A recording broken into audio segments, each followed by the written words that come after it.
I am back.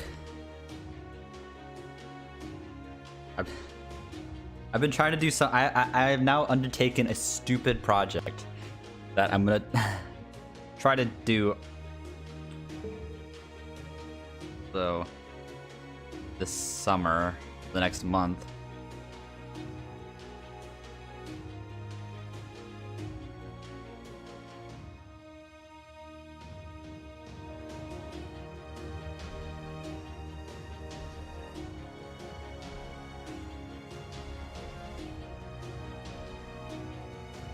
What's up, everybody?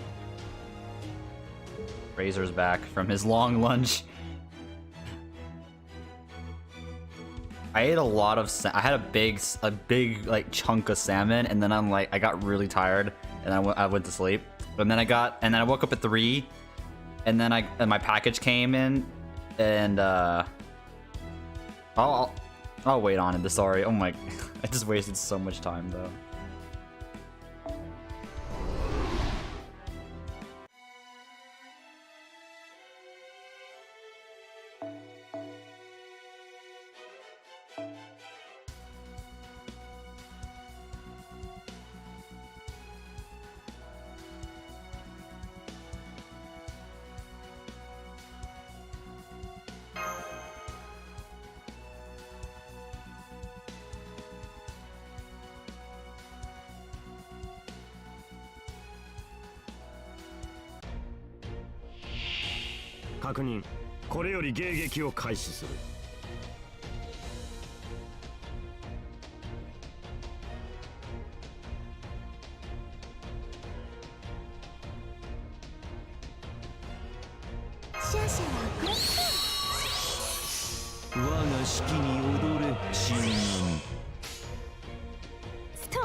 What's up, Steve?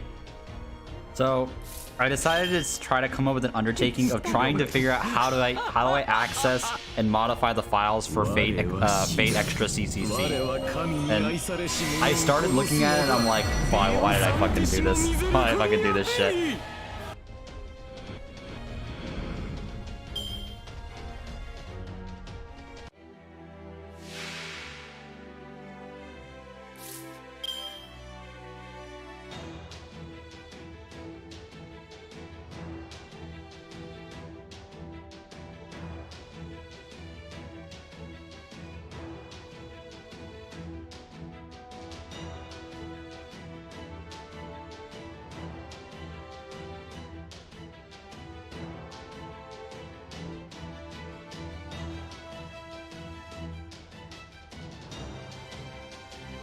What's up, Joe?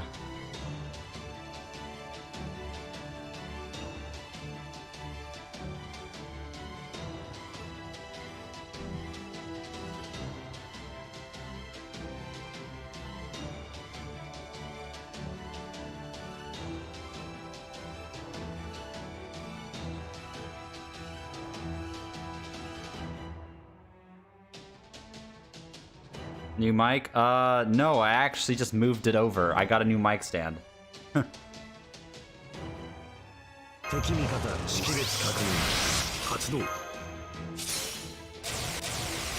I've been trying to look at extra CCC. And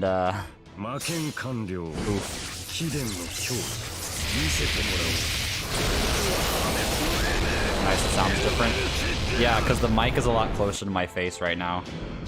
So. But I cannot find a PG file.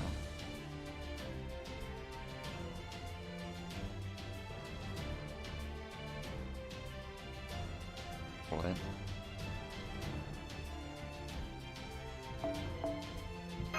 For the bosom. Anybody who wasn't here for the earlier stream is gonna be like, what the fuck? Why does Razor sound so different?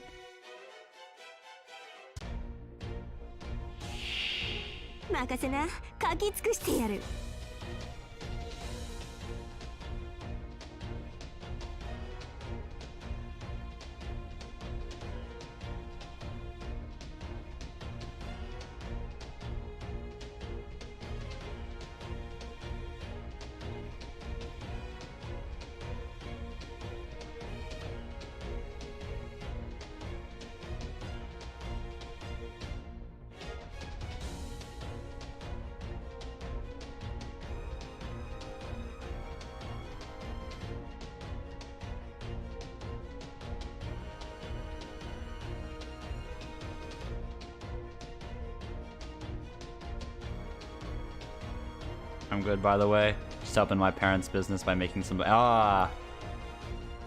Making them... Oh, okay. I was just thinking banner in the context of FGO. I'm like, wait, you're helping your parents create a mobile game banner, Kappa? I see.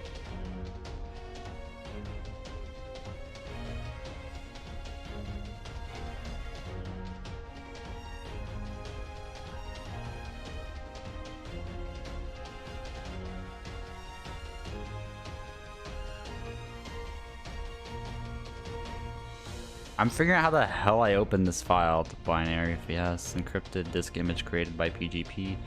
A data encryption program now owned by Symantec saves data to it for a partition that can be mounted within a disk environment used for protecting sensitive files on the computer.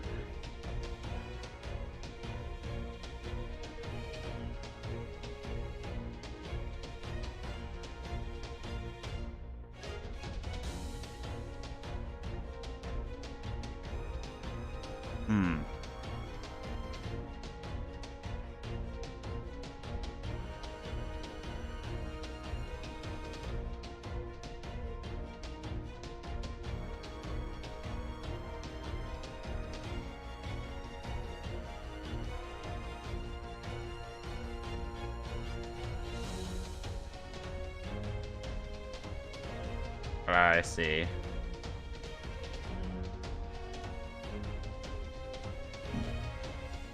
I see. That's a pain in the ass, dude. I see.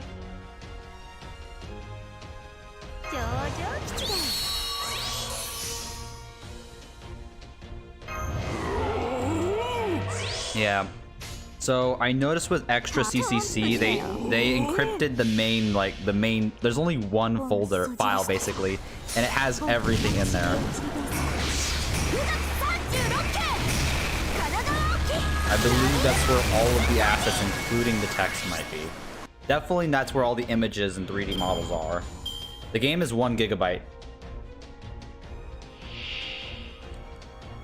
And about 900 megabytes of 990 megabytes of that is in that one file. One file has like a 99% of the entire game. But that's definitely where all the assets are. I mean, like, we're talking CGs, voices, voice clips.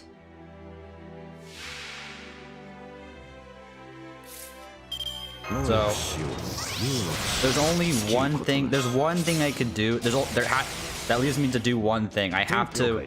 The one thing I have to do is I have to run it in an emulator, and then hopefully it'll decrypt the file, and then I guess I can just try to find it there. I've been looking online for this sort of thing. Help me out. Because I was considering trying to take, because my goal was to take the game text, translate it with DeepL, and then modify the convert it back onto the game so I can build it and run the game on an emulator, and then have the translated text. But it might be a little bit more challenging than I thought. Oh.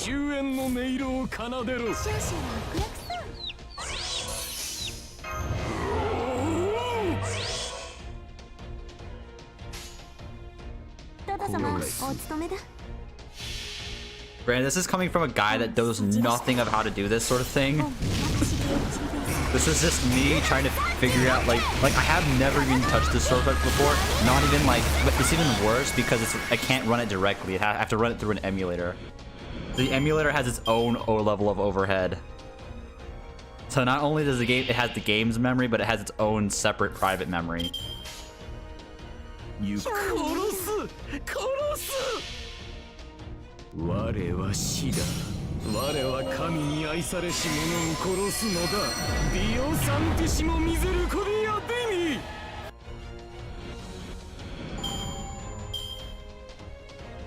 What's up, Timeless Man? I thought this was gonna be... I thought just getting the contents of CCC wouldn't be that hard. Oh no. And I'm not used to this sort of thing either, so it makes things a little harder for me.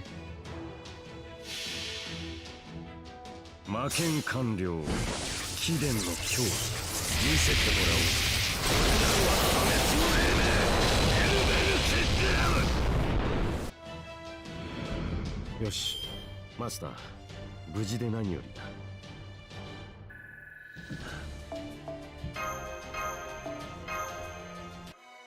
That's gonna be a pain in the butt, though. But yeah, I was looking up like for a couple days how to get better audio, and eventually bought another stand. Oh god. Why you should summon Skahawk Scotty. Dude, okay, what I learned from YouTube is that it doesn't matter how bad your video is or how inaccurate it is. It just matters that you're popular and you just are consistent, honestly. And I don't have a pop filter yet, so you may hear like the sound from the pop filter. I apologize. Did you see my video? Not yet. I've been busy. Mainly trying to get things running. I'm trying to read so lately. A lot of reading. New mic? No, it's actually the same mic. It's just that I actually have a real mic stand now, and I'm talking a lot closer. Sounds super good. Oh, thank you. So I'm talking a lot closer to my mic right now. So I'm about like a foot away from the mic. So, and I'm talking right into it with cardioid. So it should have like the best quality. Having a mic arm and shock resistor makes your mic flash out. Yeah. I don't actually. I got a shock mount, but I realized I may not need it. Maybe since I don't know. I bought it and I returned it. So, but if I need it again, I'll buy it again. So, because right now I'm just trying to see if I can try to compensate it with filters and OBS, but I definitely need a pop filter though. That's the one thing I need, and I'm having like none of the pop filters like work correctly on it.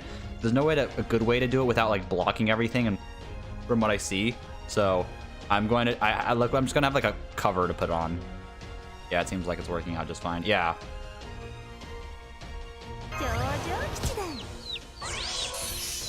But now my main goal is to figure out how to hack CCC. You sound different? Yeah. Because I have a new setup now. Like, I could show you my setup. Like, you guys can see it yourself. Okay. But I do have a drink. So this is my laptop. I'm on my desk now, by the way. It's a little bit messy, but you know, some books. This is the book I've been reading, by the way. I've been reading so much of it. It's actually really good. Head first C, and there's my drink. There's the mic. There's the mic. So it's all like the stand, and then it goes right here. It's like literally right in front of my face. There's no pop filter on it. That's why. So literally it's the same mic. It's literally just a Blue Yeti, but I just messed with some settings and changed my setup. Whoa. Yo, what's up, Sydney?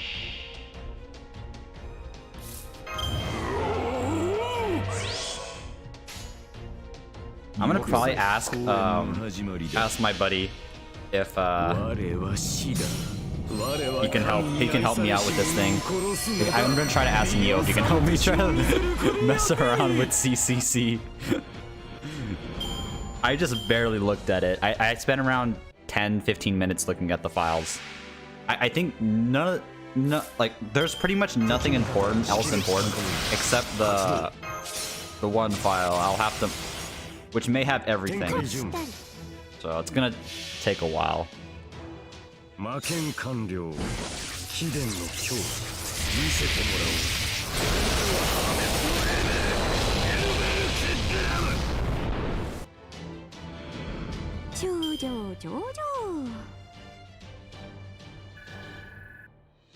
Gotta hack the PSP.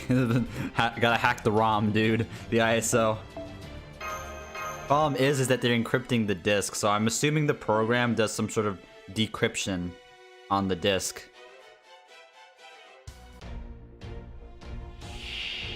On the program, so I have to crack it. So like I decrypt it and then I crack it, so it doesn't do that. Need to make sure it doesn't try to decrypt it again, because I have no way of re-encrypting it.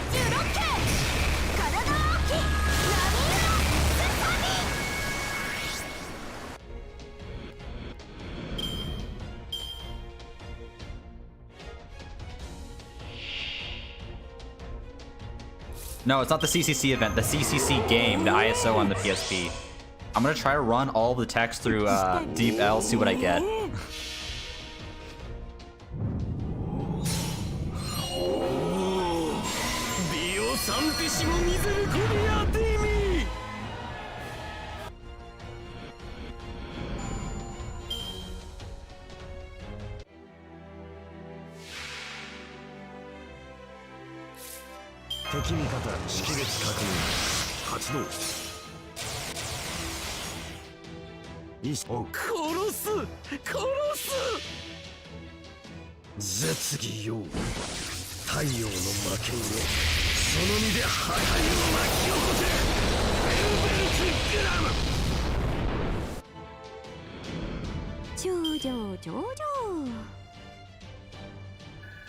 Alright, let's listen to this.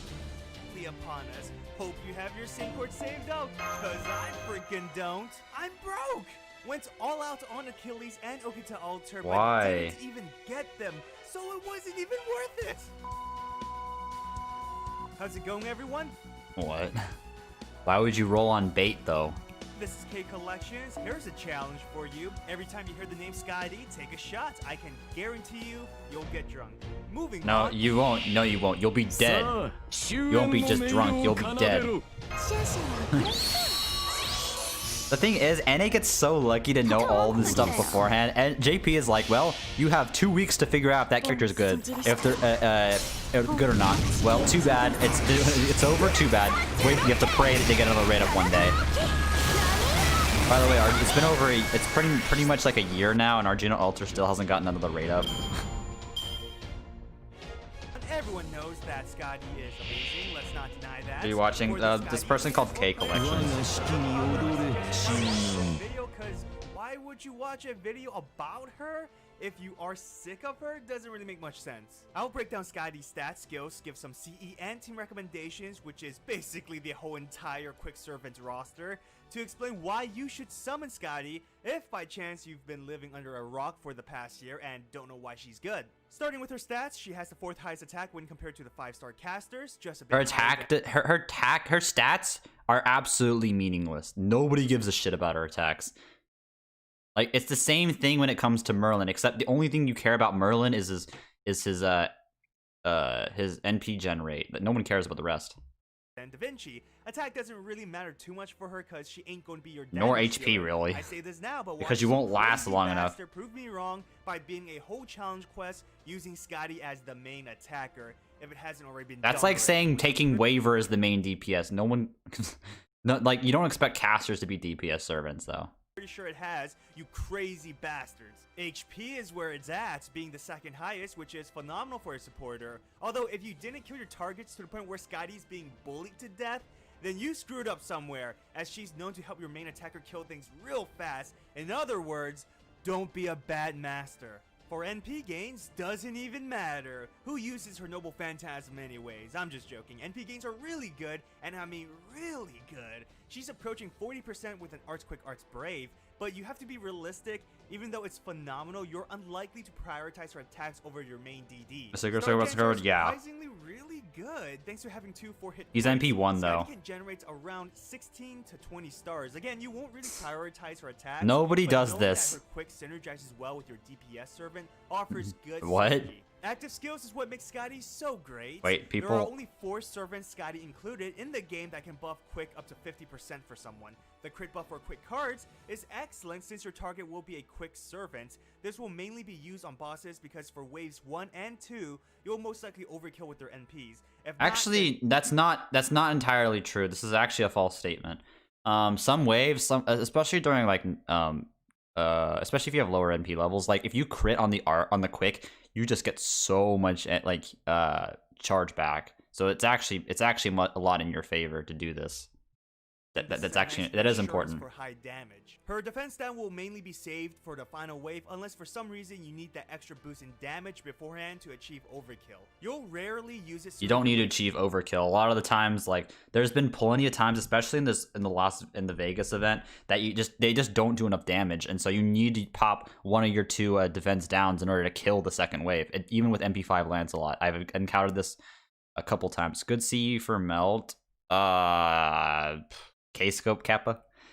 I mean, any sort of like quick crit, I would guess, like generally, or like, you know, the generic stuff like Black Grail, K-scope, Musi. Like which are we talking like regular melt? Maybe more like a quick crit oriented thing, or NP gen sort of thing. Wave 3, but there are Wave 2 enemies with high HP like demons or dragons, in which case nothing wrong with using her. I mean, defense like if you sooner, literally have nothing else, I mean, another One Day in Summer, or that one works too. because you don't want any enemies alive after your NP attack. Otherwise, the stars you generated for next turn, which is meant Holy Night Sign, yeah, that works too. will Oh be yeah. lost. So Scotty and Waver are the only two servants in this game who can charge an NP gauge up to 50% instantly for a servant, making her Wisdom of Great God skill the priority to level up first. But if like majority of the time, Waver will be better unless you have a quick servant than Scotty and says a tiny like bonus, because Waver also can charge everyone up 20%, which is actually a pretty big deal. The quick buff is nice, yes, but oftentimes you need that 50% charge to loop NP. So max her third, then first, saving the defense. No, the quick is important because it distinguishes her from Waver. Because Waver has, if you're arguably just asking about 50% NP, like Waver does that better. And not only that, defense down is worse than attack up, because attack up is always going to happen and it's going to move between waves. Defense down can get canceled on servants with magic resistance or debuff immunity, and you just got absolutely fucked. And also there's two effects, so you could miss the defense and get the crit, or you can miss the crit and get the defense. So you really want to get the defense though, almost all the time. What's up, Irate Monkey? Or Irate Monkey? Defense down last. Her passive arts buff is what allows her to have such good NP gains. Scotty's Noble Phantasm is used People use Scotty's NP, Kappa? primarily as an NP survival tool. Unlike Merlin, Tamamo, even Waver, she doesn't need to spam her Noble Phantasm to be effective. You almost never use Scotty's NP. You never It's use her it. skills that makes her good, and honestly, majority of her NP effects are just okay. You're really not going to use her for long battles, but if by chance you do, or you severely overestimated your damage and not kill the target, hold on to her NP so that you can survive at least one NP attack.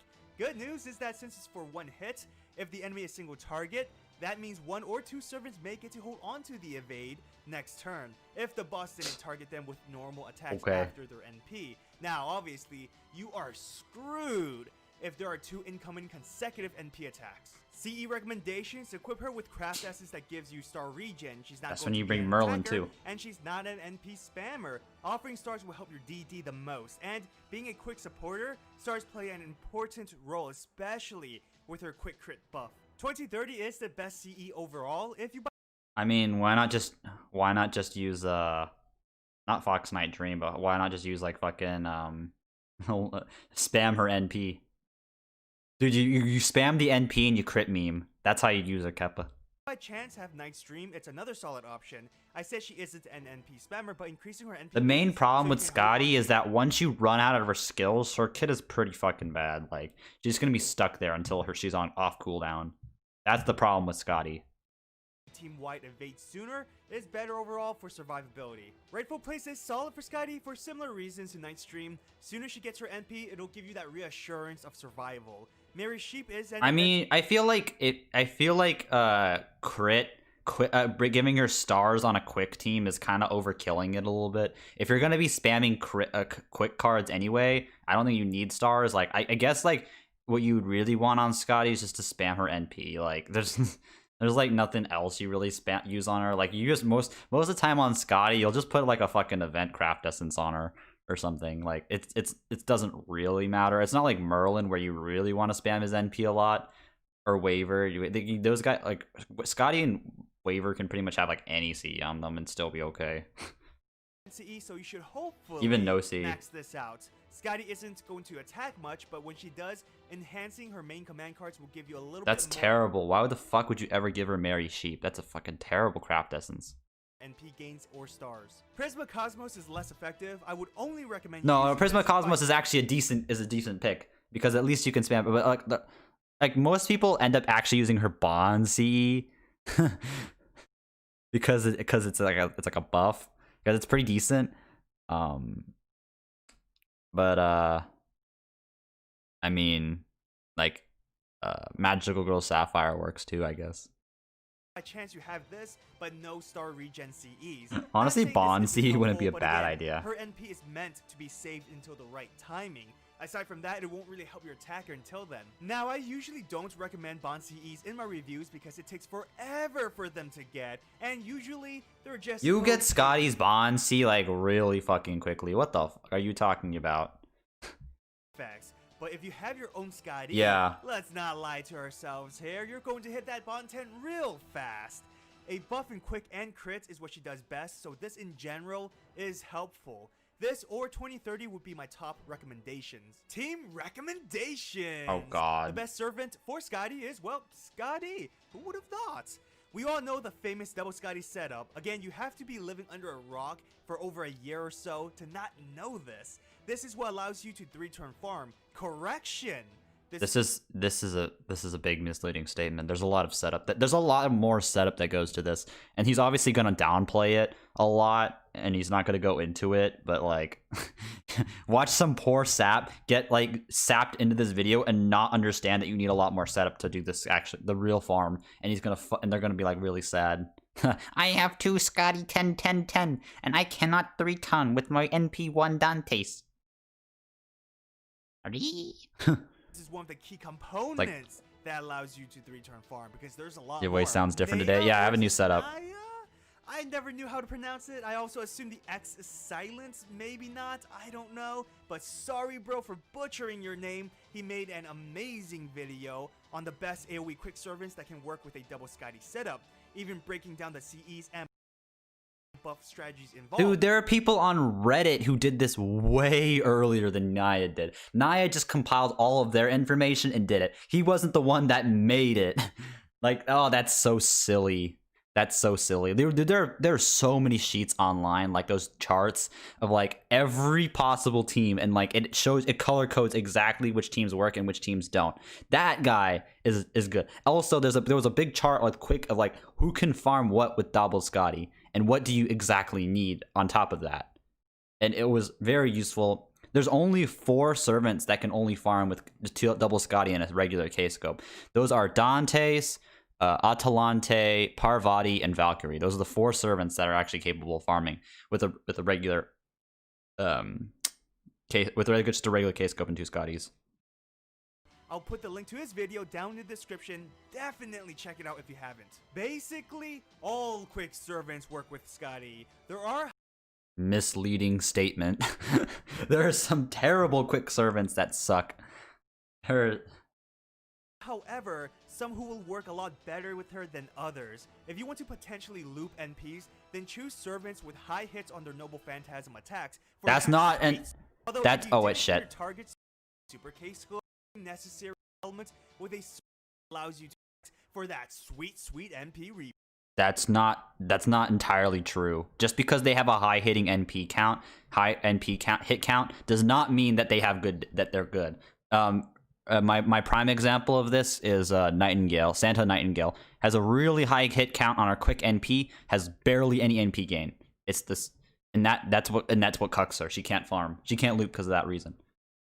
So don't just say, oh look, he has 6 hits. That means he can loop. No. You gotta look at the number. You gotta look at the class, and you gotta look at the NP gain rate as well. There's calculators that also do this for you, but if you really want to check it, but it won't work. Their own NP batteries or NP gains will help a lot. Even servants that can buff their own quick will go a long way. Now, just because they can buff their quick doesn't mean shit. The only option. Scotty allows you to loop single target NPs, which is why she's so damn good. Well, a loop single target NP's quotation mark. You need actually to have like they need to actually hit off their quick cards for their NP gain. Just NP alone, no. That's another misleading statement. Servants like X Alter or Atalante Alter, like you have to have a very specific. You have to have a very specific hand setup for her to loop, and like you have to have a quick card. If you just NP, you're not gonna get anything. And so you need to have like BB, and it's not consistent either. So you need to BB or just reload like 100 times to actually have the right setup all the time. Especially for something like when you're doing the Nobu quest with double Scotty and the rerun, it's not entirely like You're gonna be sitting there for a long time because he has like freaking 3 break bars or whatever. With Scotty, them and many others allow you to slaughter CQ quests with relative ease. Not all of them though. That depends. That there's some fucking gimmicks on some of the quests that particularly fuck these comps, but there's also it depends on the NP level of the servant as well. The lower the NP level, the harder it is for you may not even break bar them. Objection? Okay, Timeless Man, what is your objection? I'm not saying you'll become a god or anything, but it's a powerful combination to use. But again, also the problem with Scotty comps is that they're really short term. Like once you burn out, you're just sitting there for like 6 turns. You really can't do anything else in the meantime, so you're just kind of stuck. Scotty's NP doesn't really mean much, and so you're just waiting and stalling, and you have no healing if you bring double Scotty. So you're just gonna be sitting there like a duck. And if Scotty dies, well, rip. Scotty's alone isn't what allows you to loop. Now, the double Scotty setup is the main team you'll use for your damage dealer. However, it still requires heavy investment, such as now he finally brings it up. For K-Scope, or it requires your attacking servant to have an NP battery with a non-limit broken K-Scope, or a max limit broken. That's not entirely true. They need to have it. They need to have a good NP gain. If you have a regular K-Scope, you can bring Mages Association for the 20%, but you're gonna need specific like setups. Also, or if you don't have an LB K-Scope, you're gonna have to plug suit and waiver. So it's just gonna take a long time. The cost is gonna be very expensive, which means like events are gonna be a lot harder to grind because you have way more costs in your party. That's what you're doing right now. Oh yeah. I mean, I as someone who's done this for 2 years now at this point, like almost 2 years with using Scotty, like I can tell you what works and what doesn't. Broken imaginary elements with a like people have done at least 25% NP. Waiver offers you that flexibility, such as yeah, but you gotta plug in. It's fucking expensive.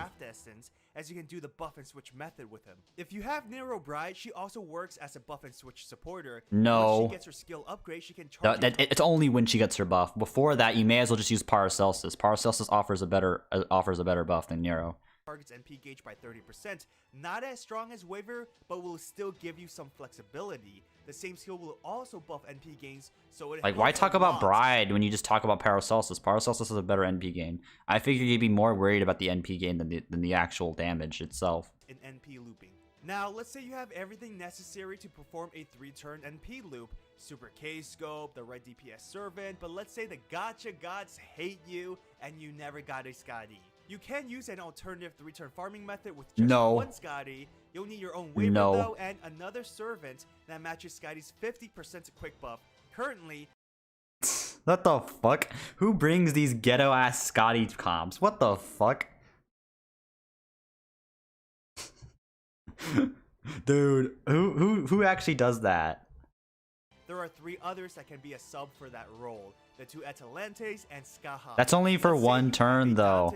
The problem is, the main problem you'll find yourself encountering is that sometimes you need the extra quick buff for the NP to get enough NP gain. And then, but then if you use the 1 turn quick buff, then you won't have enough damage for the 3rd wave. And if you don't have Scotty, you're missing out on 50% charge. And like, I guess his main suggestion is like just bring waiver, but a lot of the times on these like comps, you also use like an MC that debuffs your NP gain. So like it kind of stops the point. I don't feel like he did enough research on this topic because he doesn't actually use Scotty comps to realize like it's not like that. Scope along with a support Scotty, which means you'll be forced to use combat uniform. With this combination, you have the requirements to 3-turn farm. It's less flexible compared to having your own Scotty. I mean, it's less flexible, meaning it won't work on a lot of waves, especially Lotto Quest. Like the 2nd wave is usually really big. You have to use some of that stuff on that 2nd wave, otherwise you won't kill them. Therefore, it won't be a 3-turn anymore. But then, like, you run into the problem with, okay, now I don't have enough NP gain for the 3rd wave. And then, or now I don't have enough damage for the 3rd wave. It's like, you really would like to have that double Scotty. It's really hard with 1. The only comp that works with 1 Scotty is a Bride Space Ishtar comp. It's like, And that's mainly because Space Ishtar can transform her arts on the last turn, her NP to quick on the last turn, so it doesn't really matter. And she can stack her NP damage buff for 2 times before. And as well, she gets another NP buff. Actually, she gets 3 NP buffs on top of her NP buff skill. So 4 NP buffs along with Nearbride's attack buff, her charisma, possibly a quick up for last wave or an arts up, and then Scotty buff, and then Scotty defense down, and then possibly even so. Heavier investment, of course, and less efficient, but if you don't have your own Scotty, this can work. So yeah, Scotty that won't work. That won't work. That's the thing. Pretty damn good. Now, it's important to realize... See, people overhype Scotty. If Scotty wasn't limited, I would say do not roll for Scotty unless you have the required stuff to go with Scotty. Otherwise, your usage of Scotty will be just a strictly worse waiver. Like, that is literally how it is. Have EX luck and pull a Scotty doesn't mean you automatically unlock easy mode in FGO. What? It takes high investment just to pull off the 3-turn loop. The requirements are you need to have your DPS servant start with a full NP charge. Now this would mean you'll need a starting NPCE. Super Scope is the best, but not everyone will have it. If that's the case, your DPS servant needs to... You don't have Super Scope, then you just feel really bad for you. NP battery to fill in the missing charge. No. You don't use their battery. A lot of these batteries, they're not meant for that sort of thing. They're specifically, like, a lot of these comps, like, they have a battery, but it's just because their NP gain is so bad that you need to use the battery as a way of getting to the 50% back again. That's why, like Achilles with MLB Scope can farm a 3-turn with Scotty, just double 2 Scotties, but you need to have a specific you need to have, like, either the Mages Association or the Heaven's Feel MC, and then you need to have, like, it's very specific. Since I'm not even summoning, she's meta, and I'm summoning since she's waifu. Oh, yeah, but if you say waifu, I really have nothing else to say. Go for it. Go for your waifu, man. I'm just saying, like, when people make these claims, I'm definitely gonna fire back and say, no. Did you do your research on this? This is not entirely true. Uniform is another option to fill in the gap, or you can use the buff and switch method. Depending on how much you're missing, you'll most likely have to plug in your waiver. It's just, the whole waiver comp is just so awkward. I don't know how I feel about it, man. Bets. But if you have a regular K-Scope, a Merlin, Ozzy, Helena, Shakespeare, What? and others can charge that remaining 20% while giving... But you won't have enough gain, though, if you just bring Merlin. You can't just plug in Merlin. It has to be waiver, because waiver has the slight buff advantage, that, like, has the slight charge advantage. Just bringing Merlin will not fix your problem.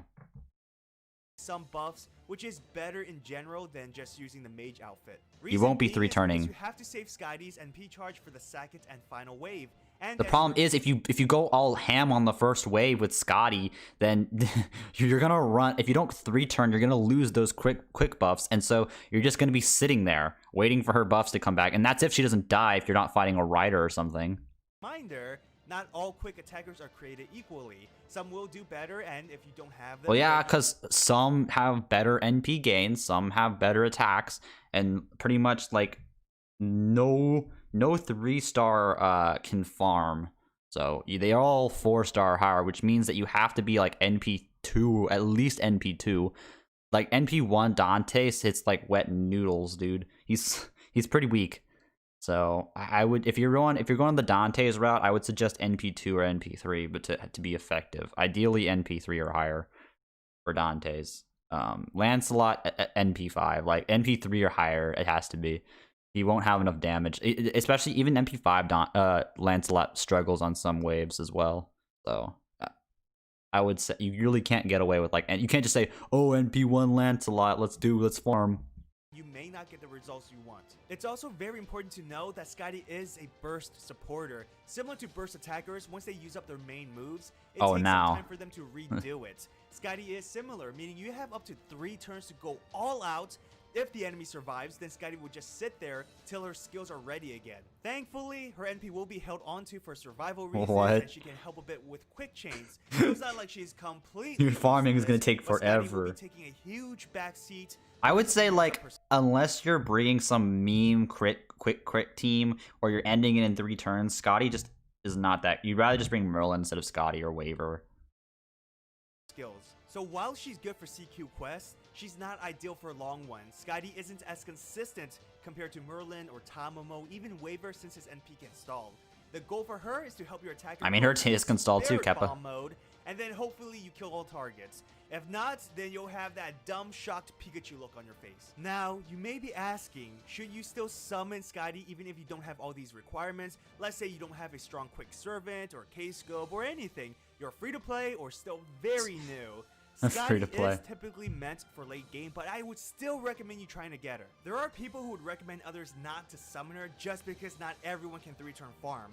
That is horrible advice, and What? people's well ego talking as if she's some form of elite servant exclusively for whales.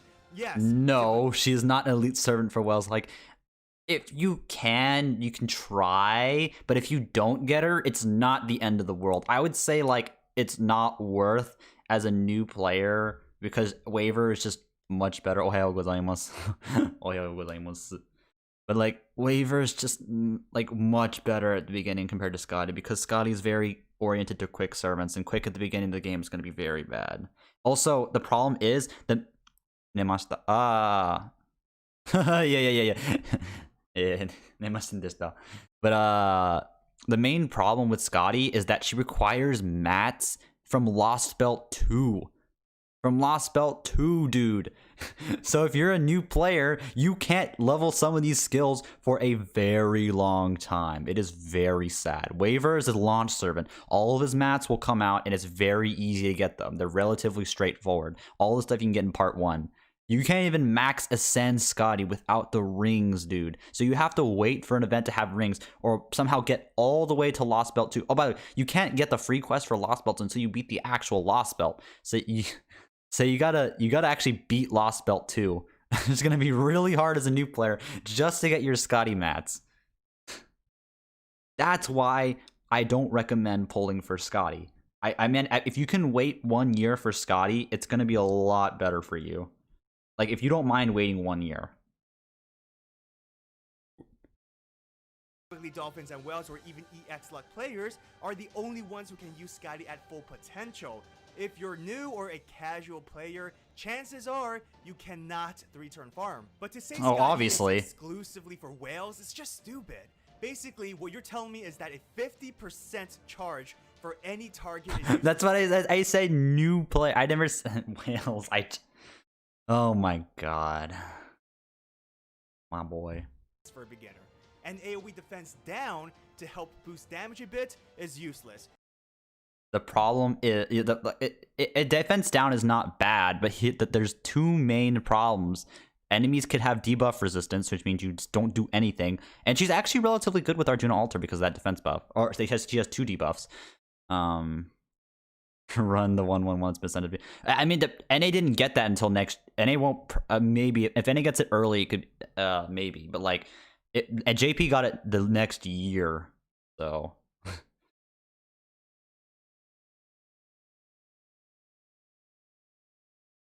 Like, if you don't have a setup, she's basically a worse waiver, which is why I say, like, just try to get waiver if you're a new player. For a beginner, those 2 skills are freaking godsends for farming. If you're a beginner, What? you're not farming those extremely high difficulty nodes just yet.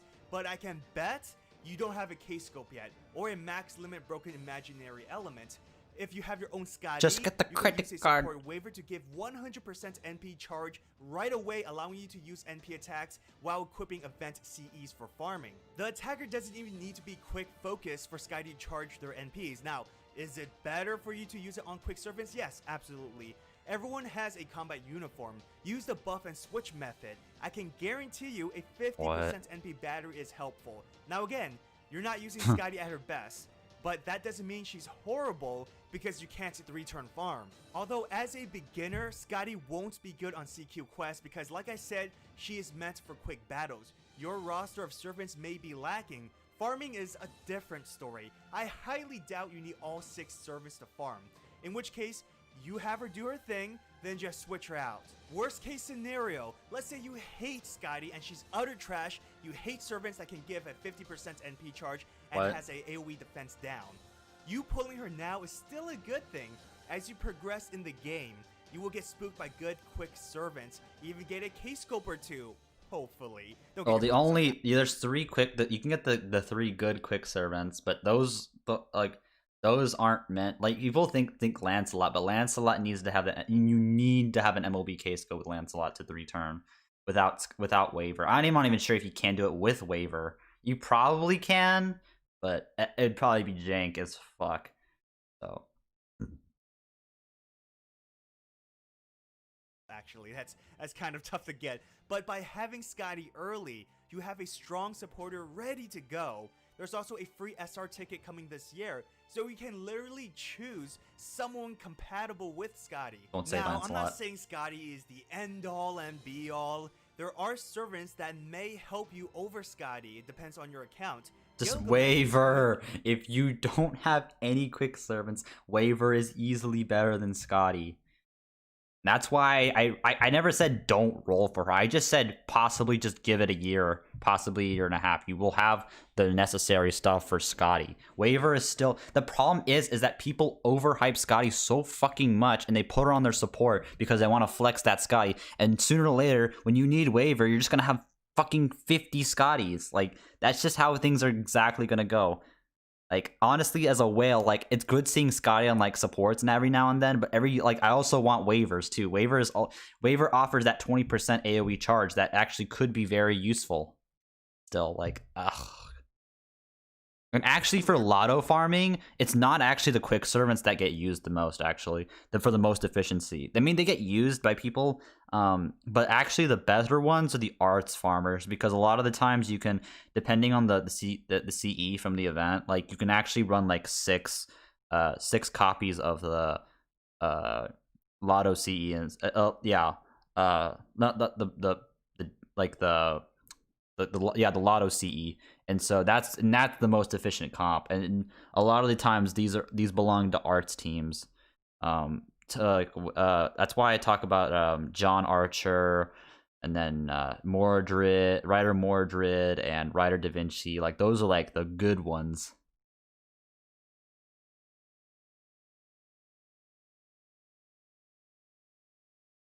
But like, people are, I don't know, man. May be more beneficial for you since you're going to face a lot of boss servants. The problem is that K like recommends every servant, like most servants. He's like, yeah, I'll go roll for him. The problem is, if you're free to play, you can't just roll for every servant. You have to make a good rationale. Is she a good waifu? Does she have feet? Kappa. But like, I don't know, man. As a new player, like, I mean, Scotty was what got me into JP originally, but like, as a new player, you really won't have much use for her in the beginning. She's going to be very weak in the beginning. You can't even get her to max ascended. I mean, I guess it's not terrible to not max ascend her. You can still get her 3 skills. Like I said, she's coming back anyway. Or you can skip Scotty and go for waiver, since he'll get a raid up in a few months. Yeah. Spook you anytime, well, no, so that's not true. He does get a raid up, but it's a dual raid up. So it's a dual raid up with Iskandar, I believe. So if you really want a YOLO waiver, you can go ahead. Waiver will be on raid up again, on solo raid up during the El Molay case files pre-campaign. So he will be available to pull then.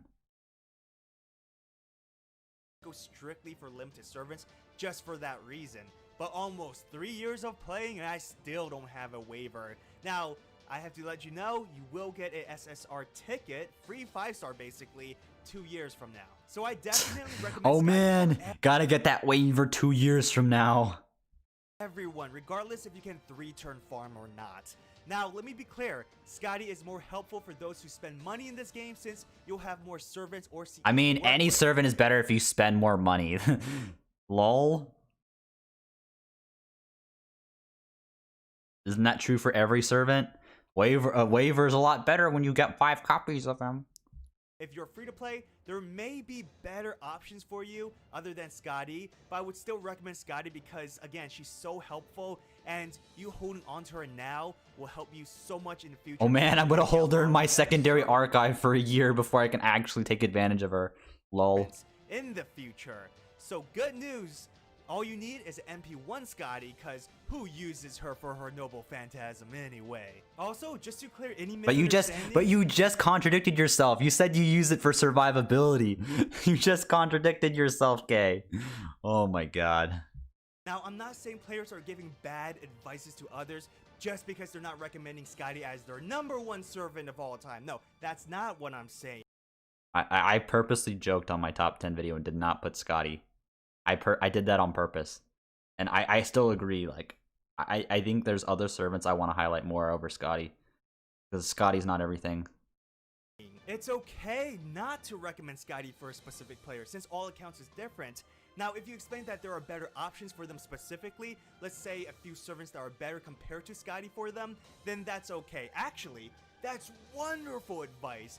But too often, I keep hearing from some people that suggest if you can't 3-turn farm with her, then skip her banner.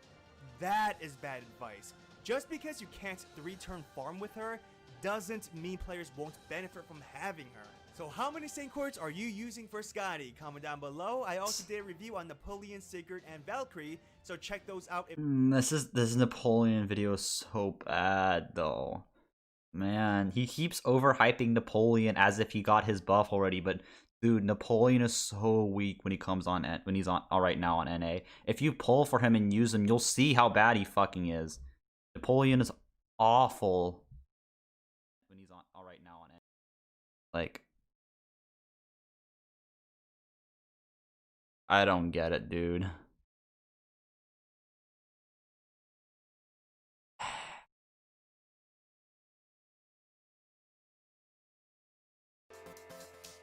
Is Scotty the best servant?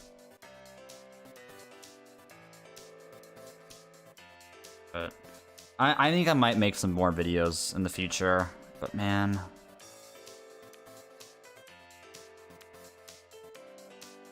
Napoleon is so trash when he comes out. Actually, I originally compared him to Iskandar, but he's much worse than Iskandar because Iskandar has like got a buff, and his buff is way better than Napoleon's. He actually got 2 buffs. Suzaku Ninja, no, Suzaku Noya, thanks for the follow. I totally butchered that, I'm sorry. Dude, I'm gonna be completely honest with you. Kita knows nothing about this game. The only thing he can do that I can't is read story.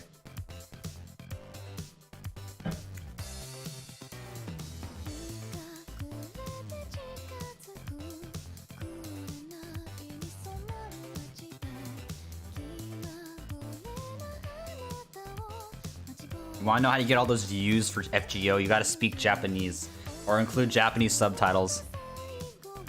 Well, I think he admitted that he's just a casual player. Yeah, I mean he's super fucking casual, which makes me take his opinions with a grain of salt. Actually, more like an atom of sodium, not even fucking salt. Because, like, you know, that would mean that he actually has some potential energy in those bonds between the sodium and the chloride. He doesn't have anything. He's just a fucking He's just a fucking not even an ion. Just plain sodium.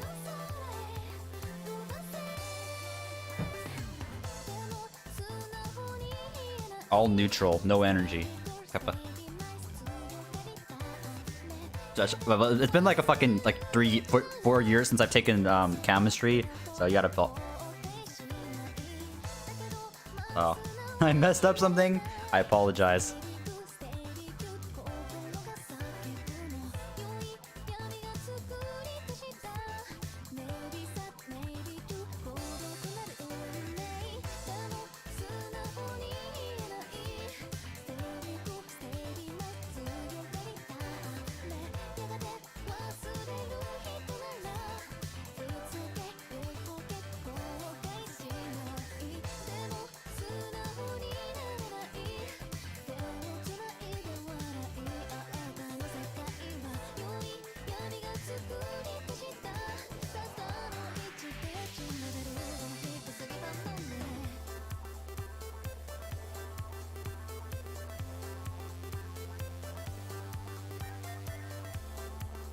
What you doing, farming? Yeah, I'm farming. I'm farming for eggs.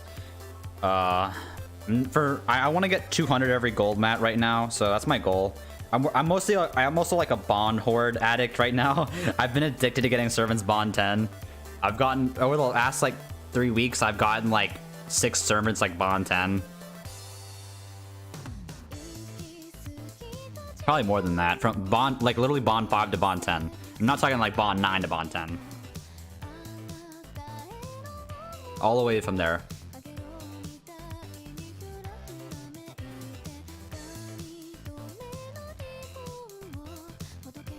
Literally get bond 10, I throw them out. I've been focusing, I've also optimizing bond farming. So like I'm putting bad servants in the bag that can't really farm. Stuff like NP1, SSR single target servants, those are really bad. Servants that don't deal any damage on their NPs for the most part. I'm talking about like Orion, Sherlock, John. These are completely bad units. Also, extra single targets are pretty bad too. So I mean servants like John Alter, Abigail. Abigail's okay. Yang is awful. Yang's NP also lags like crazy, so it's just a waste of time. Like, it's a terrible idea to bring Yang for farming. You're gonna be unless your phone is like godlike on GPU, you're gonna be lagging so badly.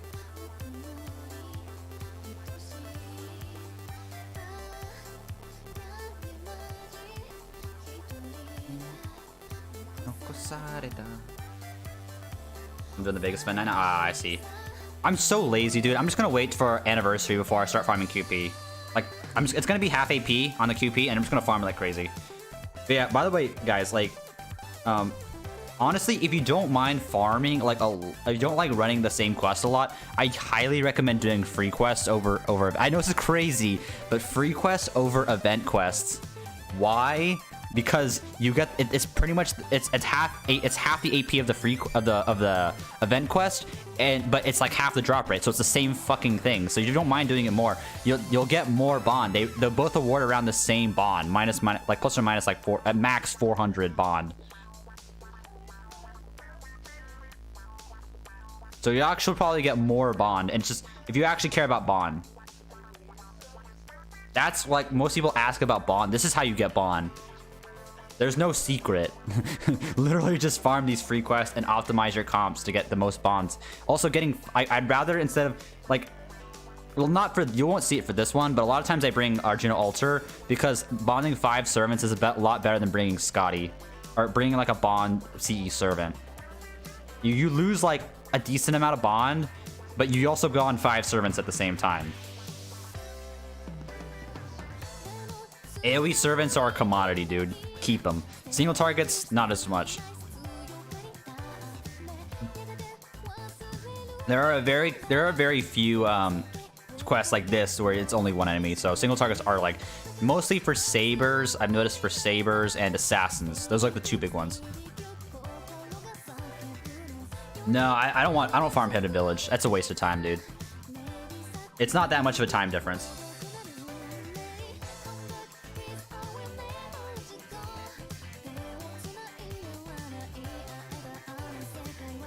But welcome. If you're new, guys, welcome to the channel. My name is Razor Ninjas. I am a big ass fucking whale in this game. I spend way too much fucking money than I care to admit. I've been trying recently to get servants NP5. So these are servants, old servants. I just don't really care about to get worth it for NP5. So, but I have gotten like I do have a YouTube where I post some of my role videos on. So.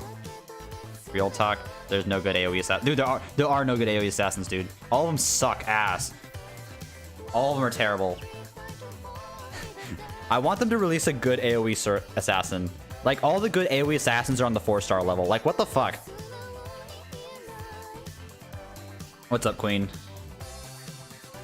But maybe one day I'll be able to. I'll try to crack into Fate Extra CCC. I do have the ISO file, and I do have the files, but I need to actually like unpack that game file, that game asset file. Oof. It's like a whole drive basically. That's gonna be hard. I'm gonna have to like especially through an emulator. It's like if it was a program I could run on my PC, it'd be a lot easier, but it's not.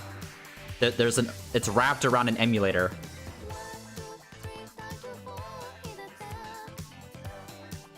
But just my full advice, the only YouTuber you should actually listen to for reviews, in my opinion, my sole opinion, as much as I like GNA, I think like Toho offers the only like actual advice I would recommend. For gameplay, I recommend Plushy. I really like his videos. He's a cool dude. And if you like gotcha salt and cringe reactions, I'll recommend Mist for you. What about Hanako? I like Hanako too, but I do like watching I have lately started liking watching Plushy a lot more. I've gotten to talk to him as well. Assassin is meme class though. Dude, as AoE assassins are all awful. There's only 3 AoE 5-star assassins and they're all terrible. Not Suzu. Shuten Doji, Cleopatra, and Semiramis, and they're all terrible. There's no quick ones. Thoughts on Hanako? I think he makes good content. You know, if you like low start clears, there's a lot of people on JP that also do that as well. So, but you know, I don't know. I don't really care about low start comps. Like, I care more about meme comps, like actual meme comps. And there's this one Twitch streamer. He hasn't been streaming a lot lately because of his job, but I highly recommend you guys check out Ventox. Very good, cool dude. His goal is to beat everything with Phantom, and he has to actually kill them with Phantom. Guys, he had to beat Anastasia, the Anastasia fight with, and he had to keep 2. He has to bring 2 Phantoms in his party at all times, and 1 in support. That means his support is constantly fucked.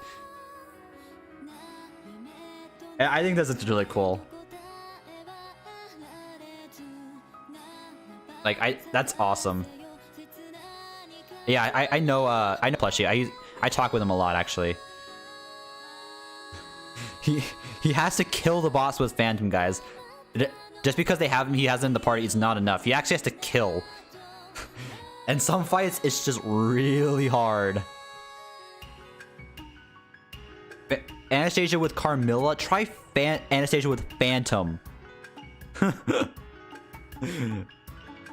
That got so VENTOSX, Ventox, and Ventox FGO, but just Ventox on Twitch and you'll find it. Can't wait for him to kill Scotty with Phantom. Like he took like 3. It took him 3 hours to beat the Nobu fight. It was so sad. But yeah, I really like the guy. Really cool streamer.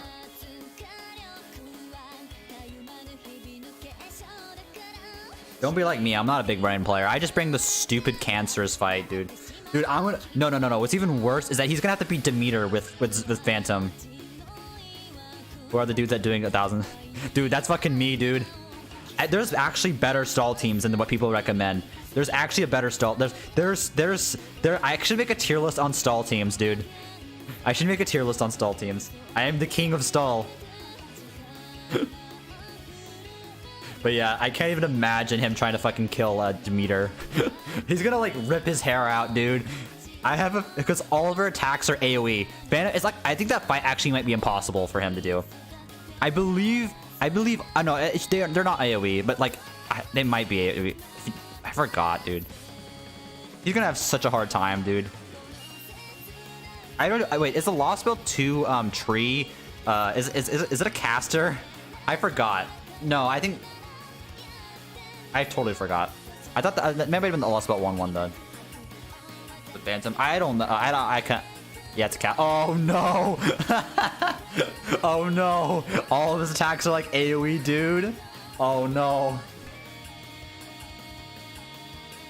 Oh, okay.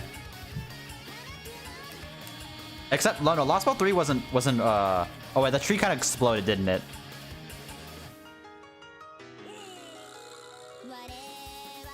Dude, I'm gonna make him pull you. Dude, I'm gonna make Ventox pull. I'm gonna donate for him to pull you, and I really want him to. I kept telling him about Lan Ling. Lan Ling is such a good servant, guys. Holy shit. Like, in my opinion, a better caster Gil, and that's probably saying a lot. Lan Ling is really good. Yang is awful, but Lanling Wang, or Prince of Lanling. He is a 4-star saber that comes out when the first banner of Lost Belt 3. Very, very good servant. He's like a support-oriented saber, but he is really good. He has his first skill is an invulnerability for 2 turns, plus a charisma. His second skill is a charge and increased buff success rate, and his third skill is RNG based, which is why I use a second skill. It gives an arts up, which is always going to happen, but it also gives you a crit damage and crit generation, I believe. Very good. Very, very good servant. Also, his NP is reduces charge, increases attack, and I believe increases defense. I think I totally forgot. There's a lot of effects. Doesn't do any damage though. Very, very good servant. Putty Boy is very, very good servant. Damage cut, yeah, okay. Yeah.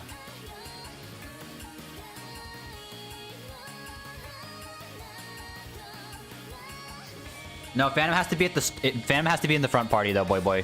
He always has to bring a Phantom in the front line. He refuses to, so one Phantom at least has to be in the front line at all times.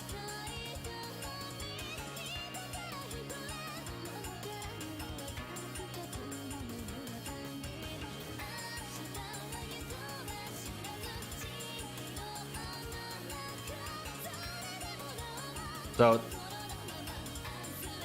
alright. Dude, he's gonna struggle on land. Dude, how is he gonna even beat the Wodyne fight? Holy shit. That's a real question I have to ask. How the fuck is Ventok gonna beat the Wodyne fight? That's what I'm gonna ask. Oh man. That's good. Dude, Olympus is gonna be like hell for him, dude. Not only does he have to beat Demeter, but he has to beat fucking Wodyne with multiple break bars. How the fuck is he gonna do that with Phantom? I don't even think it's possible. I don't even think it's possible, double Phantom. Yes, kind of. Just wait for GW to buff Phantom. Dude, he's gonna wait, so he's gonna be on that quest for like a month, I feel like. That's gonna be so hard. Especially since he wipes the front lines. That means he has to bring like, so he can't meme in another servant, dude. Like one party is, like your party is dead. It's a Gadia on you, and he's a caster. Dude, he's gonna be so fucked. He has to bring 2 Phantoms. And he has to bring a dummy wave, because the first turn, Wodyne pops his NP, and it comes with and removes, I think he removes all buffs or something. All debuffs and like invulnerability period. It's like a shit ton of damage. There's like almost no way to avoid it. He's probably gonna have to use like John Merlin. I'd have to say Merlin or like Tamamo, dude. He's gonna struggle, dude. I feel.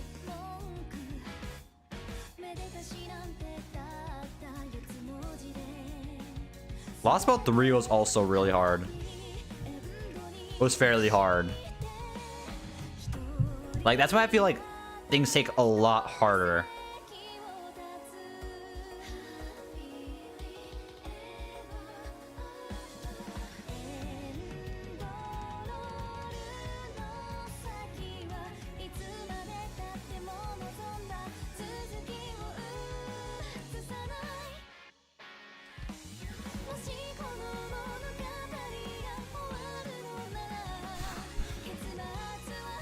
Sherlock.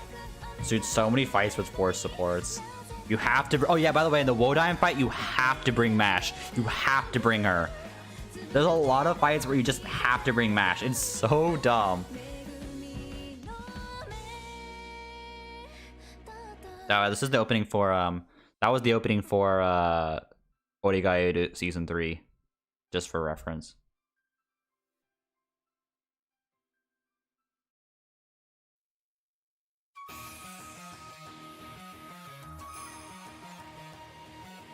It's a really good buff. And not really that great. It's okay. I would say it's okay.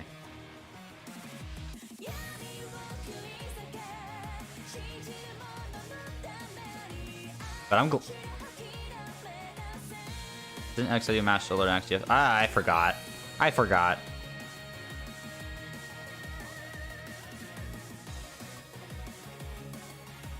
Honestly, I lost track. You can actually, by the way, you can actually beat the first fight with you, Consort U, with a level 1 servant. It actually is possible. It will take you forever, but it's possible.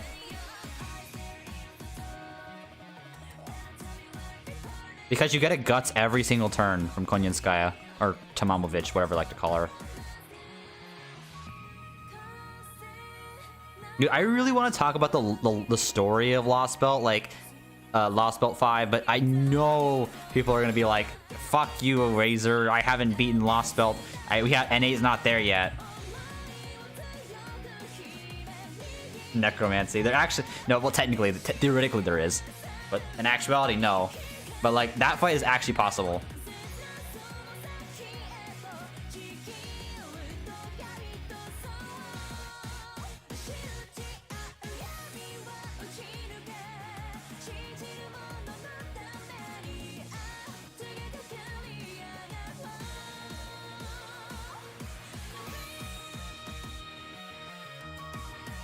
My spoilers. Dude, I have so many of these fucking stand arrows. Oh, yeah.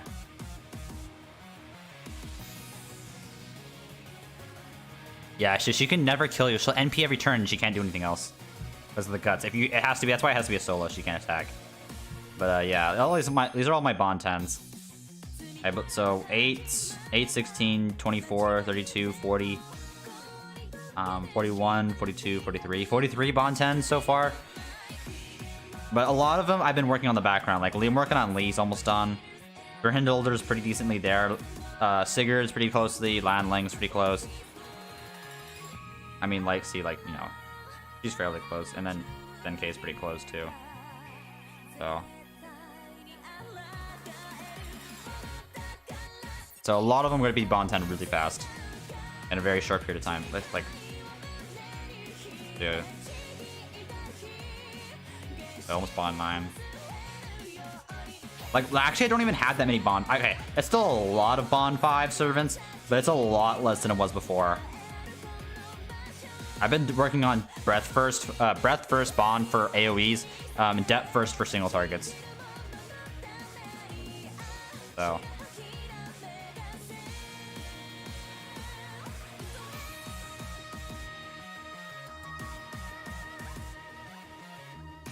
What's Rhinus' niche? Her Rhinus' niche is that her NP. So when you get attacked, you're immune to class advantage when you're defending. So when a berserker hits you, they'll do neutral damage. Or when you or if you're a berserker and another class hits you, they'll do neutral damage. You want to protect some units. It also gives defense down, I believe, and it also removes all debuffs on her only. So it's like the only way of cleansing really quickly. Like, it's a quick way of cleansing her second skill, which has a demerit.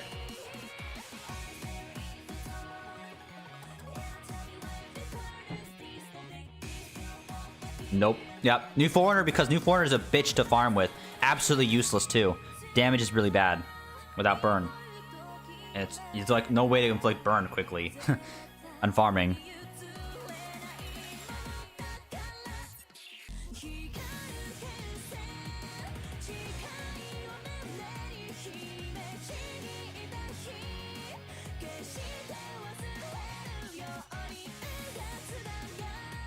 But he's cute though. I can't argue with that one, I guess.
Just when the wine rights is for like waivers, do they? I didn't actually read the event, nor is it translated yet with the tool.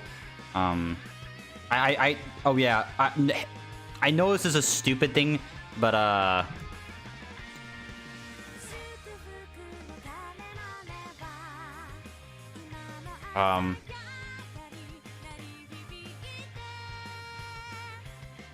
let me sign out of Patreon. Not so.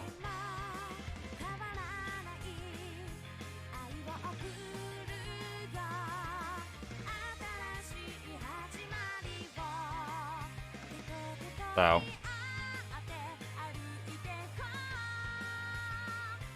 This is the Ray Shift guy. This is the guy I talked to him on Discord. He's the guy that develops the support online tool that you see a lot of streamers use to look up people.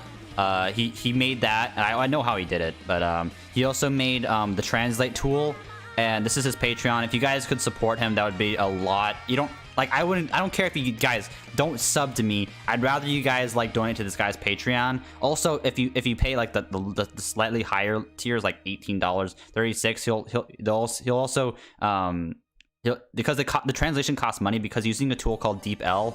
I'll tell you, DeepL is a very, actually, it's a very good translator. It uses deep learning neural networks to translate text. It is very, very good, but is but the API costs a bit of money to use, and so, you know, you can type in stuff, and the translation is like 10 times better than Google Translate. So instead of subbing to me, I highly suggest you just go in and just like, you know, help donate to the Patreon, help support the servers, his servers, to continue doing what the work he does, as well as possibly like doing more different things with his work. So new tools for FGO that we could use.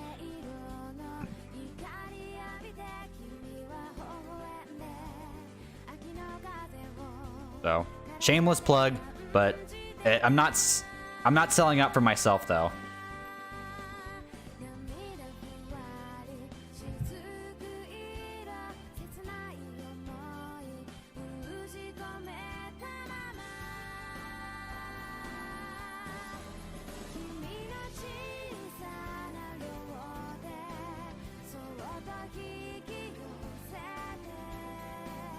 What the fuck am I playing this one? Oh wait, shit. Okay, wait. I'm actually kind of excited for ReZero Season 2, dude. Spring season's ended, pretty much. Like, this is like the last week for a lot of spring season anime. So now it's moving on to summer. And anything new on any chart? I believe, so already got Iru's now happening. Oh wait, any chart. Or live chart.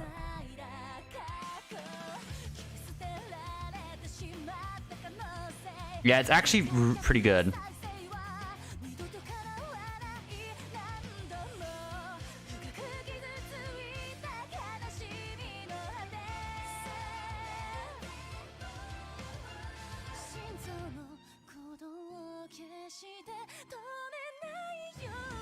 I sleep, real shit. Hey. Also, by the way, so SAO, I like Alicization. That's actually pretty good.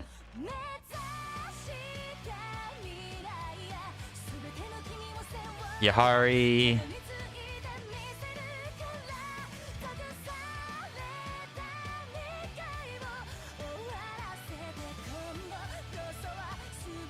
Oh shit. Cryogenics, thanks for the raid, man. Welcome. If you guys are new to the channel, my name is Razor Ninjas, and I spend a lot of fucking money on this stupid game. Cryogenics, thanks for the follow, man. Appreciate it. If you catch me during when the banners happen for FGO JP, I roll. Lately, I've been getting all my servants MP5, so I respect Hestia. Thanks for the follow. Okay. And what I like, oh. Dude, I got so lucky with these Summer 4 banners. Holy god. I got 3 Merlins and 200 Saint Quartz, and slight flex. Oh, not this image. That I got. This was in 600 Saint Quartz. I got 2 melts and 11 mineral. This was 600 Saint Quartz. I got 7 SSRs and 600 Saint Quartz.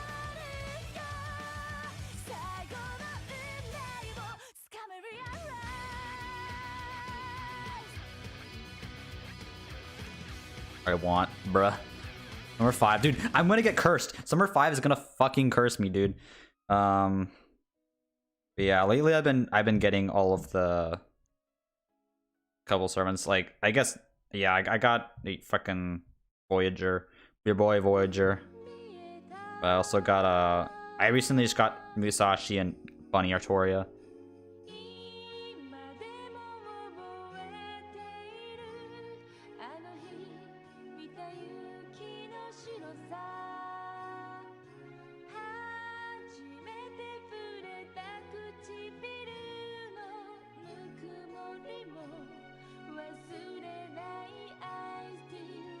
I'm just farming the eggs in my free time right now. I could farm other mats if people ask. Like, I can show them my farm teams.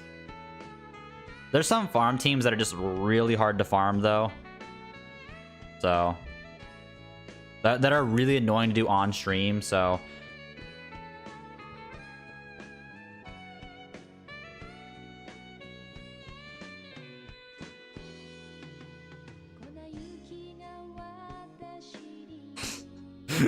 Oh god, dude.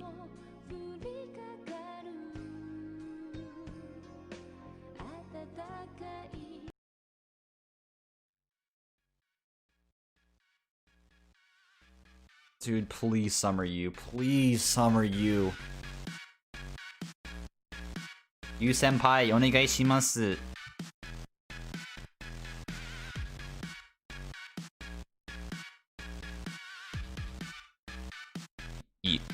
Good-chan no jissou onegai shimasu. I think jissou. I probably messed up that name. Yeah. I actually I know it's right. I'm right.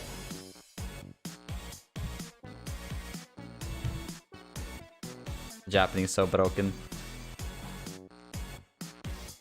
Want another Liz? Hey guys, you guys want the 6th Liz? 1, 2, 3, 4, 5. Yeah, it will be the 6th Liz. The 6th Liz, dude. God, no.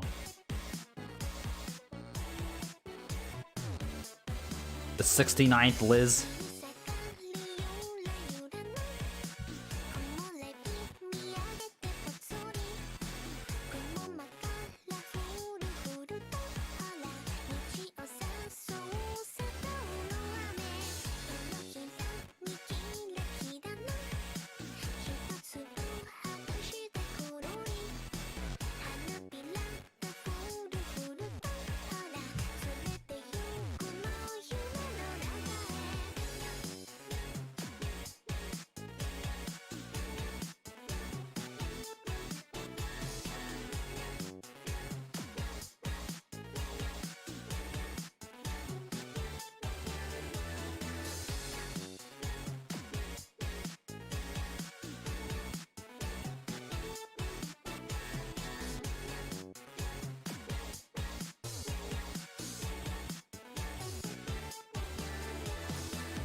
I mean, Altria is like a way of... it is one way of pronouncing it. Not much people bitch about it. Orturia. Like, you know... that.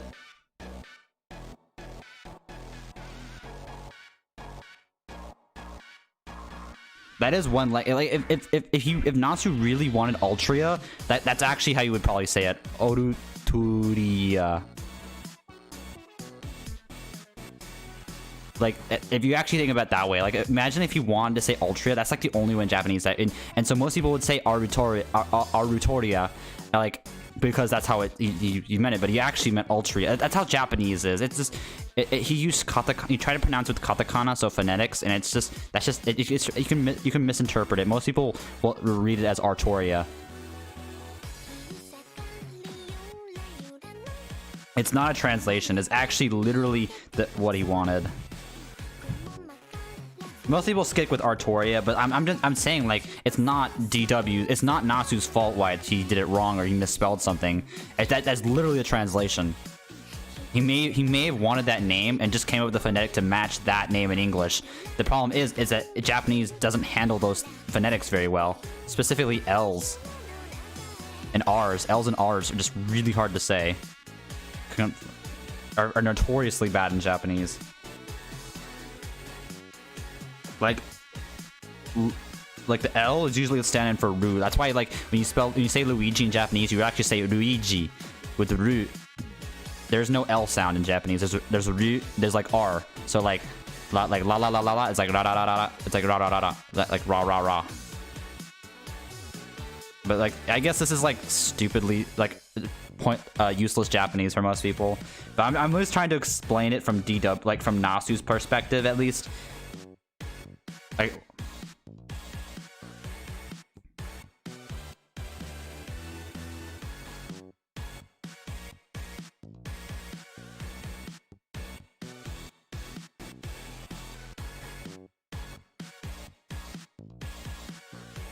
Also, I need to learn ARM.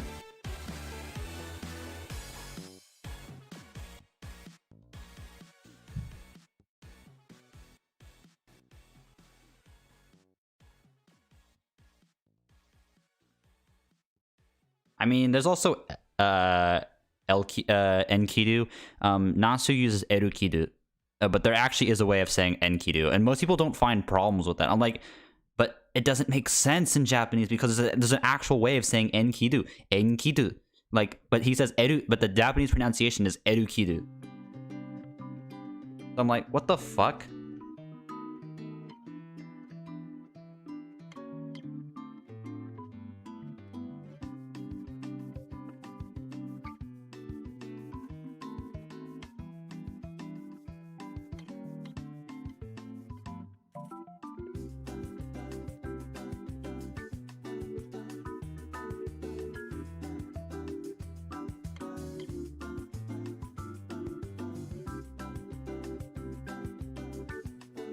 I only know the song from the meme, like Omae wa mo Shinderu remix.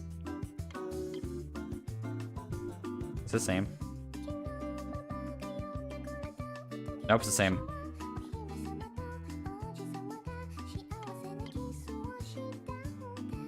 Oh, whoa, they shared a kiss.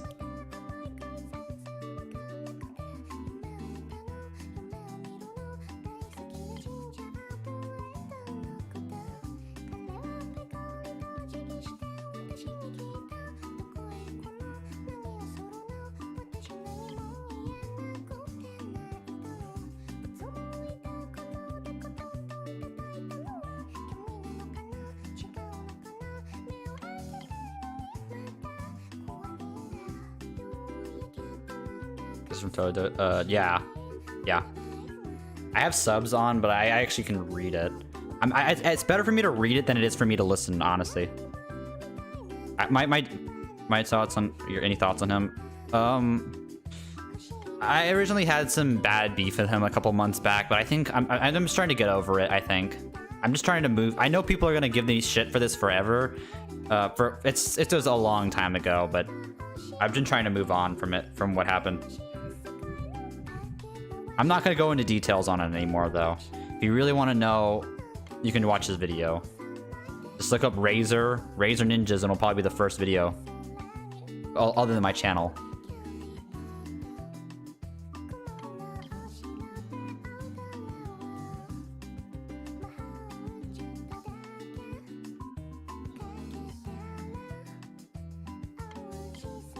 Did you get a new mic or something? You sound a bit different today. Yeah, so actually I got a, not a new mic actually. I just changed some settings around, put on a couple filters, and got a new mic stand. And I changed my location, so that's, so I don't know what it's about. First video, Razor Ninjas is the biggest simp for Astolfo. Wait, you're joking now.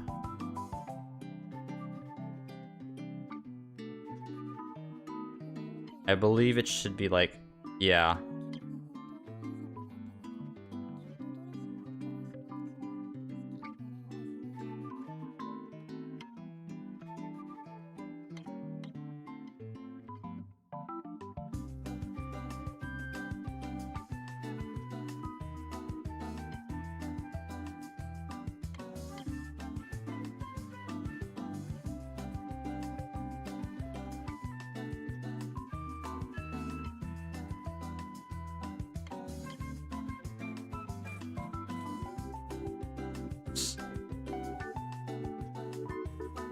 Dude, that guy, that Raisin just data digger, I'm glad his channel, like, he stopped uploading. He never got taken down, but he ended up putting all of it, turning off comments on all of his videos because he knew he was just bullshitting.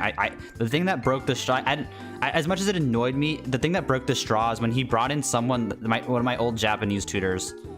So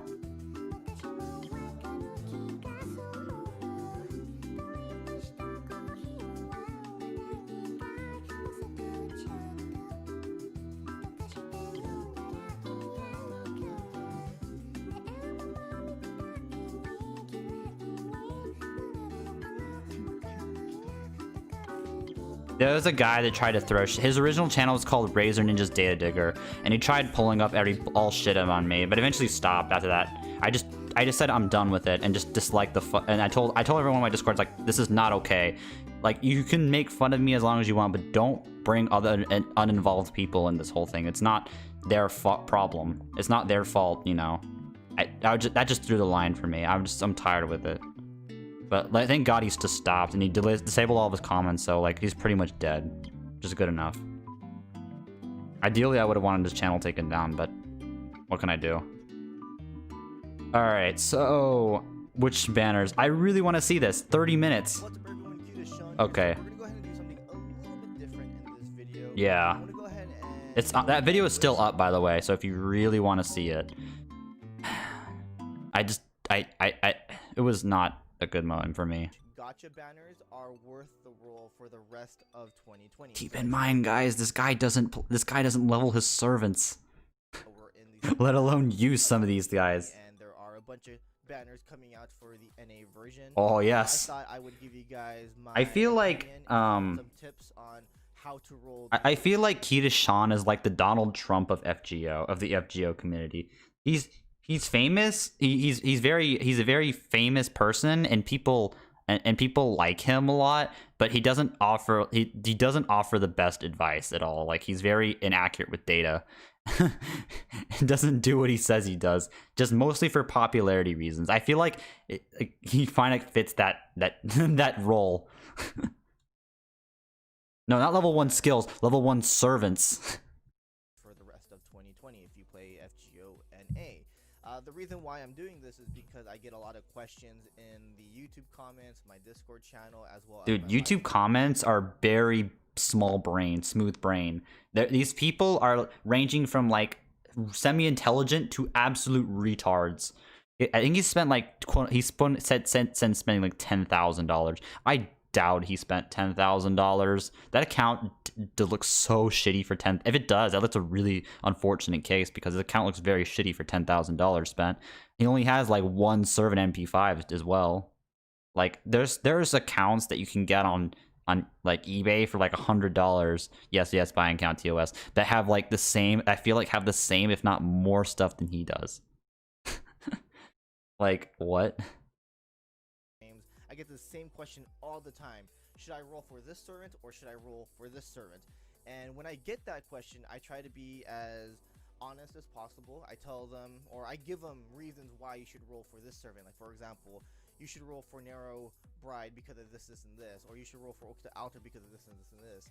Nero Bride doesn't get good until like next year, guys. Don't focus. And then she'll get a rate up. Like she'll get a rate up next year. Then that's when you pull for Bride. Don't pull for her right now unless you have like no single. You can't even pull for her anyway right now until next year. But like, you mean MP5? He only had like one MP5 SSR, and that was like Artoria. So why not roll for it? Wasn't even limited. 5-star archer, that's really good. Hey, why not roll for this 5-star archer? Or do you have a the Nero Bride looping? Yes, but Nero Bride comes on rate up next year before her buff, like a month before. But that's when you roll for her, not now. You can't even roll for her right now. NA, you have to. Her next rate up is next year. So useful. Why not roll for this farmer kind of thing? So I try to be as honest as possible when it comes to which servant you should roll for, and yeah, like I thought we can do it again here on video format. So without any further ado, let's go ahead and. This just comes to show you that you don't need to be good gameplay sense wise to be popular and get a lot of views. It's the same with Trump. You don't have to tell accurate data. You just gotta be popular, and then that's how you get the views.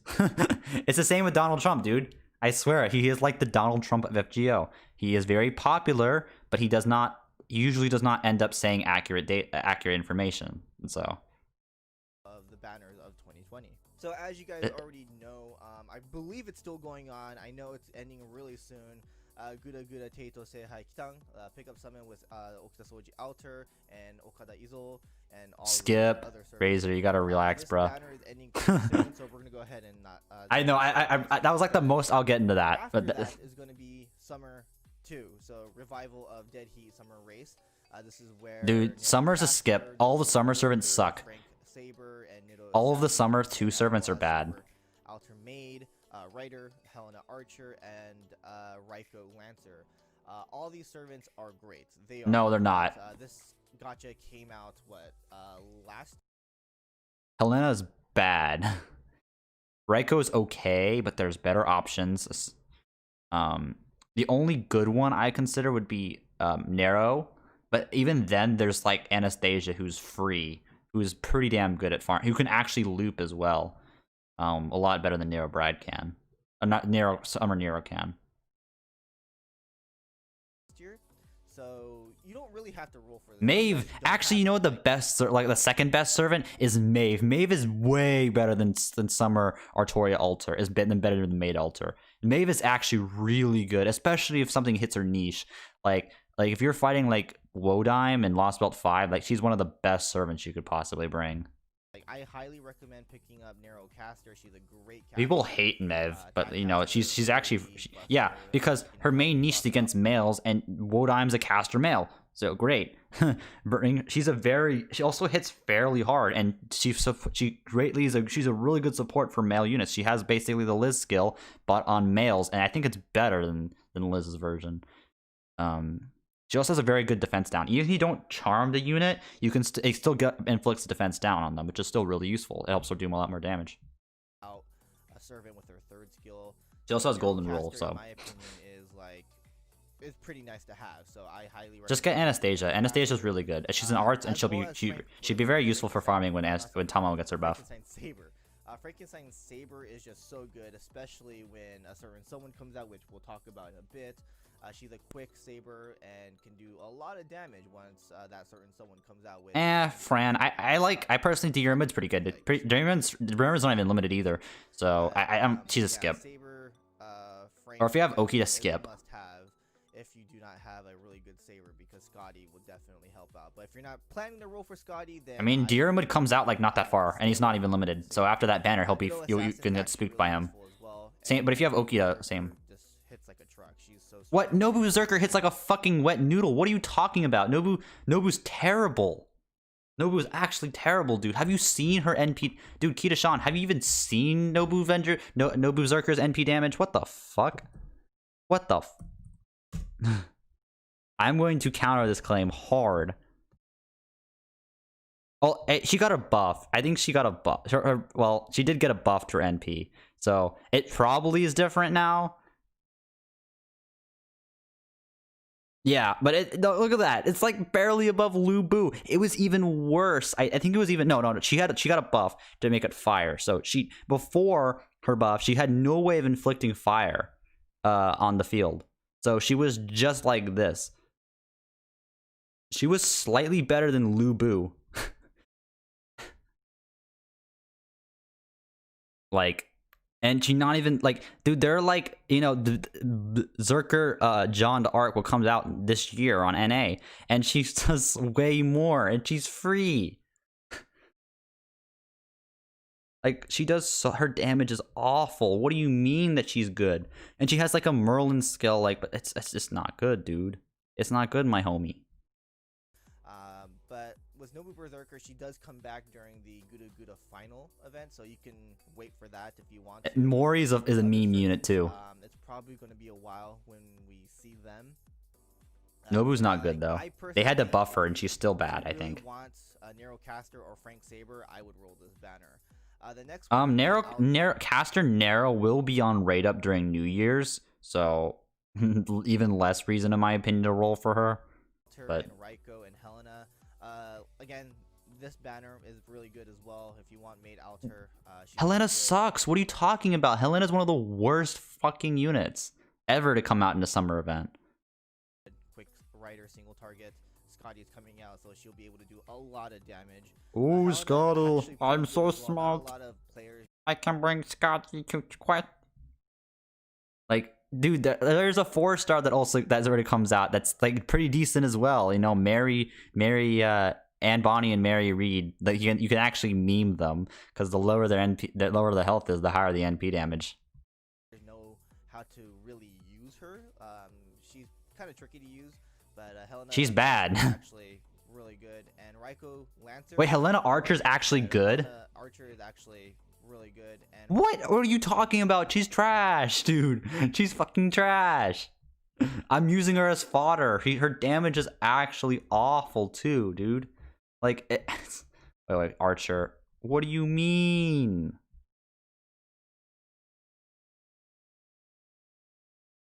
Dude, like, what is this?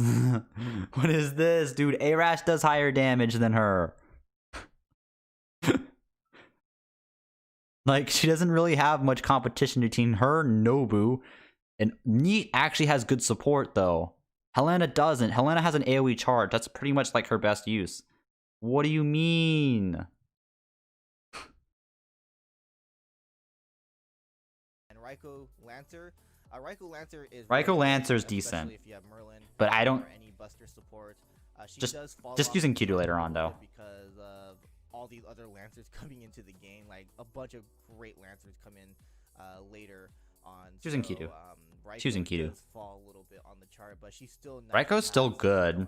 It's just that Enkidu's better. I highly recommend rolling for this. Like if you don't have a rider, a single target rider, or an archer, then I highly recommend rolling for this banner. But if you already rolled for this banner last year and you were good on MP, then I mean, you have Ryoma. The Revival of Death Jail Summer, you can skip this. Like, you don't need to roll this banner. What? Maeve is a good unit though. She's story locked. She's good. Maeve is so, you don't need to, dude. He overhypes the bad units and underhypes the good units. What? Maeve is good, and it's like your last chance to get her costume. You can get the prison Maeve. What the are you talking about, Kita-shan? She's actually good. No. Like, you don't really need Meb. You don't really need Nightless Sky. What? What are you talking about? She's good. And she doesn't get rate up that often. Maeve doesn't actually get rate up that often. Actually, she will be on rate up later this year. So it's not the end of the world. But, oh man, Maeve is so good. What the fuck? Caster.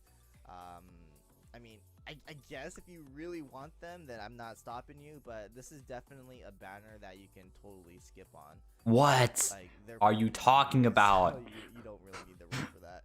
What? Napoleon. Napoleon comes in Lost Belt. Oh man, imagine if he hyped Napoleon again. That would be hilarious, dude. Hilarious. 2 is coming after summer, unless NA changes that, like they switch it around. But Napoleon is an archer. He is Don't say he's good. So I don't say he's good. Highly recommend you guys skip this banner. Like, now he says it. Now he says it, dude. Let's turn the clocks back 2 years ago when he was like, Napoleon is one of the best servants ever. He is competition for Gilgamesh. Let's go. He is such a good unit. I think Gilgamesh is gonna have some real problems now with this guy. I'm like, and I laughed. Like I thought he was like. He's basically like an Iskandar, but it turns out he's a lot worse than Iskandar when he comes out. He is terrible. He's so fucking bad. and it wasn't until he got a buff this year on JP that he actually became like a relatively good servant. You should have seen him 2 years ago, dude. He was hyping the fuck out of Napoleon, and I laughed. he's permanent. Like, he'll eventually come to you. That's inconsistent or whatnot. But Maeve still does good damage. Maeve is also a good support for males. Her charisma skill is really good. Even if you don't charm them, you still give them a defense down, which is still a solid single target defense down, as well as golden rule. So it helps with her NP again. She's actually hits fairly hard, and in some cases she's very close to Ozzy in NP damage. She's still a really good servant. And if her niche goes off, which a lot of the times it will, like. It does a lot. I mean, again, if you really, really want him, then I'm not stopping you. But I just think it's okay to skip because Sigurd is probably a skip banner. Right after him, and then Scotty, oh, Scotty, you know Scotty. Yeah, I think it's okay to skip on Napoleon. So if you, yeah. Wait, Maeve has golden rule. Yes, Maeve does have golden rule. I think she has like golden. No, like. Or she has like golden body or something. I forgot. Perfect body or something. Yeah, golden. She does have golden rule. It's golden rule body, and it does it charges it heals her, and it charges her NP gauge by 10% for 3 turns. She is actually a pretty decent good servant. She also got an NP buff as well. She got a strengthening buff, and she got like a 3rd skill buff. So like a 30% defense down. Granted, it's really like she got so many buffs. And she also recovers heal. She heals 2,000 on her charisma, and she increases males by 40% attack. So it's actually good. Like people underhype her. Like people say she's bad. Oh my god, what a bad servant. It's like she's not. She's actually really fucking good. So you can try to get him during like guaranteed gotcha. There's a bunch of great archers. So if you don't get him, you might actually get a really good archer like Gilgamesh or like Dude, Gilgamesh literally comes on right up in like fucking 2 months, dude. So I highly recommend skipping on the Napoleon banner, even though he's really good. He's like a tier below Gilgamesh, but I think it's okay to skip on Napoleon banner. Then we have. That's not true, boy. You forgot about the traps. We're talking Enkidu, Shihongdi, Astolfo, Dion. They don't work. Does not cover everyone. Valkyrie is not limited. She's permanent, so you can always get her whenever you want. I think that banner is a skip. Goddardamenberg is a skip. Farming, or you want to prepare for archer not farming and have a lancer AoE, then Valkyrie is definitely a must-have. But if you have Parvati, if you already have Parvati, then it's okay to skip her because Parvati that's a skip banner. Goddardamenberg pickup 1 is a skip. It's Big like skip. either or. Like if you have Parvati, use Parvati. If you have Valkyrie, use Valkyrie kind of thing. But Sigurd and Brynhild are limited, and it's really nice to have these two as a couple. Sigurd will, that banner will be the last banner that Brynhild gets in about 2 years. So if you want her, I suggest you pull her then. Sigurd will get a banner right up during New Year's. So if you really want him, you can wait. Which is what I highly suggest. So if you really want Brynhild, pull her now. But if you really want Sigurd, just wait until New Year's. Article of them, going on a date, which was really cute. So I definitely want to get Brynhild myself. I don't have her, but it was on right up on JP though. Get Kaiba, Sigurd, same voice actor. I would highly recommend this banner. But if you already have a really good saber, then I can definitely tell you to skip on this. Like Sigurd does come back during next year New Year's, which we'll get into. But yeah, I think this banner is okay to skip. But if that's a definite skip. Unless you really want Parvati, unless you really want to get a high NP on Valkyrie, or you want to get Bren, maybe it's a the skip. story of Or, Lost or, Belt or, actually or Sigurd, might for be whatever reason, skip them. They're not actually, none of them are good units besides maybe Valkyrie, but you need to have Scotty. Playing Lost Belt Chapter 2, I definitely felt a connection with Sigurd, like as in like I really liked him as a character, so that's why I rolled. So by the way, for advice for Lost Belt, Lost Belt 2, make sure you have a good single target archer. It will be very useful. Unlike me and my dumbass who only had Gilgamesh when I played it through on JP. So that might happen to you as well. Then we have Scotty. I don't really remember Lost Belt 2 story that much though. 1000% recommend rolling for Scotty. She will make farming a whole lot easier. She'll make your life like easy in general. Like While we're rolling. not even just farming. She's really good for What was that? fights, challenge quests. But the only problem with her is that she is a one and done. People have Chloe though. Yeah, if you do have Chloe, if you don't have Chloe, you're gonna need to like have a good single target archer. If you stall it, then she becomes very vulnerable. So she's one of those servants that you need to quickly What's up, Naruto? clear. Like no. Uzumaki Naruto. I mean, she is Sasuke. she definitely needs to be a support that allows you to clear that quest ASAP.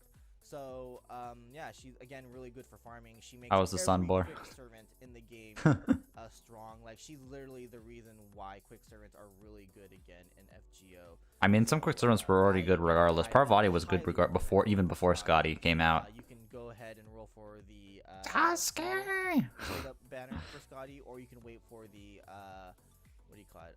The singularity pickups, Boruto. like, Fuyuki pickup, Orleans, etc. Like Maeve. you can try and roll for Maeve, rate up, servants Poggers. that, you don't have. Like again, if You do this is like this is probably like one of your Coup Ultra will have a solo rate up at the end this year. So So I highly recommend doing that if you don't have any of these servant rate ups, or if you're trying to get Tesla got a rate up eventually, but Tesla's a really good servant. Then why not roll the story banners? Tesla's good. So yeah, Scotty is, in my opinion, is definitely a must-have. And then you have your lucky bag summon, so you're guaranteed.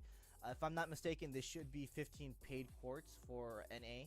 He's just going through Cerno, dude. That expensive at all. He is literally scrolling through Cerno. Tesla's actually pretty fucking good. I'm just sad his buff cucked him, dude. His buff isn't that great. Just increase the damage would be awesome. Napoleon is right here. So if you really want Napoleon, why not try your luck in here? I mean, there are a lot of. You can. By the way, huge disclaimer: you cannot get Scotty from the guaranteed. She does not. She's not in the pool. Do not even try to YOLO cast her. But if you roll a caster for Merlin or Waver or Tamamo, I can totally see that. That's actually a pretty fucking good idea. You have very good odds, unless you get you're a sad boy if you get thick caster though. What's up, Rakudite? A safe, like it's a 50-50, but like I mean, yeah, Arjuna, Moriarty, and Orion, but I still think Orion. Orion. The Archer banner Orion. Great, guaranteed gotcha to roll. As for Saber, Sigurd is there, so if you really want to try and roll for Sigurd, you can try there. Oh, sorry. Thanks for the follow. I don't have follow. I'm so stupid. I don't have follow alerts on here. So if you need Shiki Saber, But thanks for the follow, man. Appreciate it. Narrow Bright is there for great for arts party farming. Mordred is really good, and for those who are looking forward to get Mordred because of her animation update and her, What's up, Flippin' Percy? I see you rolling the Sandman emote. Rerun for Apocrypha. Highly recommend rolling this. I mean, Musashi is there, Proto Arthur is there, Okta is there. You're gonna be very sad if you get an Altera, dude. If you're gonna get an Altera, you'll be very sad. Holy shit, so many follows. Jesus. Thanks for the follows, guys. E-Man, thanks for the follow. Sorry, we're going through this video. Oh yeah, you guys can see my downloads. As you see on my downloads, I did download some tools to examine. I'm trying to see if I can reverse engineer the text and try to replace text in Fate Extra CCC. Possibly try to get a machine translation mod in there for now. But it's just a little bit difficult right now since since it has to be run inside an emulator. And I think emulators have tools that help you do this sort of thing, but it's going to take me a while. So that's my project. That's my long-term project, is to try to get a translation working for Extra CCC. So I have some tools. I have that the WXM edit is a hex editor. that allows me to use various decoding schemes. I can see Japanese, and it's not just trying to encode it in ASCII. So I'm trying. Limited sabers in this banner. You have a pro mic set up? No, it's like I don't see why not. Like again, these nice voice. It's relatively the same. Then the Lancer So. banner, Scotty, Urishka Gil. I probably would recommend skipping this if you are trying to get Urishka Gil. Urishka Gil does come back at a revival later this year, so I mean, the only bad one is Tamamo Lancer and Bren. The rest are like god tier, except for maybe Shisho too. I know Cog's gonna be very upset about that, but I don't think Shisho's that good right now. I wish they buffed her. So I highly recommend skipping this if you're trying to roll for Urishka Gil, but if you're trying to get Scotty, I also actually recommend. I'm trying to get Scotty. What do you mean? Scotty's not even on this. I think you mean Shisho. Unless you really want to try and get them, like but they do come back, so you don't have to really force yourself to roll for these Lancers unless you really want them. But I mean, I don't think Tamamo Lancer comes back on rate ups. This is like the only chance you can get YOLO for Tamamo Lancer. I think it's okay to skip the Lancer. Guaranteed, gotcha. Riders. I guess if you really want to rule for limited servants, like again, Iskandar and Ivan. And Maid Alter. If you're rolling for Maid Alter earlier this year, or next for the upcoming. I mean, still, just a story. There's a lot of good story locked ones like Kets and Maeve that are really good. They're really solid servants. They may not be limited, but they're fucking good. Like Iskandar or. What do you think Resonance on NA? Probably July 4th, July 5th during the Aniplex online event. Waiver. That'll probably be when the anniversary happens. Just so good. Like, why not roll for this caster banner if you don't have? You're gonna be really sad if you get Thick Caster or Ilya. Assassins, same thing. Why not? There are a lot of. Dude, I rolled Assassin. Okay, when I originally did this, I rolled Assassin. You wanna know who I got? Almost all of them are decent. You wanna know who I fucking got? You can probably guess exactly who I got. All right, I'll leave it to your guys' imagination. So in the meantime, we'll just continue. There's Shuten, there's King Hassan, Semi, there's Heroine X, Cleo, there's Jack the Ripper. Like the only servant in this banner is probably. Dude, I'm gonna tell you this. I wish I got Semi. And she's like whatever's right now until she gets her buffs. So yeah, I fucking got I got fucking neat. I was so sad, dude. And I'm like, when I rolled, and then I rolled another dummy account. I'm like, this is when I first started. I'm like, please, just give me. I rolled Lancer. Please just give me a good Lancer. And you know what I get? Fucking Tamamo Lancer. And I get another dummy account, and I buy the GSSR again. I get a fucking Tamamo again. It is so upsetting. I was like, why? You can't lose in this assassin banner. It's like a win-win. Yeah, you can. Yes, you can lose. You get neat, and you're gonna be really sad if you pull neat. Yes, you can lose. That's a lie, Kidashan. It's a 1 in 8, and you'll probably get very unlucky. And even then, I don't think Cleo or Semi or Shuten are that great. So your only good options are MHX, and she doesn't get good until next year on NA when she gets her buff. Jack the Ripper is really good, and King Hassan's pretty okay. So this assassin banner is just too good not to roll. Next we have Berserkers. Same thing with Berserkers. Extra class is the best one. Extra and Cast are the best. Easily the best. So if you guys, those two are my recommended ones. You have Kintoki in there. So yeah, this Berserker banner is, to me, is like really good banner to roll. No, this Berserker one is trash. There's a lot of terrible servants.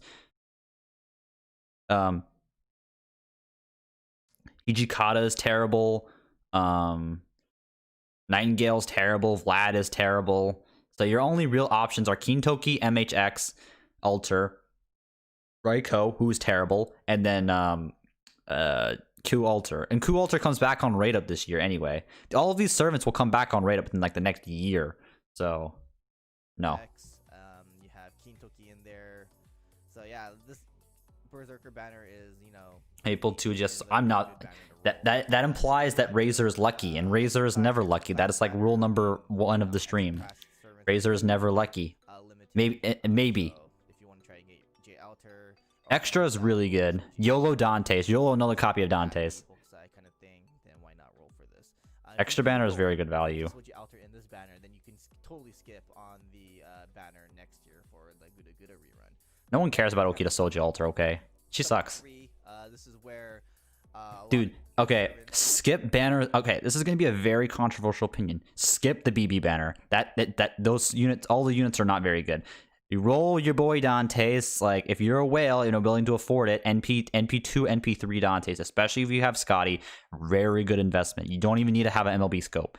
Yeah, you won't be able. Your damage will be very kind of limited without the MLB scope, but it's still possible to loop. It is very good. He needs that NP2 or NP3. I feel like, especially if you don't have K scope to really take advantage of 3-turn farming.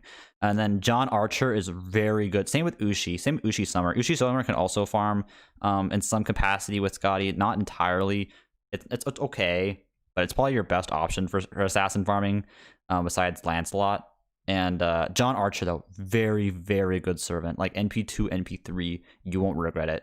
Very, very, very useful when it comes to arts farming when it happens next year. Especially when Bride gets her buff, she becomes very, very good for that purpose. Are coming out, especially Banner 1. Banner 1 is probably, in my opinion, the best banner out of all the banners for Summer 3. You have Janu Archer, who is just so good. Ibaraki's forgettable, though. Fuck her. She's terrible. Same with MHXX. Not very good.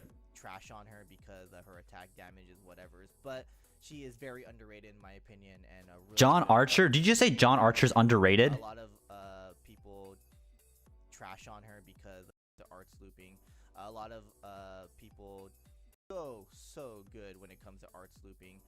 Yeah, wait, people trash on her? Wait, those people are retards. She's fucking amazing. She is like literally the best arts looper in the game.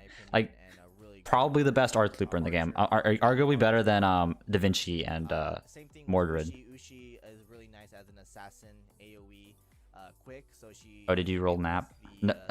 System. You do need to level up their MP a little bit, both Janu and Ushi. That's the only problem, but other than that, I think NP2, NP3 of those two guys would be really good. I think NP3, if you can get NP3, that would be perfect.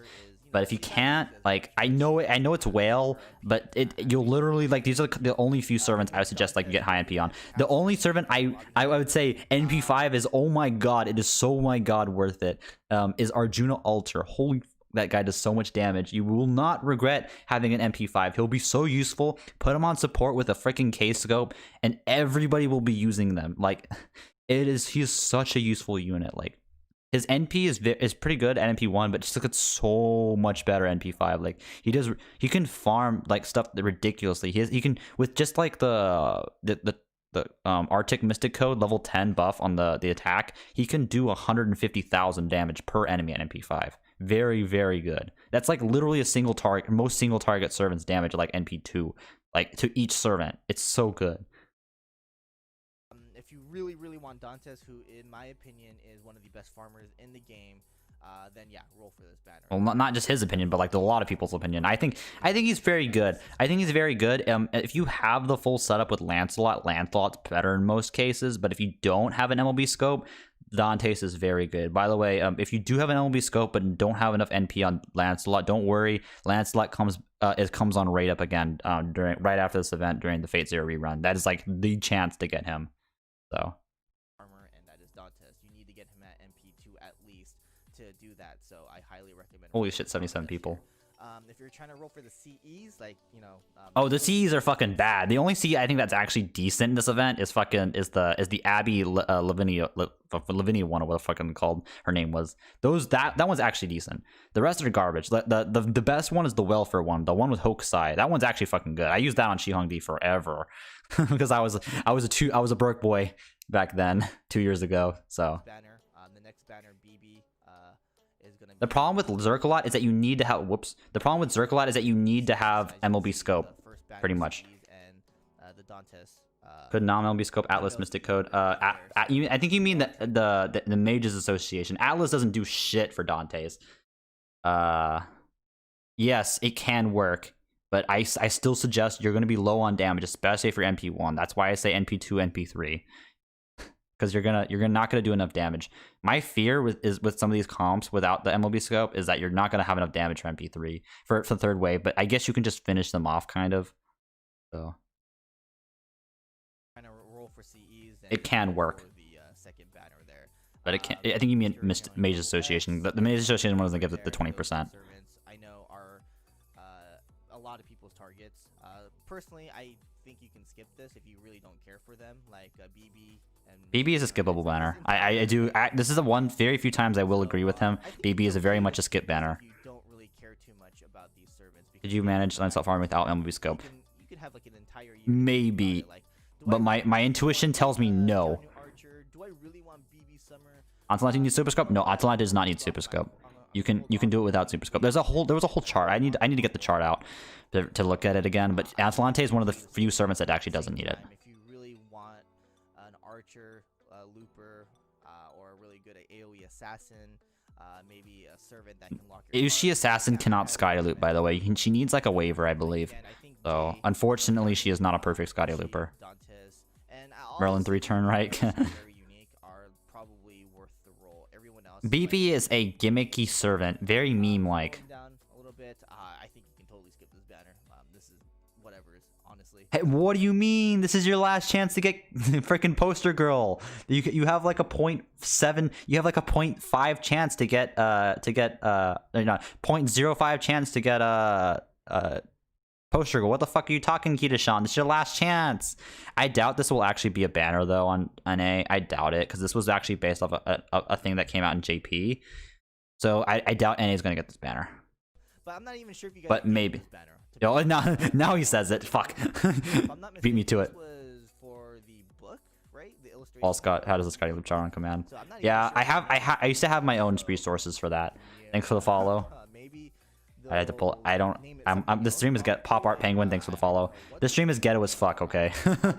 The only thing that's actually decent right now is the mic. Might not come to NA. I'm not sure. Again, this is that was based off of like a thing that came out in JP, so probably not. The art book, so for CEs. So I don't know if this is coming to the NA. Yeah, it was like an art. It was an art book. Then we have the download milestone, 14 million download milestone. Artoria Pendragon Archer, decent servant. I will agree. Caster as well as Martha Ruler. This I'm not sure either. To be honest, I'm not actually sure what NA does. What do you mean? 14 million? They always bring the download campaigns. And what the fuck are you talking about, Kita-shan? What are you talking about not coming to NA? It will come to NA. What do you mean? Like, they bring it a little bit early, right? I think. I might be totally wrong there, but I can definitely see this coming in a little bit early, like 11 million download or 12 million download. They can bullshit the numbers, dude. They're gonna keep the order the same. They'll just bullshit the numbers. Oh, we got 10 million downloads, guys. But I think they might be closer to 11 million or 12 million.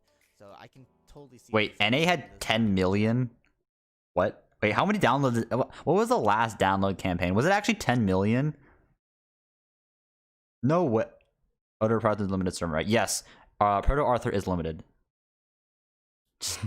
No, is anyone actually gonna check? Like, excuse me, sir, you downloaded this thing approximately 100,023 times.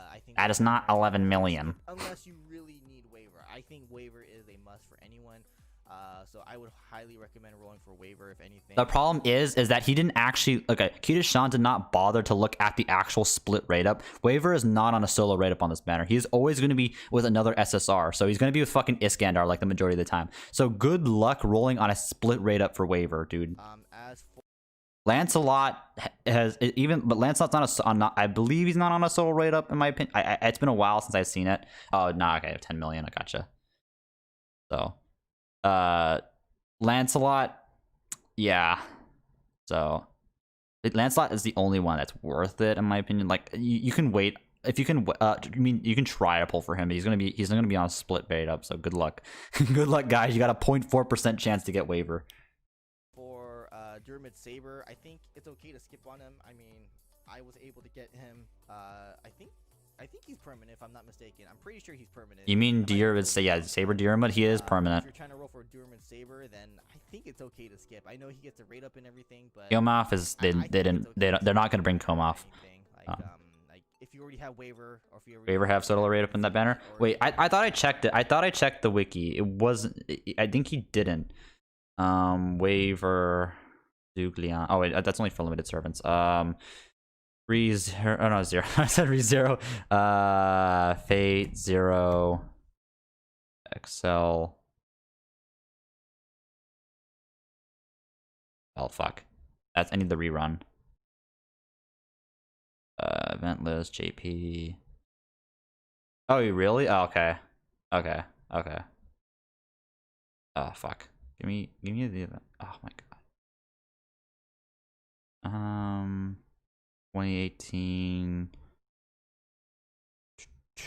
Oh wait, okay, this would happen. This was September. Lap 2. Summoning campaign. Oh, he does. Okay, he does. Never mind. I am mistaken. My apologies, guys. He does have a solo rate up.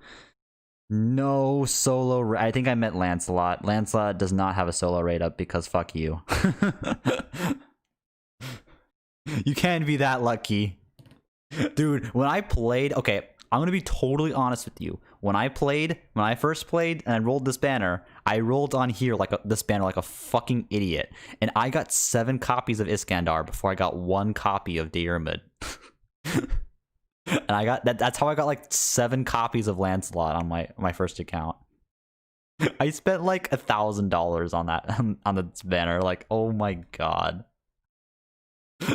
I still remember the meme of 7 Iskandar before 1 copy of Diarmid. I was very sad that day. And then I rolled like again and I got him on the next multi. I'm like, I got another one on the next multi, another Diarmid. I'm like, fuck my life, dude. He ain't even limited though. Just rechecked NA, it's actually already on 13. Oh, okay. What is RNG? Iskandar is like not a must-have, but if you Dude, Iskandar hits like a fucking truck. Have you not seen the chart? Have you not seen Iskandar on the chart, dude? Iskandar is like a mile ahead of everyone in damage. Look at this. Like even Ivan. Ivan got a buff too. Ivan got an NP buff, and it's still nowhere near to Iskandar because Iskandar has so many skills that buff his damage, and he just hits like a fucking truck if he NPs. Like especially at NP5. Like even at NP1, he still hits like a fucking truck. Like he's almost an NP5 on like Europa or Achilles. Like he just does so much damage. Also, Iskandar does get an animation update during that event, so you know, you like, dude, he does hit like ridiculous. All right, move on. I totally understand. I know I rolled him because he's my favorite character, but I think revival is okay to skip. There Already has it. Oh, he already does. Okay, never mind. Rip. Like, 5-star is already nice, but you get that. I can't. I lost track on NA. Eventually, because you know you roll into that randomly because it is permanent. What is RNG? Oh, random number generator. 2018 gotcha. This one I don't know at all. I don't think NA is getting this. Best data roll on that event. Whenever waivers on rate up, I guess it'll probably be the same schedule. So probably like in the middle of the event. Something else, I really don't know. Like Kyomov, he didn't know that. He should have known this, but Kyomov did not happen on NA. So just take that out. You're not going to get this banner. So unfortunately, Muninori will not be on rate up that banner. So like I said, that's why I told people, okay, guys, roll for Muninori now before you regret it, because you won't be able to roll for him until Saber Wars, because that's the next time he'll be on rate up. Saber Wars 2, second banner on Saber Wars 2. To be more specific. Gotcha was specifically for Kyomahu, which is a anime event in Kyoto, Japan. Okay, so Kyomov actually stands for Kyoto Manga Festival. It's an event that FGO regularly goes to. I don't know what the fuck they're gonna do this year due to Corona. I'm probably not gonna have it, but yeah, they usually have Japanese themed servants. Last year on JP it was Murasaki and Keen Toki on rate up, and then Summer Raiko. It's basically we're just roasting Kita-shan now, dude. I'm just going over like what he says, and I'm just putting on my own comments on top of that. So just think of this as like a react video. It brings out Wahoo servants who are Japanese servants. Wahoo means doesn't Japanese. Yes, this doesn't matter. This banner's not happening on NA anyway. It's not a new mic. It's actually a new setup. I would highly recommend. It is different though. Gotcha. If it does come out, it's not happening. Because, I mean, Raiko and Shuten are limited. The next time they get a both of them are terrible though. Raiko and Shuten are awful. Shuten actually got a buff on here. I'm not sure if she'll get it earlier on NA, but she did actually get an NP damage buff during this time. I remember this exactly when I played JP. Raiko is completely awful, very bad. Like, she's okay, relatively okay until next year when Arjun Ultra comes out, who completely outclasses her in almost every single aspect whatsoever. The only thing he doesn't do is star generation on his NP, but it doesn't matter because he just completely wipes the enemies off the face of the earth. Pretty long. I don't even think they got a rate up recently, actually. But Okada Izo is limited, and you can try and. Izo is very overhyped. He's not a very good servant. Raiko, Shuten, and Yagyu, then I would skip this and wait until next year for the Guda banner rerun. Okada Izo does come back during then, so if you wanna. Yeah, but Munenori does not come back on rate up until solo rate up until Saber Wars 2 next year on NA. I don't know if this is coming. Oh, that was a nice heavy sign to the mic. I apologize, guys. Next we have Battle in New York. So Battle in New York, Gilgamesh comes back. But Munenori will not be on solo rate up until Saber Wars 2 on NA next year, and that will not happen until like November. So that's the second banner. But that voice. Yagu's a fucking boss, though. Yagu's such a... I mean, just pick up Yagu on free ticket. Dude, Yagu's such a good unit. He's probably like the #1 on my ticket choice. Honestly, he's such a good unit. Unless you really want a Scotty meme, then you can fucking pick your Lancelot, whatever. Lancelot, Parvati, whatever. That's why I said pick it like last time, but Yagu, such a god, dude. Such a god. Yagu, Tajima no Kami Munenori. Caesar and Mitarashi caster comes in. The only problem with Shuten is her NP card type and her gen, which is the only bad thing. I think her damage is comparable to Semi without NP buff. Yeah, Semi has a charge, which doesn't make her it's relatively decently useful, but her damage is pretty bad on top of that, as well as her stupid poison skill where you need 7 stars. Waga kokoro wa fudo jiyu ni nareba naran, or something like that. Dude, Yagu is fucking awesome, dude. Actually, Shinkage-ryu was an actual thing, and he did actually work with the Tokugawa. He was a real person, by the way. Like, very, very cool, dude. Shinkage, I think all of his animations do come from Shinkage-ryu. It's like a sword style. It is actually real, a real style. So, like, you already have Gilgamesh, but if you're looking for the CEs, no, not Holodive.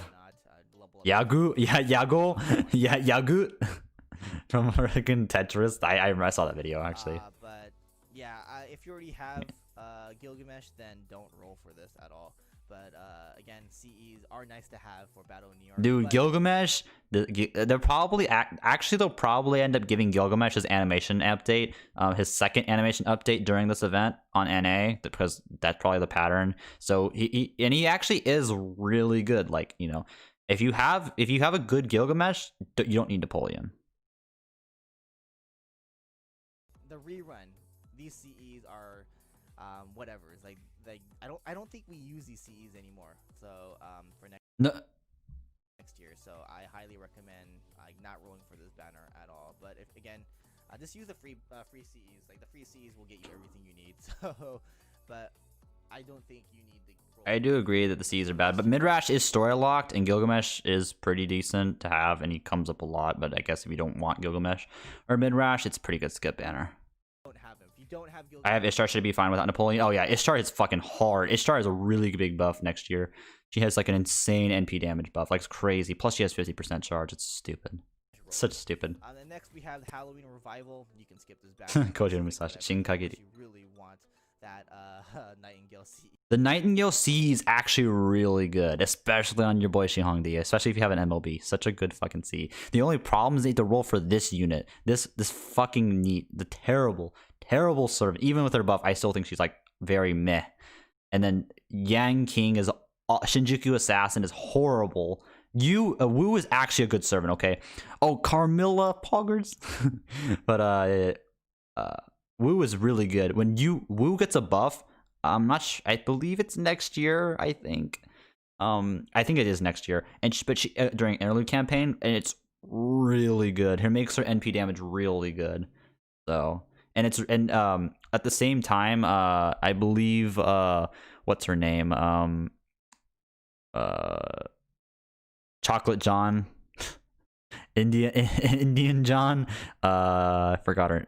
Lakshmi Bai. Yeah, when Lakshmi comes out, she's like a very good companion to bring with her, so you can farm the dragon skill, the thing in Babylonia. So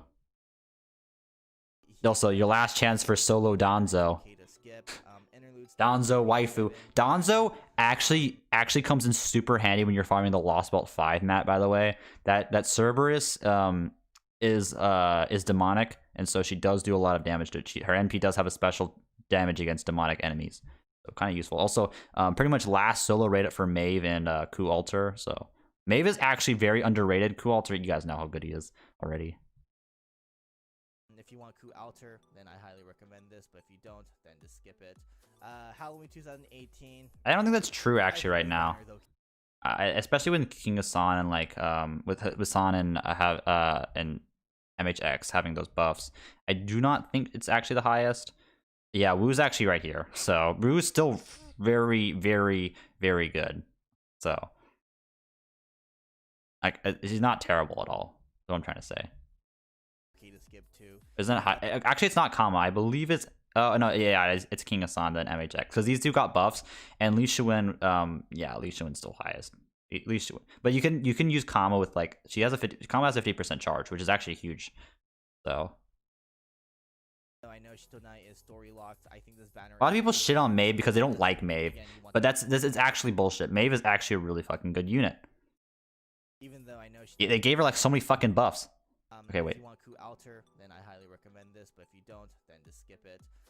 Halloween. I like how Kita-Shan like downplays Maeve, but she's actually a fucking good servant. Like I hate it when people shit on her, dude. Also, she's story locked, so it's not easy to get copies of her. 2018. She and I skip. Skip lolly banner. Skip. Again, you want the CEs. Fuck shit and I banner. I hated that one. We all know that you guys want the free CE. The free CEs are what you guys want because of the design-wise. You know the what do you call it? Saber. Or not Saber, Lancer, Arturia, Alter, CE. That's what you guys really want. I know that. But if you really need CEs, then I guess roll for this. But if you're only aiming for the what? Then totally skip it. say don't roll for lollies. For the 15 million download campaign. Again, I don't know if you guys are getting this banner. Maybe the NA always gets the download campaign banners. What the f are you talking about, bruh? 13 million. I really again don't know. But we got this in JP for 15 million downloads, so yes, I know. Don't know if this is coming out for NA, so it is coming for NA. Oh, cringe. wait and see. But if you don't have Abby, then why not? Like, could he even just quickly just reverse it, look up other download campaigns and see they were on NA? Like, how did he not know that? Like, didn't he make a video on it, like Tamamo getting a banner? I have to actually look this up real quick. I have to actually look. Kita-Shan NA download. Look, 10 million. He literally made a video about it 4 weeks ago. What? What is he doing? He does not play NA, dude. He does not play NA. Like, how? How does he? What the fuck? Then we have Erishkigal and Enkidu coming back for the Revival Christmas pickup summit. This is why I consider Kita-Shan to be like one of the biggest Papegas. I mean, if you want Erishkigal, then yeah, roll for it. But if you don't need, dude, Enkidu hits like a fucking truck. He's such a good unit, way better than Erish Kegel. Erish Kegel is okay. People hate me for saying this, but Erish Kegel is a pretty big skip. Skipu. This. Oh yeah, by the way. Best banner, you, Shihong D, you, best banner, Guchan onegai shimasu. Guchan OP. Anna all the time again, like myself.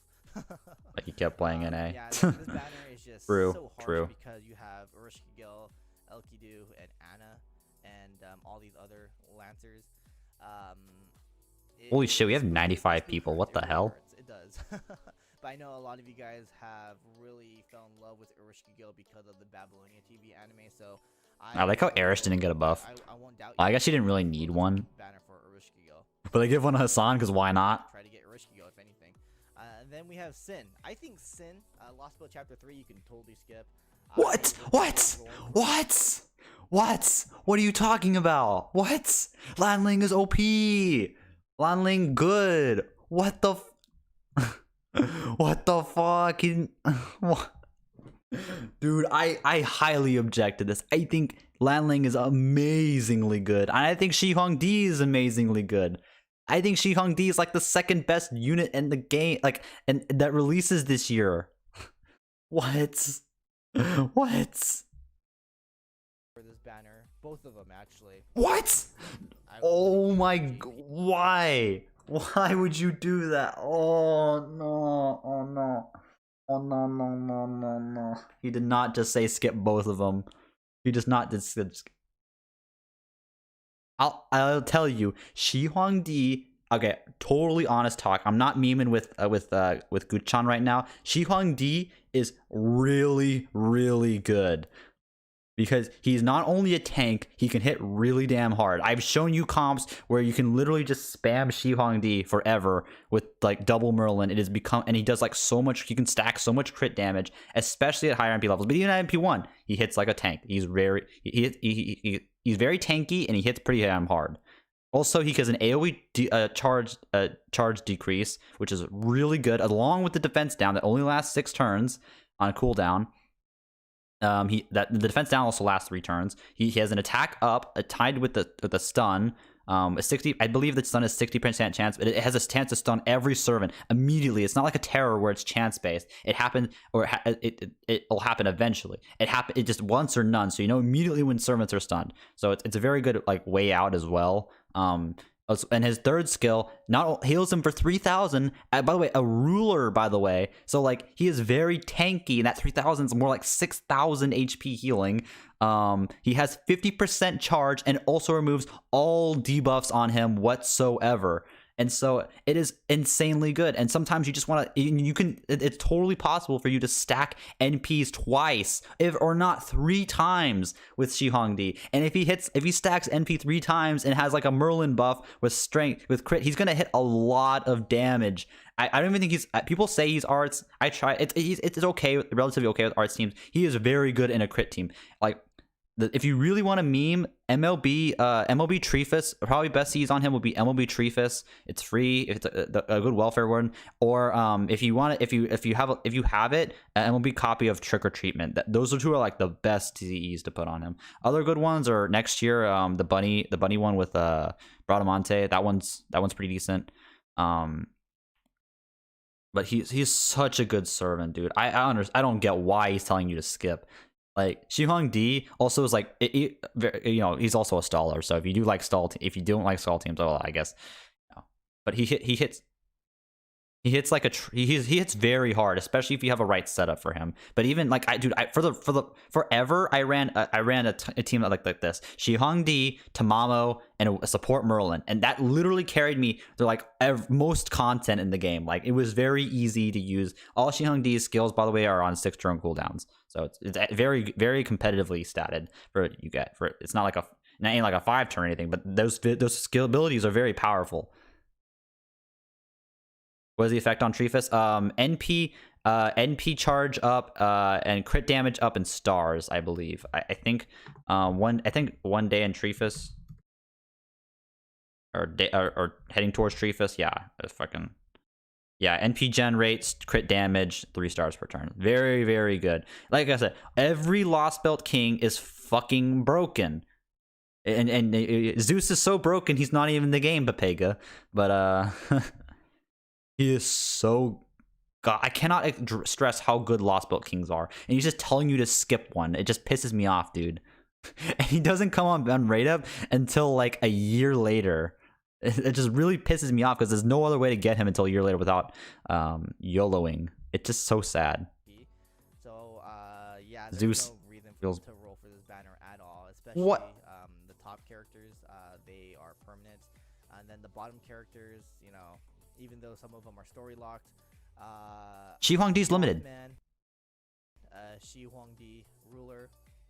He's nice to have. He really is. But it's not necessary. What? He makes so many comps so trivial, dude. Between him and Arjuna Alter, they made like Battle New York was a fucking cakewalk with these two units. It was so easy. Like, like. Also, by the way, Mothman does not have a gender, which makes things really easy on like the Gorgon fight when you can just meme forever. You just don't die. Oh my god. Like it's such a meme. Oh, and so like when Uriel and Stano pop their NPs, they don't do anything because Shi Hongdi is not any gender, and he doesn't suffer any of the benefits that females or males have in that fight. He's really good. He is like literally designed for that fight, and his NP he can literally block every single target NP with his NP. Like it is so powerful because it has a taunt. Not only does it have a taunt, but it has an invulnerability, taunt invulnerability, which is already really good for 1 turn. It has a crit damage up for 3 turns. It has an attack up, and it has a crit absorption. So he doesn't even need he gets the stars anyway. He may not be able to take advantage of them the turn he uses the NP, but he will be able to follow up very strongly after for the next 2 turns. And then it's very possible, it is totally possible for you to stack this NP. Even at NP2, he hits like amazing. Like NP1 is still fairly good. It's not as obviously good as NP5, obviously, but that's just, you just have to take what you get.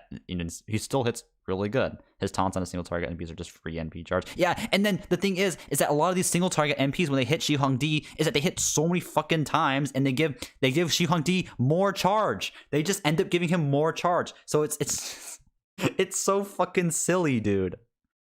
Sorry, but is the ruler story locked? Shi Hongdi is limited. He is not story locked. All Lost Belt Kings are limited. That means him, Scotty, Ivan, Arjuna Alter, they're all limited. And he does not come back on, I've stressed this enough, he does not come back on raid up until New Year's 2022. So that's his next raid up. So if you don't get him, you'll be waiting a very long time for him. So Good enough if you have also, Lan Ling is amazing of a support. He's really good. He's a really good arts crit support. I think he's fucking crazy, dude. He hypes terrible servants, but he ignores like a true god right here. Lan Ling, if you have any sort of like crit team, he's much better than Gilgamesh, than Caster Gilgamesh in my opinion. Like he also has survivability on himself. He has his first skills and vulnerability for 2 turns plus a charisma on top. Who's the LB King for LB5 Atlantis?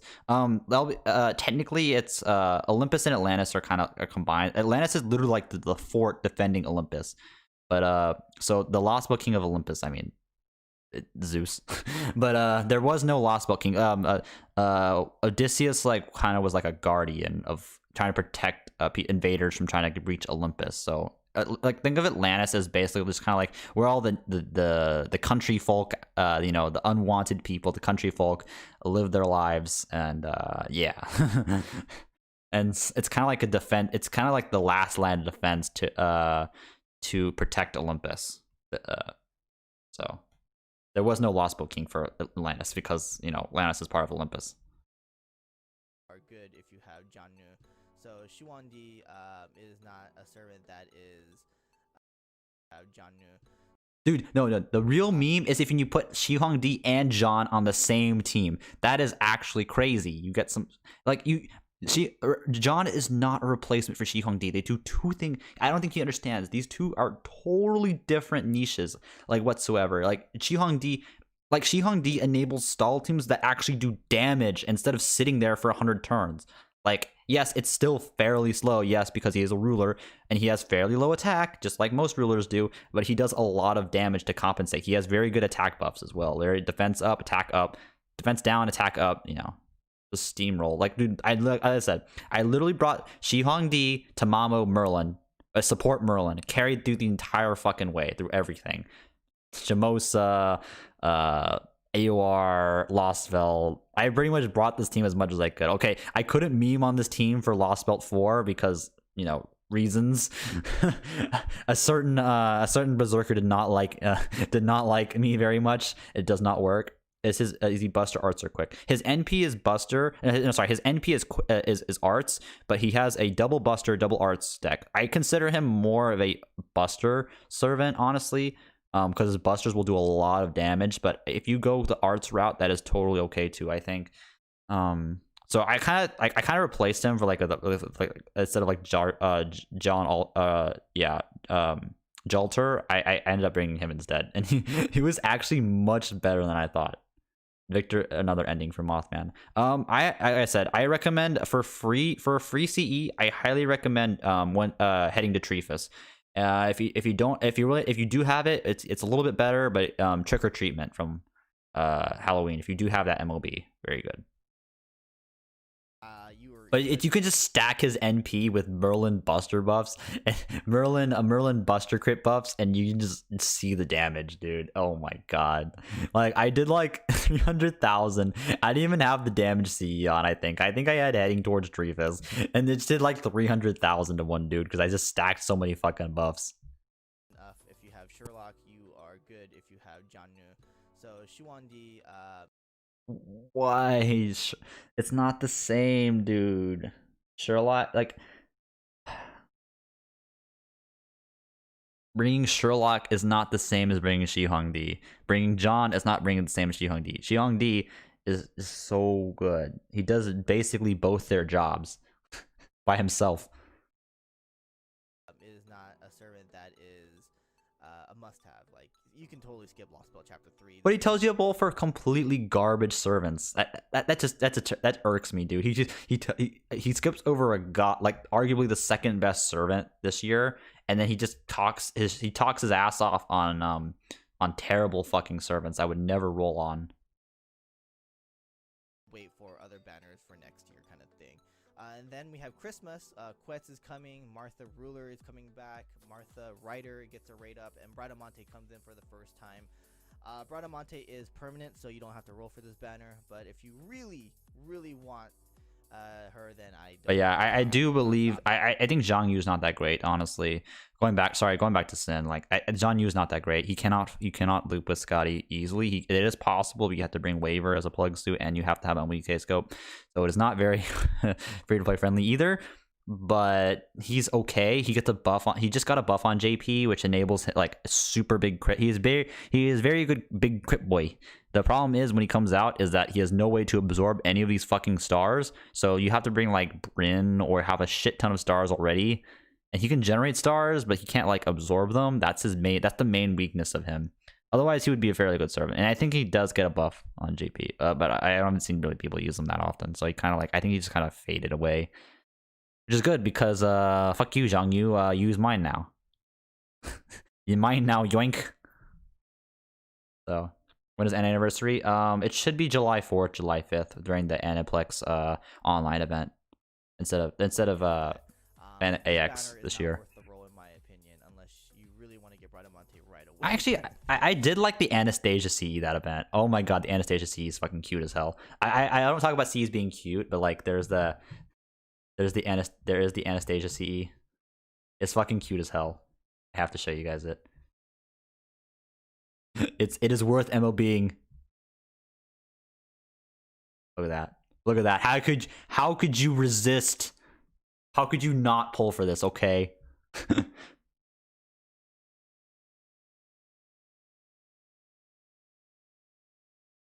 Also, there's other ones too. There's Heroic Spirit Anastasia. I don't really like this one. But there's her and V. But if you guys, I have like a wallpaper that I had someone commission, a Japanese artist. This is what it looks like. It's now my new, is my wallpaper, by the way. So I paid around this cost me around like $300. So yeah, if anyone new to the stream, this is my new wallpaper. It's a little bit noisy for a wallpaper, but you know. I'm the one who came up with the idea. I told them what I wanted, and I spent $300 on it. So, I thought it was hella worth after looking at it. Whoops, my bad. So, oh wait, fuck. back to video. Like, I think I rolled this banner because I thought Bradamante was limited, but I found out she was permanent. So yeah, you don't need to roll for this banner ASAP. But if you really want to get Martha Ruler, I guess roll for it because this banner. No. If you want to get Martha Ruler, wait during the fucking Archer Artorias banner, okay? don't waste your sync cards unless get that Anastasia C. Back next year because it doesn't get a rerun for some reason. So yeah. But I think this banner is okay to skip, and plus the quets you guys want is free, the welfare ruler. So yeah, I don't think you need to roll for quets, right? But also I mean, Kets.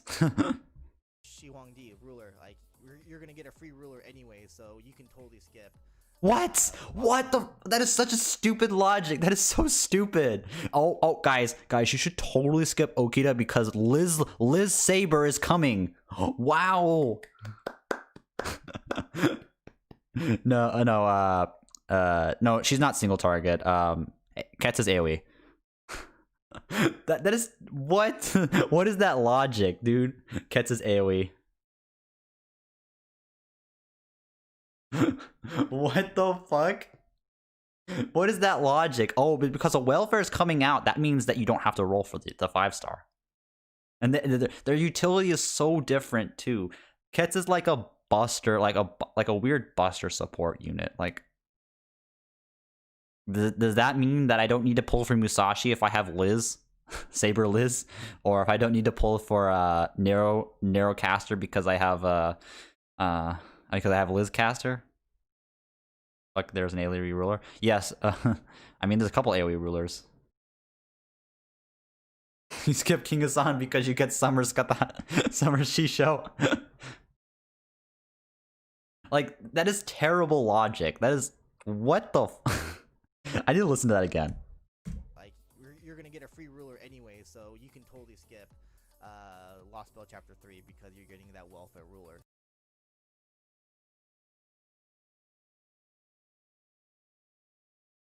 Guys, that made me like lose my mind, dude. That is like one of the stupidest things I've ever heard. Like, I feel like with Kita-shan, there's some parts I do agree with him with, like, mostly the baits. But when he says a banner is like really good and you should roll for it, I usually disagree. I think Razor got broken. I think the only like good banners the rest of the year are the summer banners and possibly Sin for Lee, or not for Lee, but for Lan Ling and Shi Hongdi. Shi Hongdi is such a good servant, and I'm not telling you that just because I really want people to roll for you because use my precious, but because I'm just telling you this because he's really fucking good. And then also you have Red Hair, who's story locked. Red Hair is also Yu is story locked, so is Red Hair. Red Hair is not that great, but AoE rider, so I guess he's farming doors, I guess. Whatever. You won't, but don't get after Shi Hongdi, I highly suggest people just save for either Kama or Arjun Altar. By the way, if you guys are on NHEI, I highly suggest you do not skip. Make sure you complete Lost Belt 3 before the Ooku event, because Ooku event is literally, not only is it a sequel basically to CCC, basically like a sequel, but it also serves as the prequel to Lost Belt 4. So do not skip it because it's a limited event, and you're gonna be. It does like it. You don't really need to know Ooku before Lost Belt 4, but it does give you like the kind of like the whole picture. I'm not gonna go too deep on it, but it has to do with Kama. And it's really good. It was probably my favorite event, like story wise last year on JP. Very, very good event. People call it the loading gimmicks and stuff like that from the labyrinth, but I did enjoy it. Like, especially it has a mechanic similar to KP. I'm not gonna go too deep. When is that event? It is like the end of March, I believe, like mid-end March of next year. It is literally, it's just like how CCC is an EOR chapter basically. Ooku is basically the prologue to like literally when anniversary came up for fourth anniversary, they had the memorial crest, right? And they had one for each Lost Belt, and they literally called it Lost Belt 4 Prelude, and it was a Kama fight. This is confirmed by DW that Oku is in fact a prologue to Lost Belt 4. So that's why I suggest people you not skip Oku. You don't need to know it, just like you don't need to know like, CCC to understand EOR, but it does, give you the whole picture. Wait, they made an event that affect on the main story? Wow. They did. CCC was one that affected the main story, technically, because it was technically an EOR chapter. It also had Beast 3, and it's kind of important, because, people pretty much know, like, Beast 3R, Kiara, like, how Beast 3 split off into 2 forms, so there has to be a Beast 3L, right?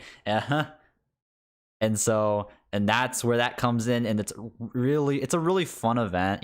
It's a lot of stupid loading every now and then, but the story is really good. By the way, it does require Lost Belt 3 prologue completion, so that's why I say don't laze around, get on it.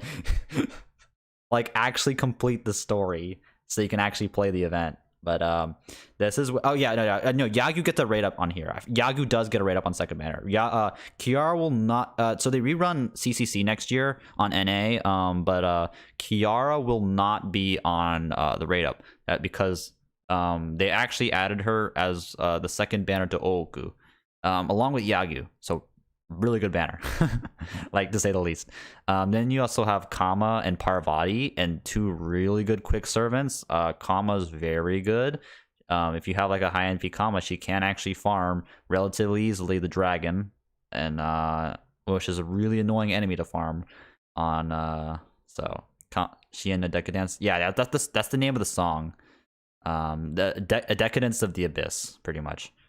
But yeah, that's pretty. I guess that's pretty much his whole video on the best banners for how's Benny Enma. Benny is a neat. I say she's good, but I think she's kind of a niche now that Dioscuri is out and they're free. But if he does hit that niche, she's pretty fucking good. Okay, you know what? I'm gonna do my own. I'm gonna do my own suggestion, but except I'm gonna go on. I'm not gonna cover that because I already talked about my thoughts on 28 the rest of this year, but I'm going to talk about early next year. I know it's really early, but I really want to talk about some of these servants. Okay, so New Year's servants are always pretty good, so if you like any of these servants, are probably not. Nero Caster doesn't come back for a while. Same with Sigurd. Same with Hoax, and I think Hoaxai comes on right up next year, I believe. John Archer, Jolter has been repeatedly coming recently for anniversary for New Year's events, so don't worry about her. Don't worry about her. She's Showa Guild. Is like the common way, but the rest of these 4 are like different usually. Hoaxai is pretty decent. Also, by the way, Tamamo rate up. By the way, 2019 is the god year for the casters, the 4 horsemen casters. Like, oh my god, they're all 4 god casters come on rate up this year, 2019 or 2021 on NA. Like, all of them. Waver, Tamamo was first, followed by Waver, followed by Merlin, followed by Scotty. All 4 of them. But then, so this banner, Enma's pretty good.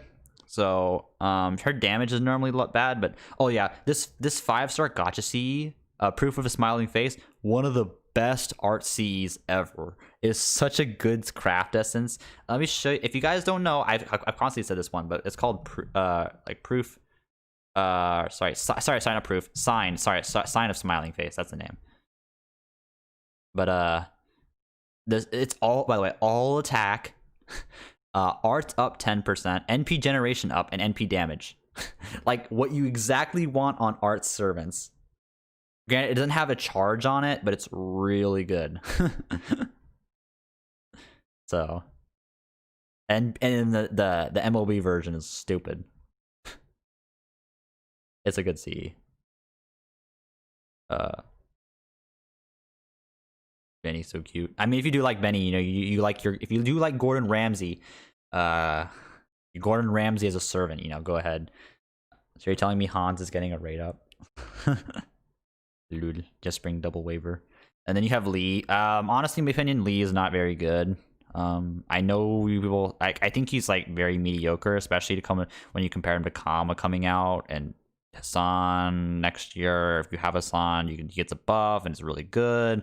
Lee is not very good, unfortunately. His gimmicks are very short. Just like his Lancer form, they're very powerful, but they only last for 1 turn, so they're not very good. And Tomoe, she's not very good. Archer Inferno's not very good. Diarmid is okay, and Kia, blah blah blah. And then Stay Night, you're probably not gonna get this. You're not. Prisma Codes. Maeve comes back on right up again. Maeve's really good. Mew's really bad. Like Mew's like really bad. Like arguably one of the worst 4-stars in the game. Really bad. Like even with the whole gimmick with like Voyager, she's still really bad. It's like one of your final chances to easily get a copy of Medea Lily, and don't be like me who spent like fucking $2,000 to get 1 copy of her. But also Ilya comes on right up, if you like lollies, I guess. Shikaboo is really good, especially if you're farming stakes. She's a very good stake farmer. I will admit she was a very, very good stake farmer. She has like anti-demonic, and I believe all of the ghouls are demonic, so she farms stakes very, very well. I believe she also farms the mirrors. Oh yeah, this event is when they release the mirrors, and oh my god, will you guys hate farming mirrors? Let me it's horrible. It is. Oh yeah, by the way, it is very anti-loop. It is a very anti-loop stage, but fuck mirrors, dude. Dropped by the fucking corrupted god. The corrupted god, by the way, if you're on JP and you've seen the guy before, it looks like this. He's the only guy that drops it, and there's only 1 node in the entire game that drops this, and on a free quest. And so, good luck, my homies. You need a lot of them, and let me show you the drop rate. Let me show you the drop rate for these. Well, if it will load. If you guys want this tool, by the way, I can always link it. It's a very useful tool. I use this a lot. It's not easy to find, but it shows you like what everything drops and at what rate, so you can actually look for yourself. You can actually see, oh no, this is maybe 60, but maybe maybe I'm able to take like a slight drop in my drops, and maybe if I want to get some seeds. And maybe this one's too hard. Maybe I can try this one. This one's not that bad, and so yeah, it wouldn't be that. It's so now look, I can say, hey, maybe I want to get these 2 mats at the same time. Maybe these 2 to combine might be better than this right now. So yeah, I'll link it. I'll go ahead and link it. But it's a very useful. It's a very, very useful drop spreadsheet. So I really like this one. So you can say, oh, maybe I need these horns, and these horns drop at a pretty good rate on this Yaga stronghold, and I can also get a good chance of bullets. I might need those too, so I can farm those 2 at the same time. So it could save you a lot of AP. Just because something's better doesn't mean it's better by that much. So. Oh, there is. Oh yeah, no. This, yeah, it showed up right there. So you'll see it when it's all the way down. Because they added it during the Valentine's event for some stupid fucking reason. There is 1 node, and it has a 12% chance of dropping. It is so bad, and you cannot. There is basically no Scotty team that can farm this because the first node has 2 enemies on it. It is very, very sad. So you need to have that's why I told you guys, you guys gotta have like that arts team. You gotta bring the Anastasia. Anastasia works, dude. Anastasia, if you have an Anastasia with like 1 MOB scope, it works. But you can also bring other teams. I believe a Sieg team could possibly work. A Shikaboo team also works. Murasaki team works. You might be able to get away with it with Thick Caster. I haven't tried it, but it's A-Rash turn 1. You can A-Rash turn 1, so it is a free quest. And like I said, just note any servant you want that needs these mirrors and farm the fuck out of them. They don't show up that often in event shops too, and some servants need like fucking 30 of these shits. So like Estrella, Yang needs 45 of these things. It's hell. Musashi needs 30 of them. Zoomer needs 33 of them. Statue God needs Jinako needs 27. So you're gonna be living in hell. Kama needs 6. It's 6 of them, and I believe they're in shop too, so you can just save them. But if you need like 30 of them, I feel so sorry for you. I feel so sorry for you, my homies. That's gonna be painful. But but she is very good. She has like an anti-demonic skill, and she has a charge. She can actually loop, and her NP hits a good fair amount of times. So I think she's pretty good. But if you have like a good Anastasia already, you can probably skip. You can probably skip Shikibu if you already have like an NP3 Anastasia, and she's not limited, by the way. No, Shikibu is limited, by the way, but not. I meant but she'll probably come back. Shikibu will probably come back in November during Thanksgiving, because she did technically show up during Killmoth, and they don't do Killmoth banners on NA. So, and then you have the CCC run. King Protea. King Protea is pretty fucking good. She carried me very hardly on the Mephisto CQ. That fucking thing was so annoying on Guildfest. I hated that quest. Fucking yeets back, and like you can look up the gimmick for yourself, but it's very stupid. But King Protea is a very, very good servant. Honestly, I feel like she's a lot better than Oki Alter, and she has a very unique gimmick, and it's very, very good. She can also charge a lot technically by taking off all her stacks. So you just got to be careful. It's a double-edged sword. You can get like 20. So King Protea can remove all of her stacks of HP like every turn. And she can remove all of those stacks, and in return she gets a bunch of charge. But in order to do like an extra effect, extra buster damage on her NP, she needs to have at least one of those stacks active. So it's kind of like a double-edged sword. So you sacrifice damage, but you do more damage. You sacrifice damage, but you get your NP out. So kind of like emergency. I usually use it as like emergency. But CCC, yes, melt banner rerun. So you can get YOLO for it, and also I guess you can have milk chocolate Emiya. So King Protea or melt.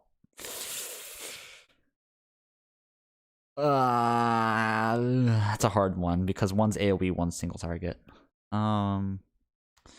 Probably melt. Melt's come in like really useful a lot, but I'd say King Protea is really good too. Like way better than Oki to Alter for people who got fucking baited in Oki to Alter. Caldia Boys collection. Moriarty, he does get a nice costume. He does get his bartender outfit, and he does get like animation. He does have like a slight animation update. So his passion look good. Not really. I don't think alter egos are usually that good, but I think like Melt, Kiara, and King Protea are like the only exceptions I give to alter egos for the most part. The rest of them aren't very good, but those three are very good. Caldia Boys, so yeah, mostly a skip banner unless you have like unless you have like a story lock servant you would like to go for. This is a banner. Most of C's are really awful anyway, so yeah, the totally skip. Honestly, like and then comma. Here's the comma event. Oh boy. Also thick caster, blah blah blah. Take a shit out. But just remove. Oh yeah, this C, the Oku C is also really good. This 5-star gacha C is fucking amazing. But it's like, I believe it's quick crit up. Sorry, that was like a pop. I believe it is quick up, crit up, and a charge. I need to get like a pop filter. But it's really nice. And Kama and Parvati on the same banner, like two of the best quick servants. It's really good, really nice. And Kiara comes right after, and Yagu comes back on right up another banner. So if you really want to pull for Kiara, you can pull again. I forgot what's on the second banner for that one, but there's also rerun of Gugu 3 skip. It's total skip. Okay, I'll tell you which ones are honestly the skips. Depends on New Year's what your tastes are. If you don't have Tamamo, roll for Tamamo, else skip. Skip, not gonna happen anyway. Generally skip, unless you don't have Maeve, unless you want Maeve. Unless you have like, she's good, but if you have Anastasia, I would say skip. Melt's pretty good. If you have Melt already at a comfortable MP level, skip. KP pretty good. I recommend MP2, but kind of whale. And whatever, I'm gonna get MP5 Kiara. Oh yeah, Kiara. This is like Kiara's like last rate up from so far, and Kama's pretty fucking good. Kama has not gotten a rerun, by the way. Waiver solo rate up right here. Case Val's pre-lab. Honestly, Brandis is a skip. By the way, Gugu rerun's fucking skip. Case Val's collab banner. Pre-lit campaigner, definitely roll. It's a definite roll if you do not have waiver. Definite 100% roll. People say you use SSR ticket. Yes, but if you get waiver now, you can pick another servant that you like. Maybe Tamama or something, you know, later down if you don't pick one of them. So, or you can pick John, or you can pick every servant that you like. So, the actual case files banner, skip. It's a big skip. Astrea is not limited, and Rhinus is not very good. Rhinus is very gimmicky anyway, so she'll not, unless you're coming in like a stall team, she's not very good. Or if you're coming with a meme Nightingale team, I guess. A class banner, skip. Ultimate bait, dude. Ultimate bait. Skip. Salieri is very easy to get, especially with extra class rate. Look at this. Extra class only pickup summon. So you can literally pull infinite copies of Salieri. It is like literally why. This is the banner for JP. Yes, but I'm telling you the ones I 100% know will be on NA next year. I'm skipping the ones I know are not going to be on NA that are not relevant. But yeah, like literally if you want John, like this is one of your best chances. Or Seed and I. So Mehoso, skip. Bad banner. Learning with manga, skip. None of them are good. Skip. Well, this is where Yuga gets her buff though. Yuga Kestra 1, skip. That's the first banner is absolutely terrible. If you had to roll for one banner for one, I guess I say for a new servant, my god, this banner is Jesus. Is like the holy grail of what you want. Literally like a holy grail of god tier units. Like Ashwatamon's really good. That's the 4-star archer. Ass Clap is one of the best 3 stars in the game. And you have Arjuna Alter, who is literally god tier on JPs. I cannot like stress this enough. If you have the funds to afford it, I highly recommend NP3 on him. You will not regret it. He will literally melt everything, and he trivializes so much content on FGO. It is hilarious, and it doesn't help matters that in about a month later, Chen Gong comes out and he supports Buster Berserkers. It's so fucking stupid. It's absolutely fucking stupid. This is a really good banner. Even if you're new, this is such a good banner for even newbies. Like for newbies, this is still a god tier banner. Like it's not with Scotty where it may not benefit new players as much. Like Arjuna Alter is just that one of those servants that you just God. Also, you get NA will soon get the free rate up. So even if you're a new player and you get this banner, you can still max ascend Arjuna Alter, and it's crazy. You have does he have any rate up? No, he has never gotten a rate up after that. He has never gotten a rate up. Ass Clap also, Ass Clap is story locked. So yeah, good luck. Same with Ashwataman. Ashwataman, he's pretty good, but there's a lot of good single target archers. So that you can use instead. So and especially 3-star ones as well. So but Ass Clap and Arjuna Alter are just so special. It's just hard to not pick them up. Also, it doesn't help that. Also, by the way, Nero Bride. This is like her last rate up basically, but she is also like really good. She gets her buff at anniversary. So if you don't have Nero Bride, I highly suggest you pick one up. One copy. It's all you need. One copy of Nero Bride. You will not regret that one copy of Nero Bride. She is very god tier when she gets her buff. Especially with art servants. So mainly servants like Jarcher or what's her name? Fucking Da Vinci, Ryder Da Vinci, and Ryder Mordred. So Super Karna. Oh, so yeah, Super Karna skin. Super Karna skin, you get that at the end of the chapter. But Arjuna Alter, dude, just okay. You want to know why Arjuna Alter does so much damage? For people who don't know, aren't aware of it, Arjuna Alter, if there is one debuff, which is really easy to do with command codes, it is very easy to do. Or one debuff, he does 80% damage, 80% attack up. It is crazy. And his NP has a Buster down debuff, which is done before damage calculation. It is very powerful. It is It is so stupid, and it's very easy to do. And now that first skill, you think it'd be on like since it's so strong, it'd be on a high turn cooldown, like maybe 6, maybe 7. It is on a 5 turn cooldown. It is, sorry about that, but I don't have a pop filter right now, but my god, why? It's, and then but he can't, he can't take advantage of crits, right? Wrong. He doesn't have any charge, right? Wrong. He has both a charge. Is NP3 a must? I highly recommend it, but if you NP2 would be fine, I guess.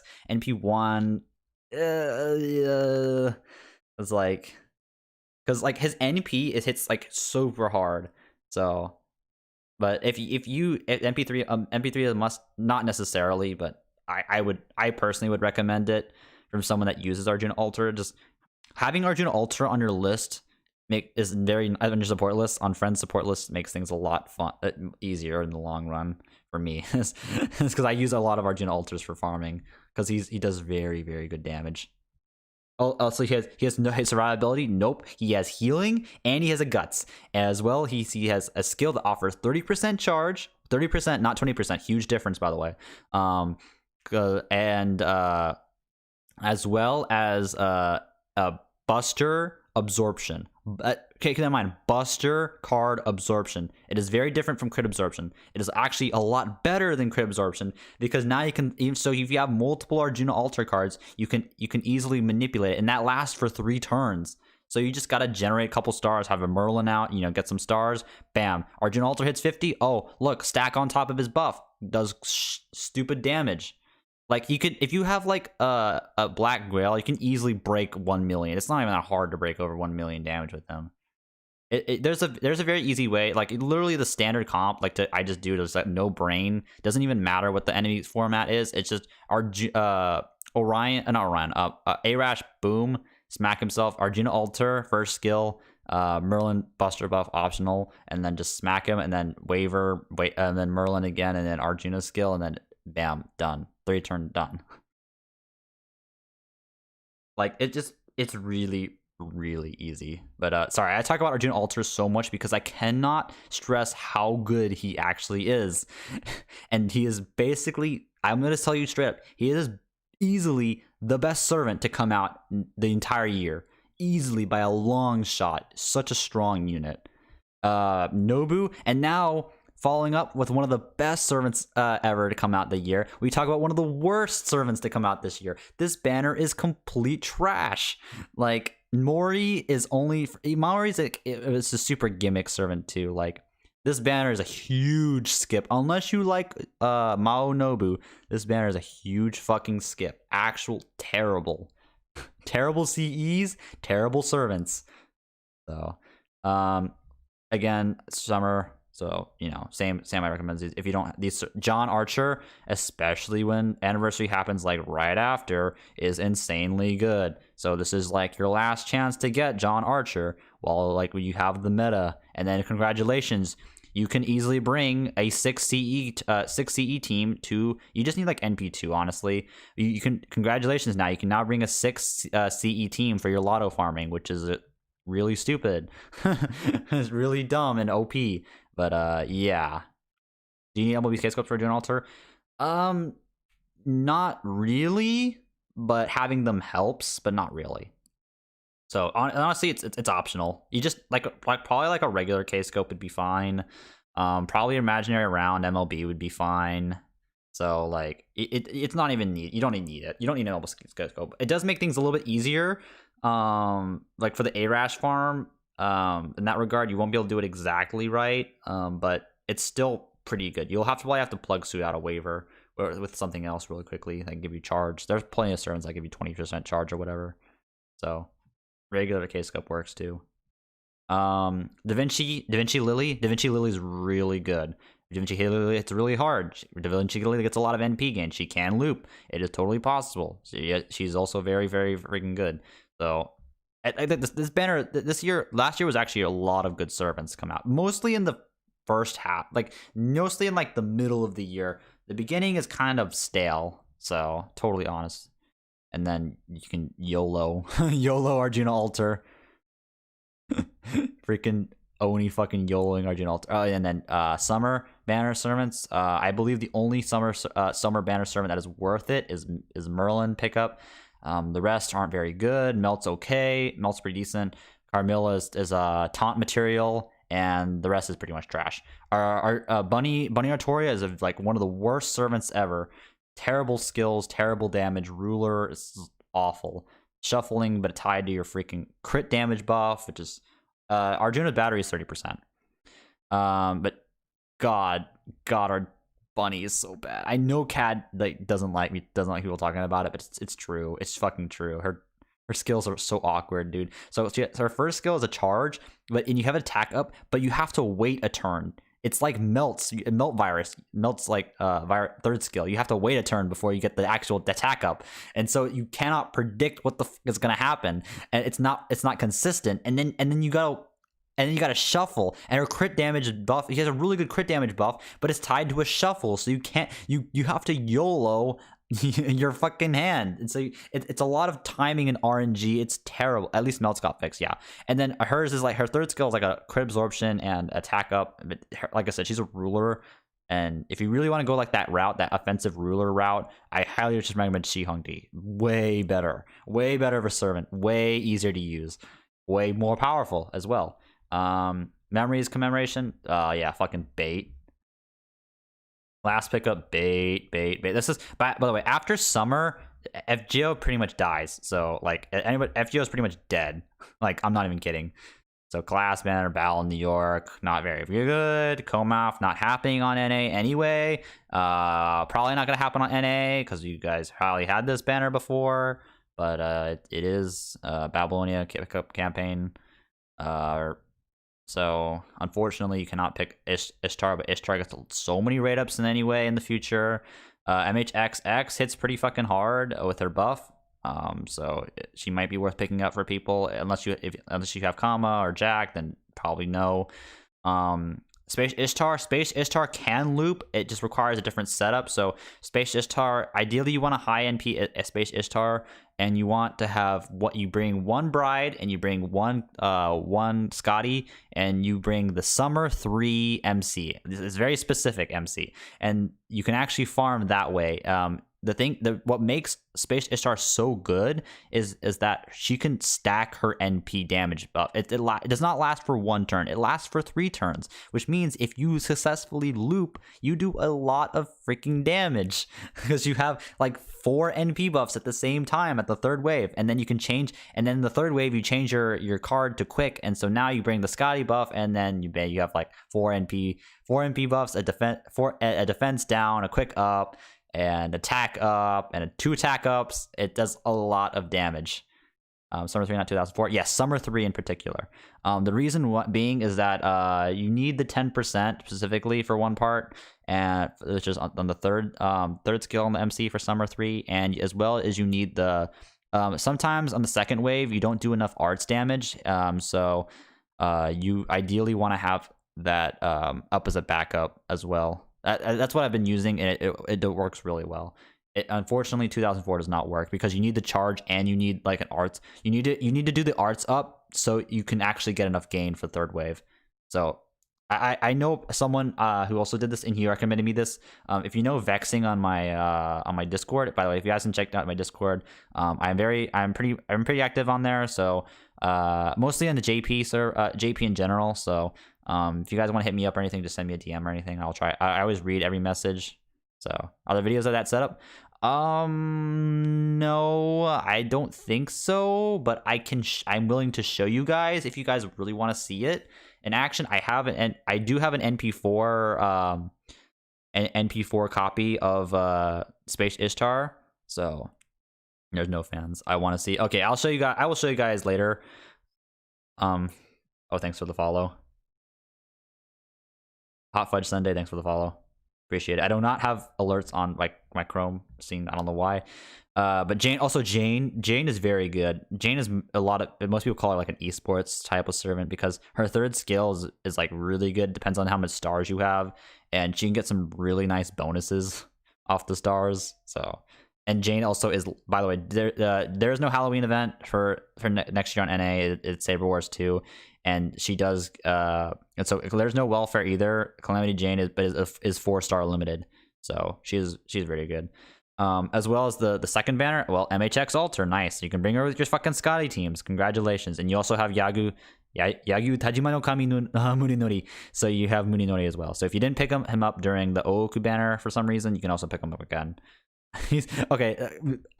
Just a fun story. Like the new event, Muninori is like a Darth Vader type of servant. He has like a mask on, and it's fucking hilarious. He has like a special mask on to resemble Darth Vader. He's like a dark samurai. And then you have your Sky Rada, blah blah blah. Prototype banner, pretty bad. You have your Saber Stolfo, he's okay, not very good, in my opinion. If you really want good sabers, if you're willing to wait, I highly recommend Dioscuri. Very, very fucking really good servant. I'm gonna go on this year on NA JP as well. I'll probably have to go on different banners. Check that out. But as well as the Atlantis, Orion. Obviously, probably most of you guys know the memes of Orion. He hits really hard. He's probably the second best new servant to come on NA. On JP last year, in my opinion. His Bonsi is also really fucking good. It's basically a better 2030, which is actually crazy. But you gotta. Unfortunately, the stats are very unfortunate for him for Bonsi because it's only 100. But it's really good. I'll tell you what it is. Basically, it is 8 stars per turn and then AOE 15% crit up. So. It's crazy. If that was an actual CE, like it would actually be nuts. It'd be like Power Creep 2030, dude. Actually, Power Creep 2030, and 2030 is already like amazingly god tier of a CE in itself. But unfortunately, this fucking guy did not bring out 2020. This guy freaking stopped updating the site. So I'll quickly bring up banner. Does it not show any banners? Unfortunately, no. Okay. Okay, wait, maybe I can look it up. FGO banner list 2020.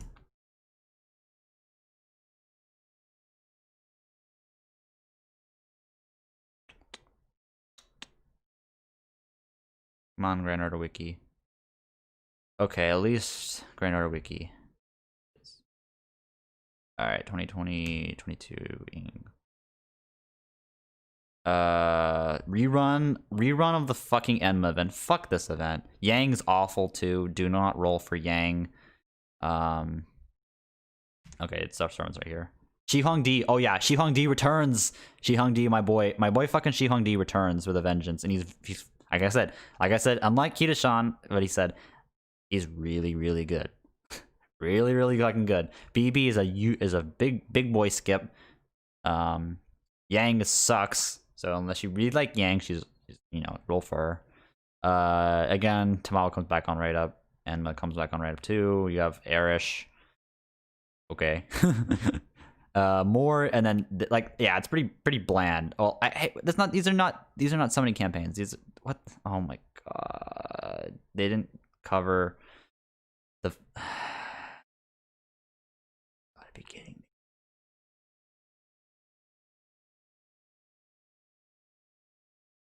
You gotta be kidding me. You gotta be kidding me. They don't cover.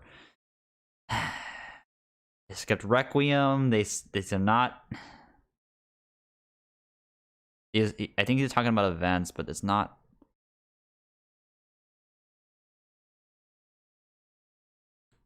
Fine. They even wait. They skipped it. Come on. 50 most recent. These are not 50 most recent. What the fuck? Ah, you fucking bastards. All right. I'll have to remember off the top of my head. So, moving on after Zoomer, we had Odysseus. We had Odysseus. Odysseus, he's not that good. Honestly, he's not very good. Cernopedia has it complete, I think. Wait, Cernopedia has been dead. No, unfortunately, Cernopedia stopped being updated is no longer being updated after for Valentine's. They just stopped updating it. whatsoever. So it is actually dead. So pretty much it's a dead service right now. I try to recommend people now to get off Cerno. I used to say it's really good, but now it's starting to go out of date.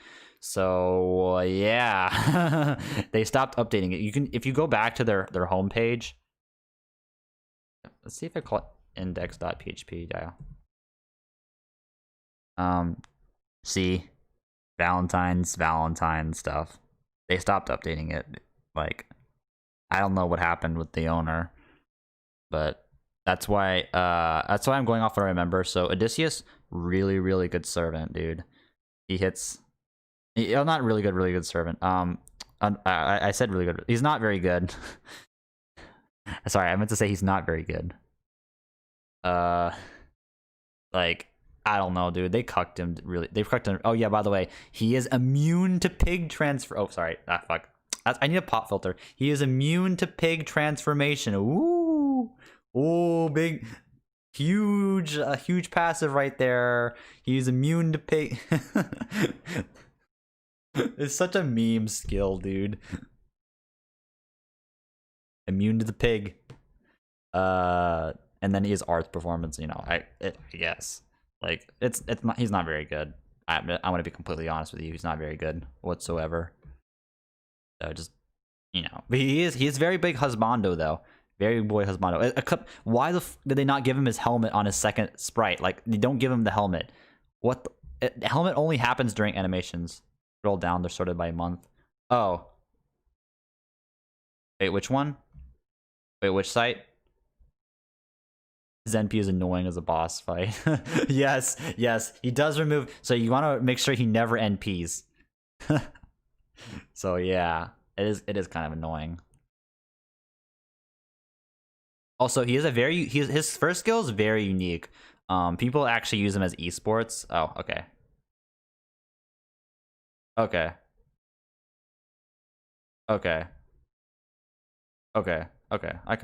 I gotcha. So okay, gotcha. Oh yeah. So there's the Yang, yes, rerun in Yang. Amazon is CEO, so what's her name? I believe Neat and Cleo on a rate up, along with Eldorado. So I guess if you like them, I think it's a bait. Honestly, they're not very good. Skip. Zoomer, not very good. Huge skip. Zoomer sucks. She can't loop either. So, Erish Kegel, you know, I know people know what I said about Erish Kegel, so I'm not gonna go in deep into it. This is where Chaldea Boys, I believe, yeah, Chaldea Boys was Odysseus. So Odysseus, like I said, he's kind of a niche servant, so I don't think people should roll for him. Honestly, he's not very good. But if you do like him, like I do, you know, you can roll for him. There's this, you know, this is, like I said, a lot of, have you guys, okay, my one huge gripe with JP recently has been like the lack of content, dude. They have a rerun and then they have more dead content until the end of the month. So like literally we're just sitting here for like 18th. So we had like a week of nothing, and then we have Amazon as CEO, which was, you know, kind of fun. And then you just sit there. We're just sitting on our ass for like until like the middle of February for another event, Valentine's, and then after that we wait. We have this bait. We have this fucking stupid campaign for another 2 weeks that doesn't really help most people. And then moving on, you finally have you know, Chaldea Boys finally in March.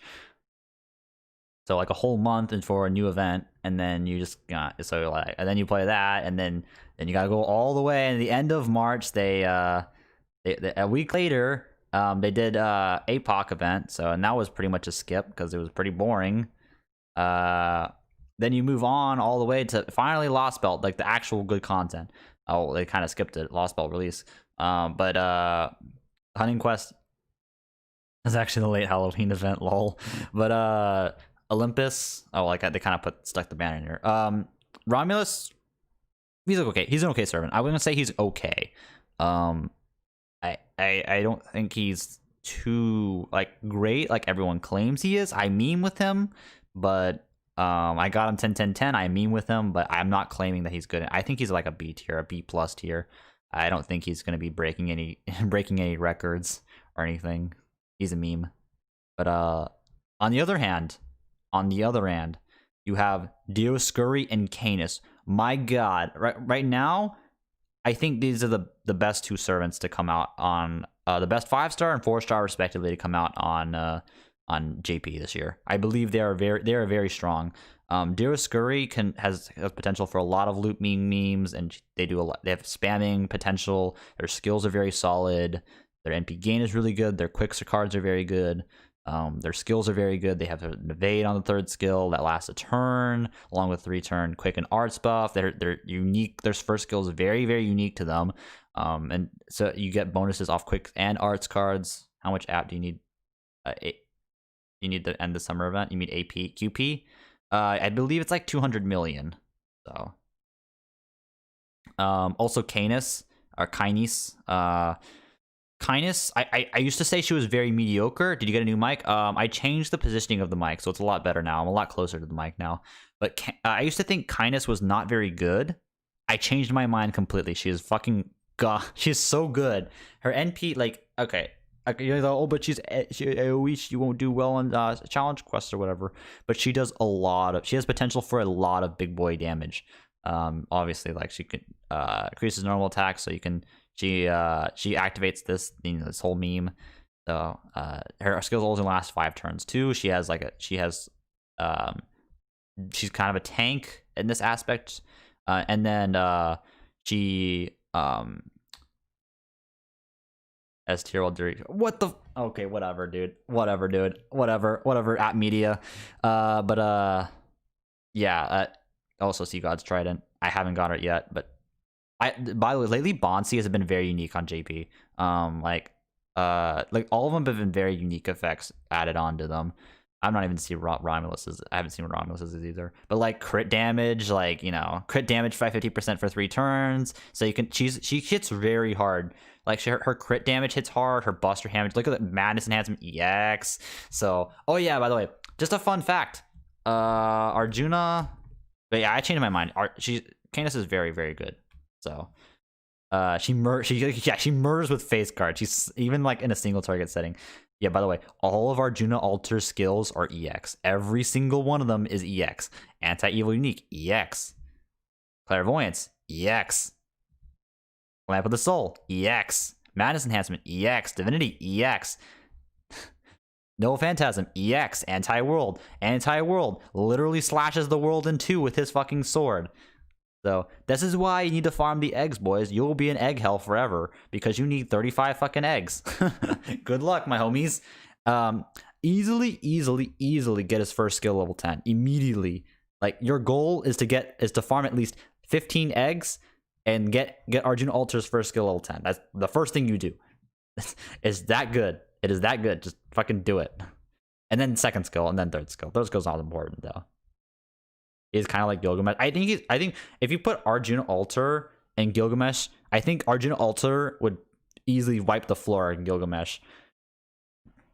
Dante's Junao. Junao is like just too powerful, dude. Junao, the concept of Arjuna Alter is just too powerful.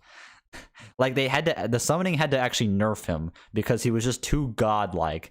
He was just too powerful. You have to nerf Arjuna Alter because he was too powerful in lore. God, I hate the popping on this, but still on Gil because of Aya. The only thing that's saving Gil against Arjuna Alter is Aya, but I still think Arjuna Alter can end worlds without even much of an Aya. Like he could, I mean, kind of a little bit hidden in the chapter. Like Arjuna Alter can easily end an entire Lost Belt like very quickly. He just chooses not to. he has the power to completely reset a world. It is Chains of Heaven exist. That is true, but I still feel like the Arjuna Alter could find some way to break it. Like Gilgamesh pure arrogance. I still feel like like I don't know how it'd be like in lore, but Grand Berserker right there, guys. No, Grand Berserker is sitting with your boy, with Blank Boy. Most people know at this point anyway, with David. Supposedly, that's what Da Vinci said. That's what Da Vinci said. Da Vinci said it was a grand. Yeah, I don't know. We didn't see him. Oh yeah, by the way, there was a lot of big hints that the servant was actually called, what was his name? Oh god, I forgot the name of him. God of death. Aztec. Yeah, Mictlantecuhtli. Mictlantecuhtli. This is supposedly what people are saying is the Grand Zerker. This was a theory. Because of and when they talk about it, he basically talks about like him eating cannibalism. He's too sane. He's too insane, basically, and is a god of death in Aztec, which it doesn't. The lore actually kind of does match up with what he says and the location of Lost Belt 7. So this is a very, very decent chance that he could actually beat Ketz's brother, though more relevant. 77 viewers. Dude, I don't know how we have so many viewers, guys. Thanks so much for the viewers. I attribute the quality to my new mic setup. So I am definitely gonna keep doing this. Madison Handsome EX, dude. He is like so. He'd probably be like, for Grand Zerk, he'd probably be so insane that he's actually perfectly calm. New mic, get viewers. Easy Keppa, but oh yeah, Arjun Alter. Kindness really fucking good though. I really like Kindness. And then Romulus. I don't think Romulus is that great, but you know, go ahead. Bruh, just make a servant review. Keck wait. I probably will make servant reviews in the future for servants. They're gonna be kind of like this, where I talk like in a browser. Unfortunately, I'm probably going to just upload that, unfortunately, because I don't have anyone to help me edit videos, and I'm bad at editing myself. So I just feel like this is the best way to articulate my thoughts and not have to go into a video and fuck up re-recording featuring Plushie. I wouldn't mind talking over Plushie about some servants, coming with a servant review with him. I'd be down with it, but his internet's fucking shit. But hopefully it still comes out good. Also, download campaign was just like the latest chance for Bryn. I really think that after Lost Belt 5, I think a lot of people are re-rolling from Musashi. So, go right ahead. Or the whole data lost meme. I'm not going to go too deep into that meme, but it is a kind of a spoiler. So I'm going to not go into too details about it. But basically, a lot of people are going to be very excited to roll for Musashi on NA when Lost Belt 5 Olympus does release. Also, the mats, the fucking god fruits. No one fucking cares about those things. Also, people are gonna be bitching online about Demeter and Kristaria. I hate those two fights. Okay, the Demeter wasn't that hard, but I'd heard a lot of people bitched online about them. I have her already. Yeah, if you have her, you'll appreciate having her. But for now, Keppa. And then May, Requiem. Eris is okay in my opinion. I don't think Eris is okay. Like, she's okay. Voyager's good. The only downside is that his damage is so bad. Like, he wouldn't be a good looper if he had good damage. The problem is that he doesn't have good damage, so he's really bad. So like, arguably it's better to have Dante's than him. It just and he has 2 years to repair, dude. Lost Belt 4, Lost Belt 3 is when things get really hard. Lost Belt 4 is when things get stupidly hard. Some fights are stupid. Some fights are just fucking stupid. And some people are gonna be bashing their head on their keyboard like fuck. They're gonna be some fights. I honestly think there's gonna be some fights that some of you are gonna be just like, fuck this fight. I'm gonna use my CS on it. I'm gonna CS revive. I hate this quest. I do not want to fucking play it again. And you'll know exactly what fight I'm talking about. Kuso the tree. No, I'm not talking about that fucking fight. I'm talking about the fucking Arjuna altar fight. Fuck that fight. It's fucking stupid. I thought it was so witty. Oh, Muramasa went. Oh, I really want to talk about Muramasa, but I know there's a lot of people here and they don't want to hear about spoilers. But oh, I really want to talk about it. There's a reason why Muramasa has not been in come on, rate up.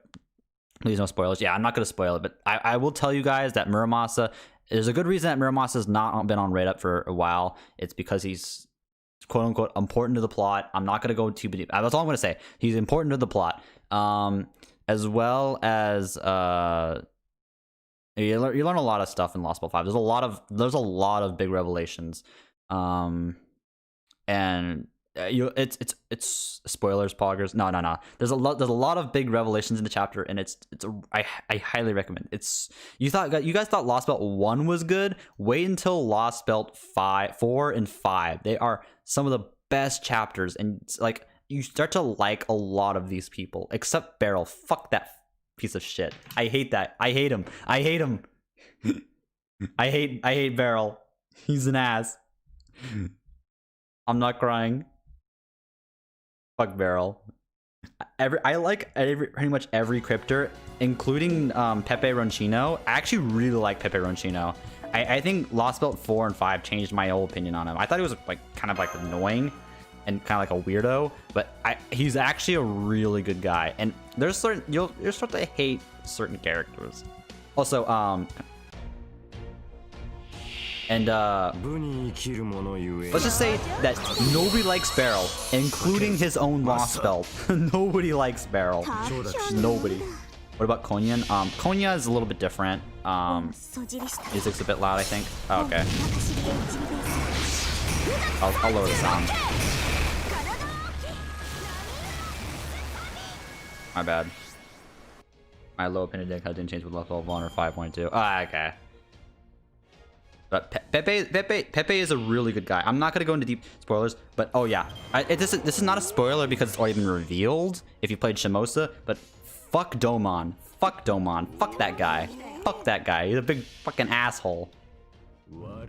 Fuck Domon.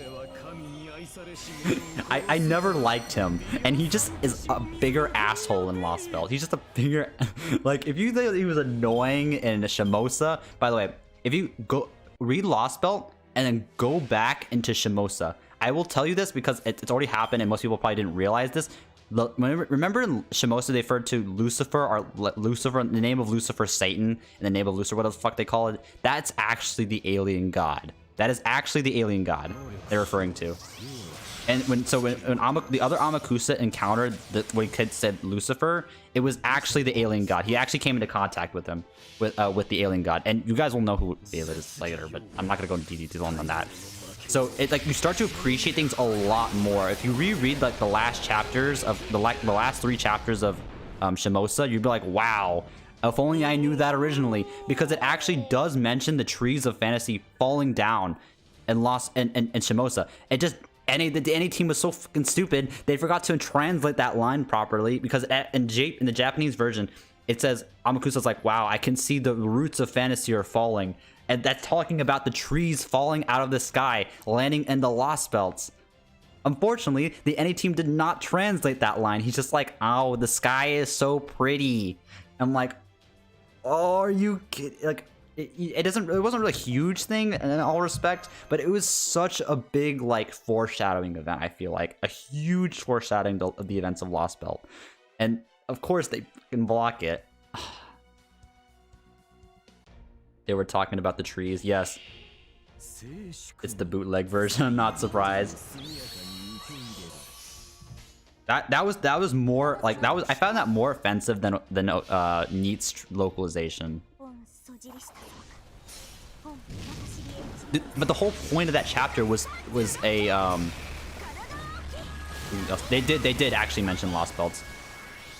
But like Shimosa is like the real prologue. You know, people say like, oh no, December 31st is the prologue of Lost Belt. No. It's actually Shimosa. There's a lot of important information for it, kind of hidden away. And you go back and read Shimosa, like wow, not like most of it's kind of useless until you get to the end. like I would say the epilogue, like the last couple chapters, like the last 3 chapters are what really are important for understanding. You understand that Musashi's purpose, like how Musashi's like traveled across worlds and what kind of what she is.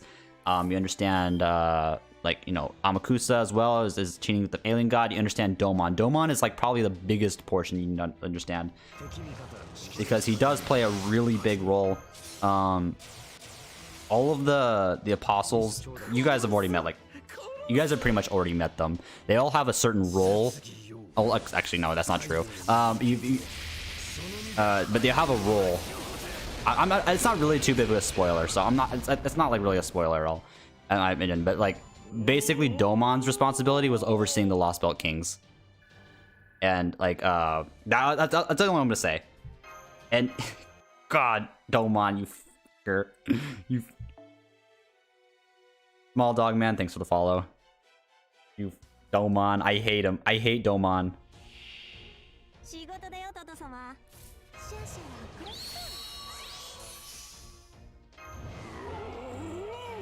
The dot we have in TLB5. People assume that as actually a fight against Domon. He's an alter ego, right? Yes, he is an alter ego. As according to the promotional materials. And you can tell us Liquid Video's role in Atlantis is really vague as one of his role. Basically, he's kind of like watching over, essentially. He's kind of like he's more like a spectator, but he's kind of like, hey, Chaldea, don't fuck up next time. I'm not gonna help you. Kind of like he kind of helped us on a whim, and yeeted out. So,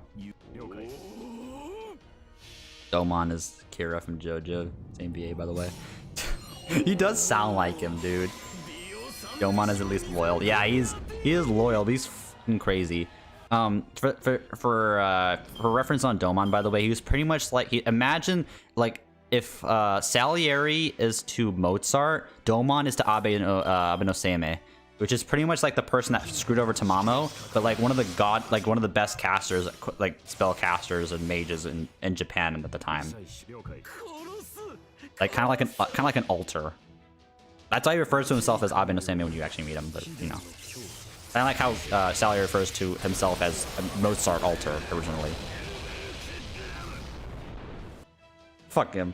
He got. I'm just saying. You won't understand the context, but Domon deserved everything he fucking got. I'm just saying. And Domon's like a fucking pussy. Like when you fight him, he just yeets back and uses his fucking time to sleep. Thanks for the stream by chat. No problem, boy. I'll see you around, man. He fucking yeets and uses that stupid ass ghost again. He doesn't actually fight.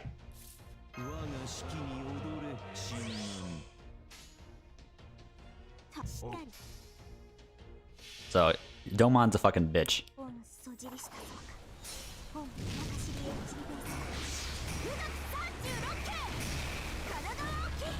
I don't like him though, but you'll start to like, God, so much good stuff happened. But so much. You guys thought like Lost Belt 1 was good.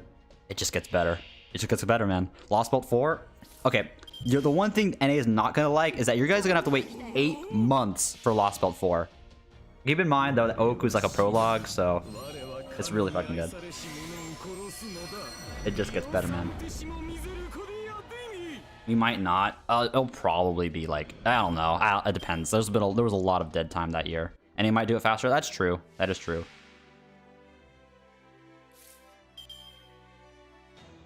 I totally forgot. I don't know too much about real Japanese history. I am not Japanese.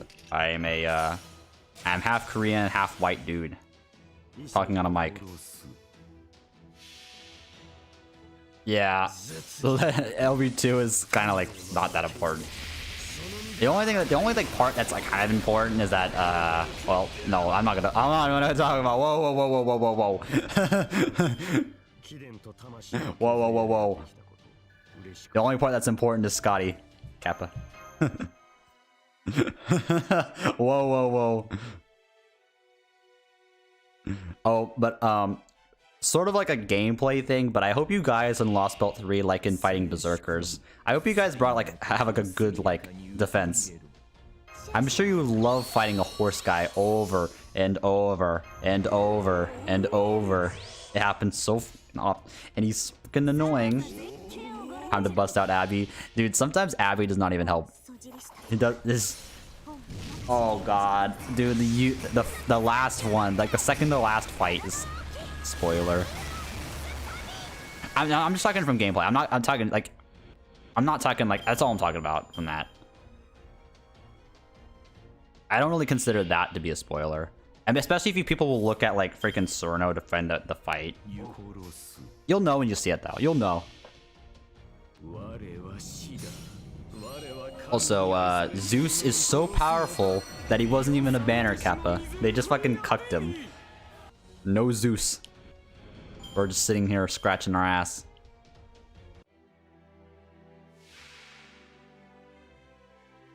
Ivan is like probably the least.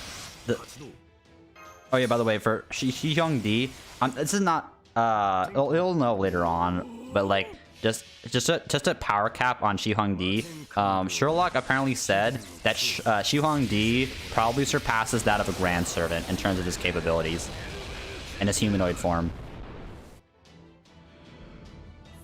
Just to show you how powerful Shi Hyung-di actually is. Dude, okay, like, oh yeah, by the way, like, Lost Belt 3 depth is rank E-, I think. Because literally, the world has gone so stagnant and has not really devolved across humanity that it is basically like the regular world. It is very boring. No. I'm not gonna talk spoilers. But, it's like, I honestly, okay, this is kind of a meme among the on my channel, but literally Lost Belt, like, what's the difference between Lost Belt 3 in the modern day? China rules over the entire world with a big great wall of technology. What? Like, okay, and like what? And everyone is like a peasant, other than like the people who are in power. Please explain to me how that is different than modern China, Kappa.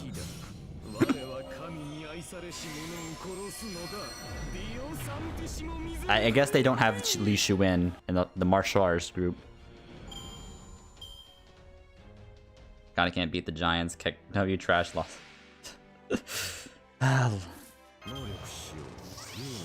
Dude, Yacht is like, fuck this. I can't beat that, dude. I'm not a spoiler, but eat the children. That's all I'm gonna say. People who play the chapter will know exactly what I'm talking about, but people who don't will I won't understand what the fuck I'm saying. I'm just gonna say eat the children. Children fuck early, eat the children. Start making spoiler video. No. No.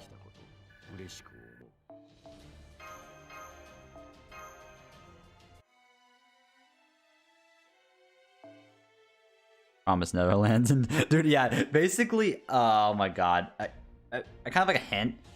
Imagine, yeah, literally it is like a copy of Promise Neverland. By the way, that manga ended, I think. It finally ended. And I know what happens because I looked it up. Fuck the anyways, you don't want to talk about spoilers, yep. No. I respect NA players, you know. If they like NA, I'm not gonna go too deep in it, you know.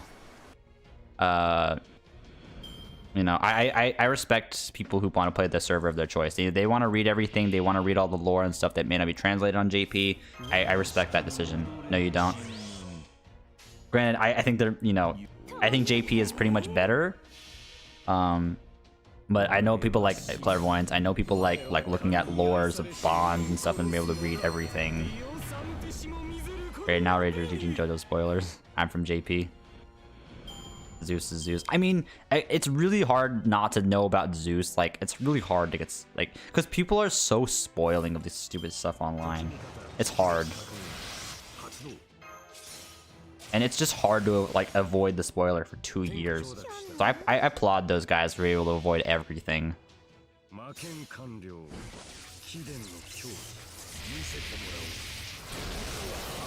They might start banning people for using the legal translation app. I doubt it. I doubt it. I know the guy who runs it personally. Well, not personally. I talked to him a lot on Discord, and there's no way for them right now to detect it anyway. And doubt it's gonna like. It depends on the company too, because there's like think of like Activision Blizzard with Hearthstone. There were programs that would literally scan the memory of the program and for like deck trackers, and Blizzard actually agreed. They actually allowed these tools to run in the background because they actually they didn't negatively impact the servers, nor did they give players an unfair advantage, because you literally do the exact same thing on paper. It's just, you know, on the computer. Same thing with like other tools in the game, like arena picks and on Hearthstone. You know, they might patch it, might. There's usually a way around it. But I don't think they really care. Yeah. Lots of how many players, but I already know pretty much everything. Yeah. I mean, you're gonna know servant names. Like the whole like thing was like Odysseus was supposed to be like a secret forever. So I'm relatively confident that they're not gonna do anything about it. So I enjoy using it to read events. They did say it breaks TOS. That was the NA team, and the NA team doesn't really know the details. This is the NA support. Which has like no absolute authority. I believe, apparently Neo said that the thing is different along with the data mining stuff. The data mining stuff is different. Okay, the data mining stuff is actually illegal.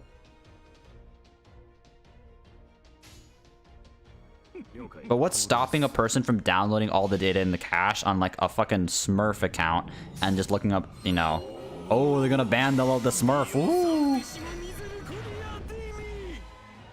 And you can, I mean, all this, when you download all the data in the cache, it's also data on the cache, not actual code. It's, you know. So when it loads up the code, when it loads up the text, that's literally what it's just loading up. You're not affecting gameplay at all. You're not affecting servers. You're not like. I don't know. Despite what people say, I'm still gonna use it.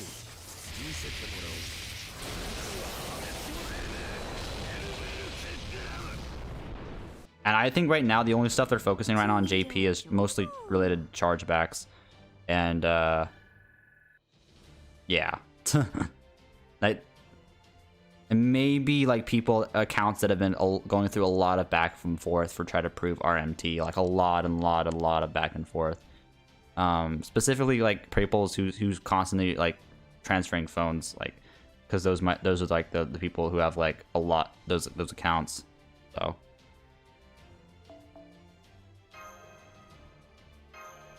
like people like put it on like freaking NA, and they're like, here's the link. Will this ever be on NA? Like, it was such a what you got was a cut. What the guy posted on YouTube was a fucking cut of the actual message. It was so fucking stupid if you actually saw the original message. It was so fucking stupid. Also, who the fuck asked that? Like, literally in NA. As long as it doesn't affect the company's like bottom line, like server performance and breaking down everything, I think it's fine. I don't know more about Muros. I don't want to. I can't talk about him. I can't talk about Muramasa. I cannot talk about it. I cannot go into more details.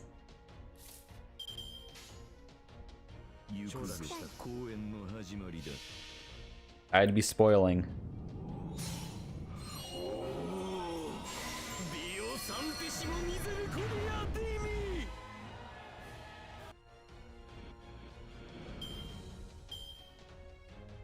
Do it, you coward. Why do you guys want me to spoil Muramasa exists? Yes, Muramasa exists in Lost Belt Era. That is all. That is all that you need to know. And don't spoil arenas. I will actually time people out that do that. That do spoil.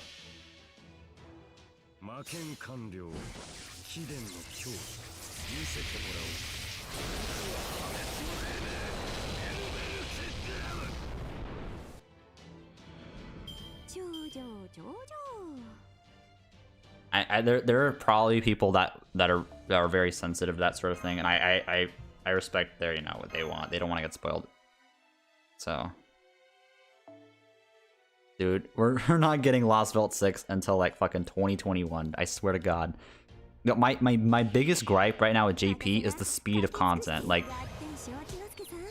look at other gacha games that are able to get so much done in such a short period of time, and then you look at FGOs, like, we get one event a month. What the fuck are you guys doing? Like, what the fuck is FGO doing? Like, I feel like there's some people, the people at DW are like some of the most incompetent people ever. Not only do they not actually test their NPs or care enough for their NPs, like it lag on like almost every phone. Look at Yang's NP. Almost every single Android phone will lag. Every single Android phone actually lags. Unless I don't know what it is on the new processors, Snapdragon processors, but on every Snapdragon 855, it will lag your phone. It is the stupidest thing ever. Because the GPU, there's just so much stress on Yang's NP on the GPU that it just lags. They don't care. They don't ever test it. But, and also, like, there's not any events. Like, they claim all this stuff is taking them so long, but, like, why don't they just hire more people?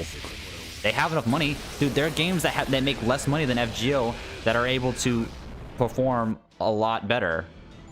Like, they're able to like support more events and more features. And I don't understand. Like, even if they hire more people, they'll develop content faster, so it's not like they're losing anything. But I don't know. There is going to be no such thing as FGO 2. I think it's a bad idea. FGO 2 would be a terrible idea. Anyone who brings it up is... it's a lot easier and financially, like, cheaper, to just use the same game than release an entirely new game and figure out, like, well, do we let people keep everything, or do we fuck them and just delete everything? And deleting them, you'll lose a lot of support. Like, people who saved up for years are gonna be very unhappy when they release it. It would be a very controversial thing to just lose everything. I think FGO would suffer a huge amount. People who have all these servants they really liked back in, if they did, theoretically, it's not gonna happen ever. But like FGO, I think FGO Part 2 would be basically FGO Arc 3.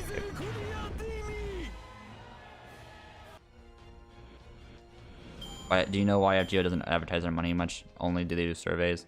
I think they're not very open about it. I mean, it's the same with... Okay. People are gonna give me smack for this, but it's a lot like YouTubers and Twitches. They constantly say, "Hey guys, I need you guys to support me on Patreon. I don't make enough money. Please donate to me. Please subscribe. It really helps the channel." And you guys don't realize how much money these guys actually make. I'm not gonna say okay. No offense to Mist. He's a great guy and all. He makes good content. But when people donate to him and don't realize how much money he's actually making, like, it's actually crazy, dude. He was able to get like a new phone really quickly with just subs, and donations. And not on top of that, he got not one but 2 sponsorships for the most egregious mobile games ever, which pay like thousands of dollars. These guys. Okay, and also, like, like a big Twitch streamer like Moon. Yeah, someone actually calculated how much money he makes in a year from his subs alone. He makes over $1 million a year just on subs. No sponsorships, no bits, no donations, no nothing. But $1 million on subs. Granted, it's like, well, the 1% of Twitch, but like, these people still make a lot of fucking money. And if Joseph Sony can't fart it in a cookie jar, it means feds it all on ramen. The big streamers get a bigger cut from the... Normally, for the smaller... Like, for me right now, I'll be honest, I only make half... Like, if you sub to me, out of those $5, I only see $2.5 of it. Twitch takes the other half. It's a 50-50 split. For most people, it's going to be a 50-50 split. But for the high-end streamers, they cut that split. So for people like Moon, it's actually more like a 65... It's like... Moon gets like $3.50 of that, and Twitch takes takes 1.5 because they realize, these guys have so many subs, give them on Twitch instead of we'll give you this, a better deal. Imagine donating to millionaires, dude. Dude, okay. You know the funniest fucking thing ever is when Jeff Bezos asked people to donate to him. The richest dude on the fucking planet asking for money. That was fucking hilarious, dude. Someone counted Jeff Bezos' like net worth using fucking grains of rice, and they counted like each grain was like $10,000, and then they eventually like got to 1 million, and then they got like to 10 million, and then they weighed the freaking they weighed how much that weighed, and they just got bags and bags and bags and bags of rice just to show you how much wealth he actually has. His wealth is tied to Amazon stocks. I mean, true. But he can always, like, eventually he retires and just sells those stocks. He could live comfortably forever. Well, until his next wife divorces him, Geppa.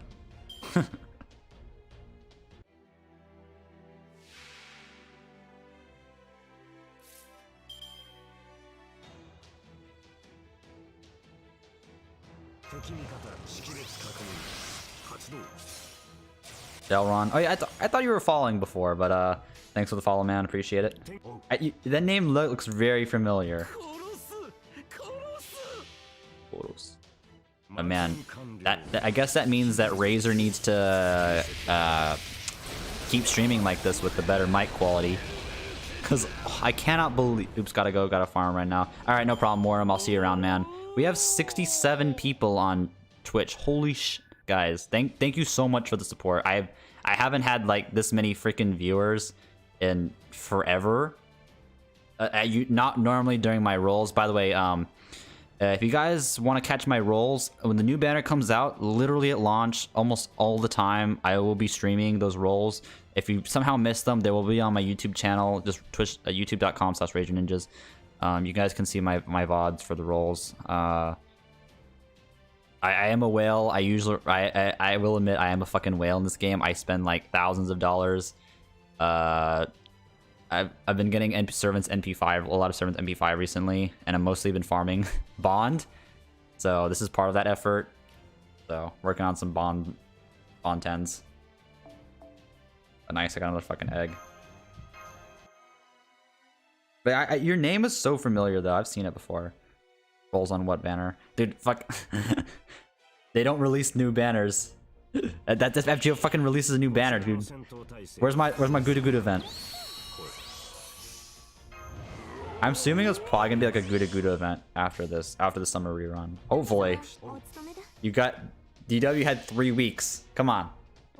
Does your phone have that black mark on the left side of your screen for FGO JP kind of made it?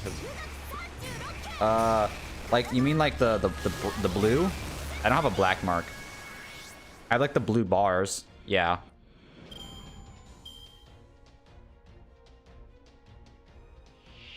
But they ended Guda Guda with the last one. No, the Guda Guda says final Honoji. Never said that it was the final Guda Guda event. Guda Guda final Honoji.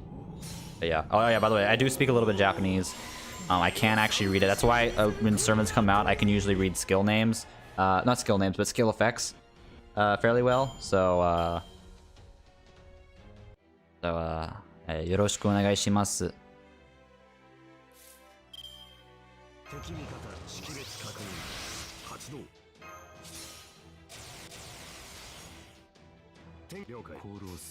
これからよろしくお願いいたします。Okay, that's like super polite, but Nobukatsu welfare. Ah, dude.